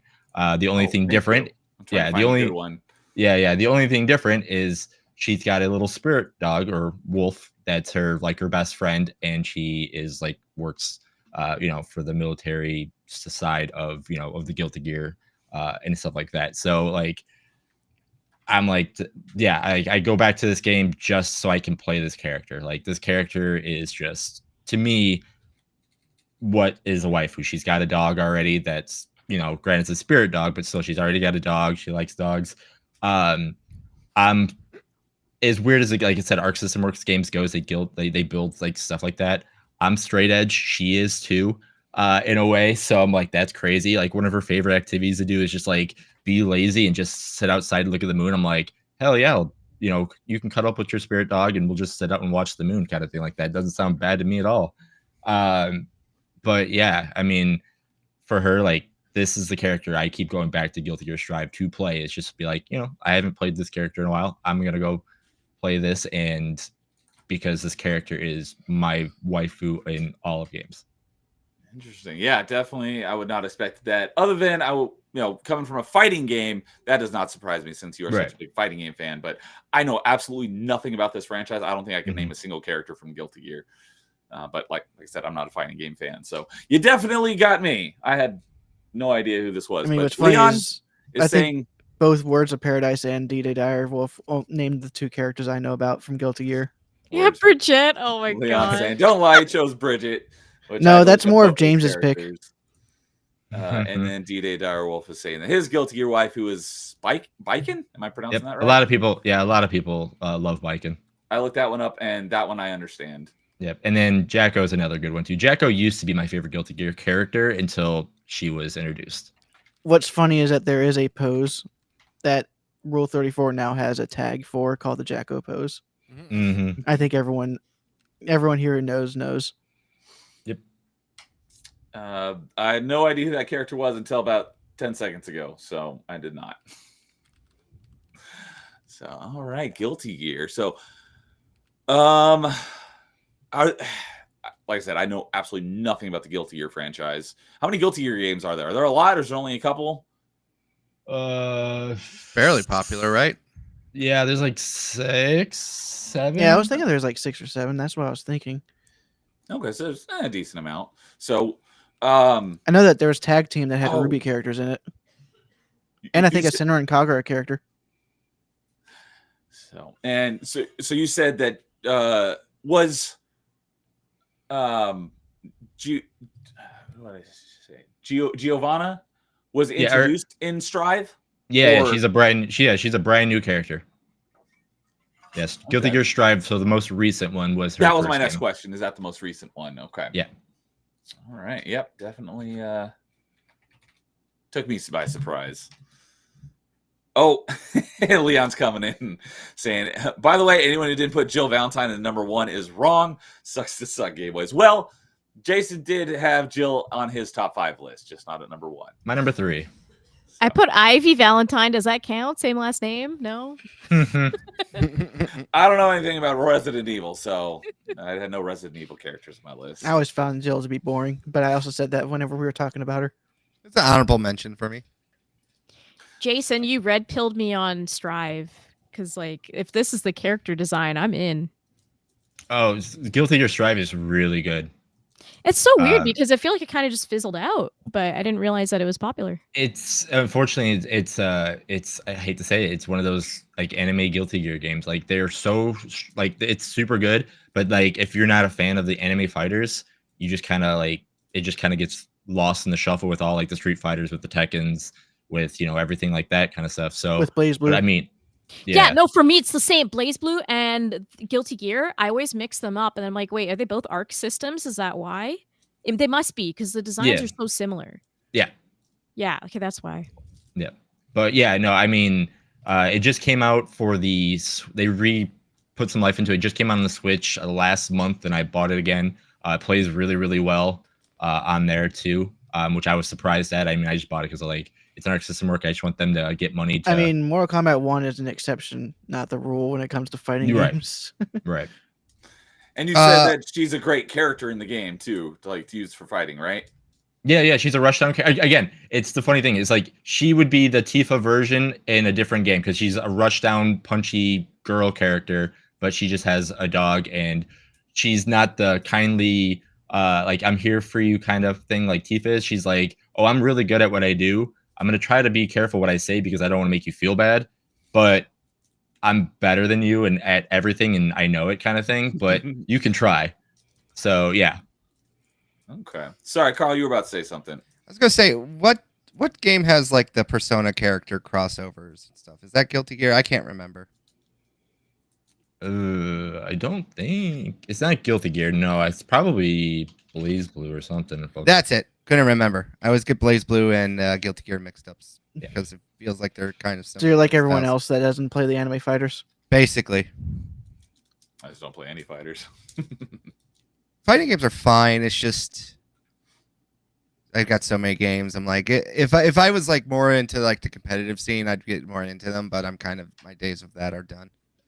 See, mine's the opposite. I like them more now since I'm not in the competitive stuff because I don't have to worry about like, oh, I need to get good at this. It's just like I can just enjoy like a low tier character if I need to. I don't need to be like, oh, cool, I'm playing, a CD character that I know my matchups are 7-3 or 3-7 or however you want to look at it against all these characters. Why am I playing this? I can actually play a character like her and be like, if she's top tier list, cool. If she's middle or bottom, I don't care. I just like this character. I'm going to play this person. And sometimes you can do better with a low tier character because people haven't practiced the matchup. True too. Okay, Ganondorf main. I see you, dude. So another comment here from Leon. Speaking of better than you at everything, Kay, have you finished Sonic 06 yet? We finished the Sonic campaign. We've 100%ed it, and now we're going to be moving on to Silver and Shadow. And I'm. You know what's going to happen when you get to the end of the final run. No, I don't know. Please, the amount of jank I've fought through, and I want to play PO6. I want to get to the good version of it what Leon recommended, and I'm stuck playing the janky version right now. I hate it. But the Eggman fight at the end of the Sonic one actually was easy, and it weirded me out because it worked properly. So the whole time we're struggling in all those levels, and we got to the Eggman fight, and I was like, wait, this is just playing properly. What's going on? I beat it in one go. It was very anticlimactic. So this is actually easy. So I have the other stories next, but I did 100% Sonic. Nice. The only memories I have of Sonic 06 are when I was working the night shift, and I had a rare day off, and I just went over to my buddy's house, and both of them just went on 100% run of Sonic 06, and it was so boring I fell asleep, and then I woke up at 4 a.m. and they were still going, and I think I passed out at 10, and I was just like, "You guys are still playing this game?" They're like, yeah. And I'm like, is it even good? And no, it's awful. The problem is, especially if you're a Sonic fan, you see so many pieces there. This game actually could be really great, and it should have been really great, and they just messed up. That's all it is. It's it actually has the foundation to be a good game. Story is very interesting. Music is top tier. Is that including the girl and hedgehog kiss? Okay, no, I don't like that part, obviously, but the rest is interesting, all the time travel and stuff, and then the level design, obviously they did a really bad job of everything breaking in it, but the actual levels are cool. So it really annoys me that it doesn't play properly because it's that's the only problem with this game. Everything else is fine. And the girl, I don't like Elise at all. No, you don't like the furry awakening for a lot of people in 06? No, I can't deal with that. I feel very strongly. How can it be furry awakening when she's not the furry?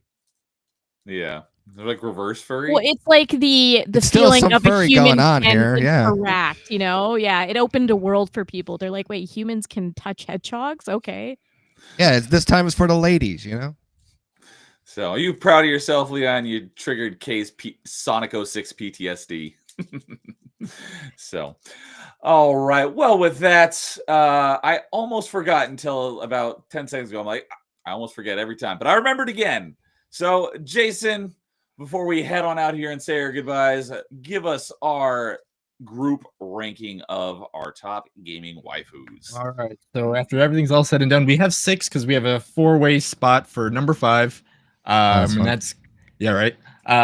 Giovanna, Kira, Tali, and Ivy all share number 5. Number 2 is Samus, and number 1 is Tina. Yeah. Let's go, Tina. That makes me happy. So, all right. Well, thank you for that, Jason. And the poll has, I'll go ahead and hit end now, but the poll for butts versus boobs are winning 67% to 33%. How dare you not end it when it was 69? Double win. So thank you for, that's a double win. So with that, that'll wrap it up for tonight. But before we say our goodbyes, we'll let everyone go around the horn here and let us know what they got going on and plug anything they are doing. So we'll go ahead and let's start with Dude and kind of work in counterclockwise order. Dude, what do you got going on that you want to tomorrow night? I'm on your channel again to play more right. Dude Souls. So we're going to be continuing that run from the Gaping Demon. More reverse Dude Souls tomorrow night right here, where I watch Dude show me how it's done after I struggled and, heavily struggled through Dark Souls.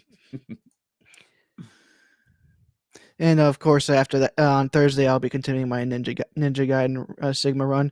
But over the weekend, I'll be off streaming because I have family visiting for the weekend. Sorry, Leon got me. He said, "None of y'all are gay except Carl." Shots fired. It is what it is. So let's see here. I think, oh shoot, I forgot what my custom commands are. But yeah, so tomorrow night right here, more Dude Souls, and then over on Dude's Rumble channel, he will be continuing his playthrough of Ninja Gaiden Sigma. And I am learning some things because I've not played the Sigma version, so I'm learning what is and is not in the Sigma version from basically everything I've known about Sigma version just by what I've been told. So now I'm getting to experience it, watching him play. I will be playing it myself at some point. I just don't know when.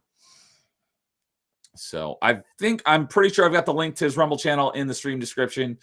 I'm trying to find where my chat commands are because I'm not sure if I've got it under. I do. Okay, let's see if this works.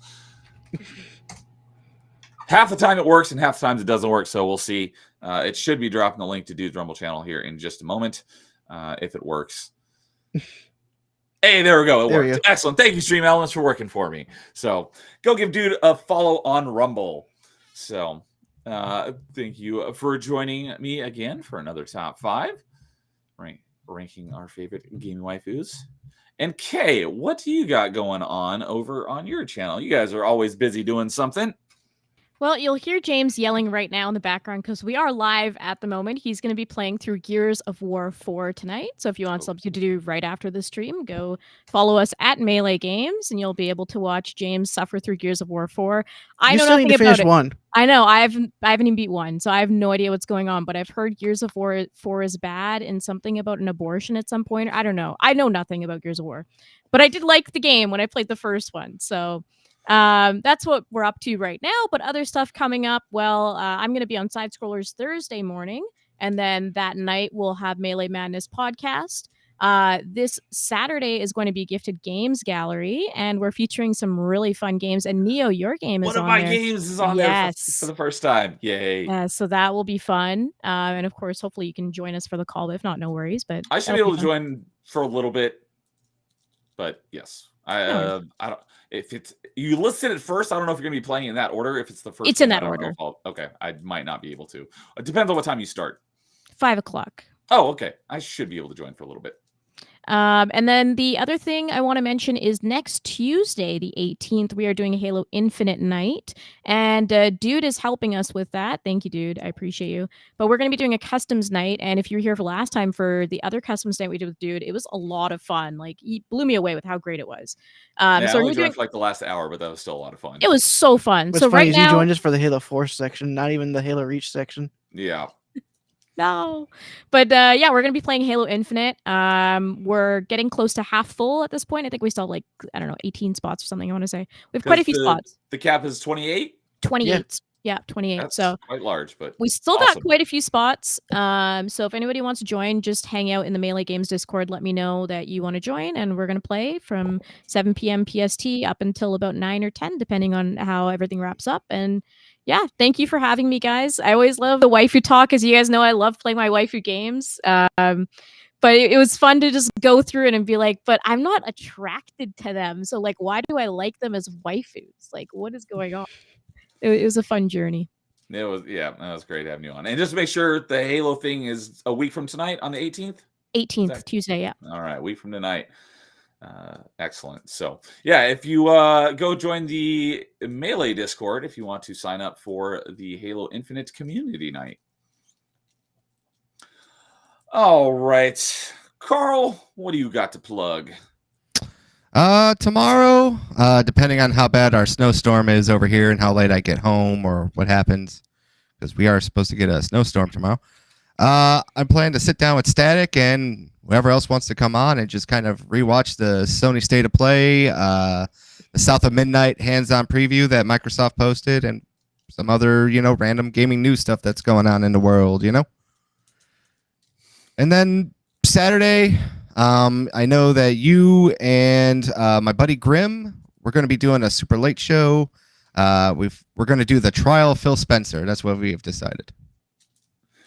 Yes, I'm glad that you were able to make accommodations because we are both. I mean, you play a lot more varied platforms than I do, but we're both big Xbox guys, so I appreciate that. So that's all I basically got for now. Maybe a random Sunday stream to showcase a game. I don't know. See how tired this is going to go. But besides that, that's basically about this week. I was Friday's Valentine's Day, so taking off to go hang out with my wife. That's about it. Yeah, fair enough. And all right. And no, Leon is taking more shots at the panel. You didn't have the joke, but he said, I don't know about Ninja Gaiden Sigma, but I guess Jason and Ninja Gaiden Beta. Oh, shots fired. Ninja Gaiden Beta does not exist, at least not yet. So, well, I'm pretty sure it exists. Just exists as code because it's the beta of Ninja Gaiden. Yes, the beta version that was never released to the public. That means there's an alpha as well, though. Ninja Gaiden Alpha, yeah. So, Jason, I'm pretty sure the Omega is the original release. That would be cool. Ninja Gaiden Omega. But anyways, Jason, you got anything going on you want to mention? Nothing much. Like I've been in the background just playing some fighting games, so might decide to turn the camera on and start doing something with that soon. But we'll see. And then other than that, just every 2 weeks, catch us here at Nerd News or at my channel, or both, depending on what you want to do. And just get ready for our top fives because these have been a lot of fun and we're rolling them out. Yeah. So. If you find Maximilian Dude, definitely turn on the camera.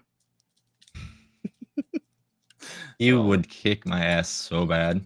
Probably. He plays. I don't know how he can play so many games and still be as good as he is at all of them. Yeah, like I play all of them too, but I'm like, nope, I would never be able to do that.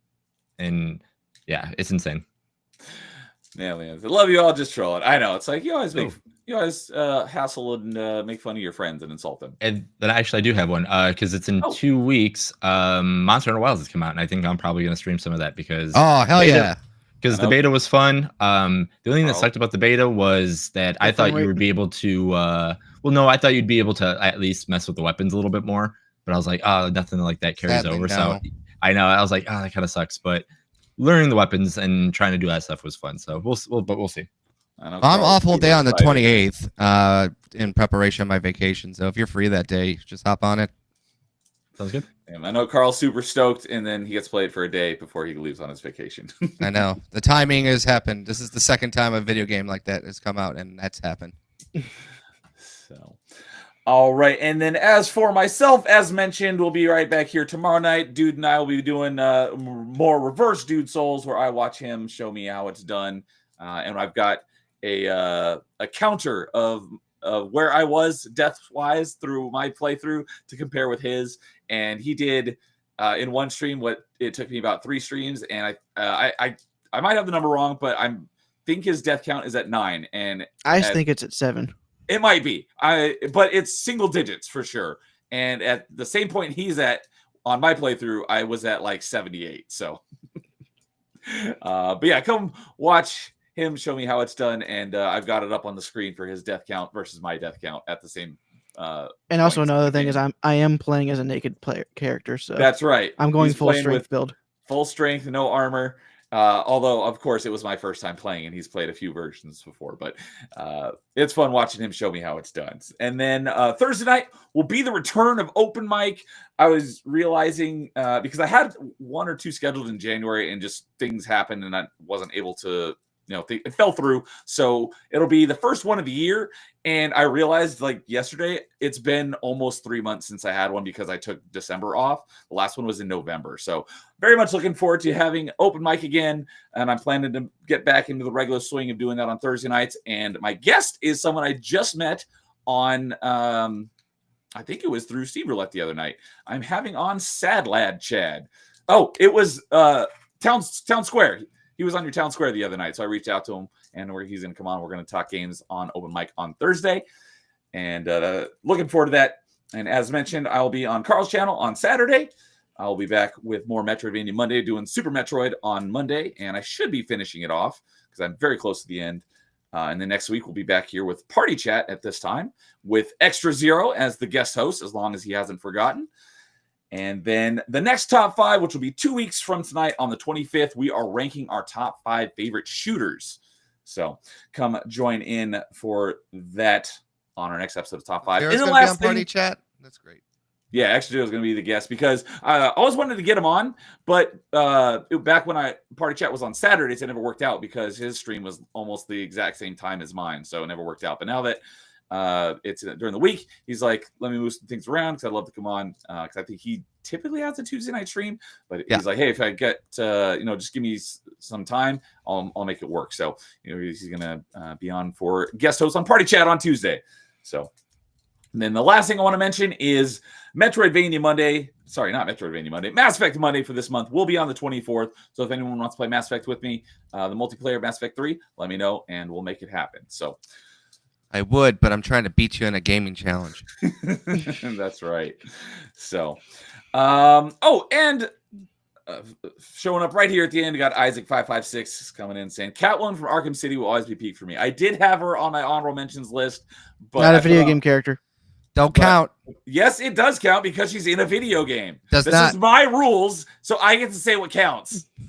Well, I feel like I'm being scolded by my dad right now. What's going on? Jason, back me up here.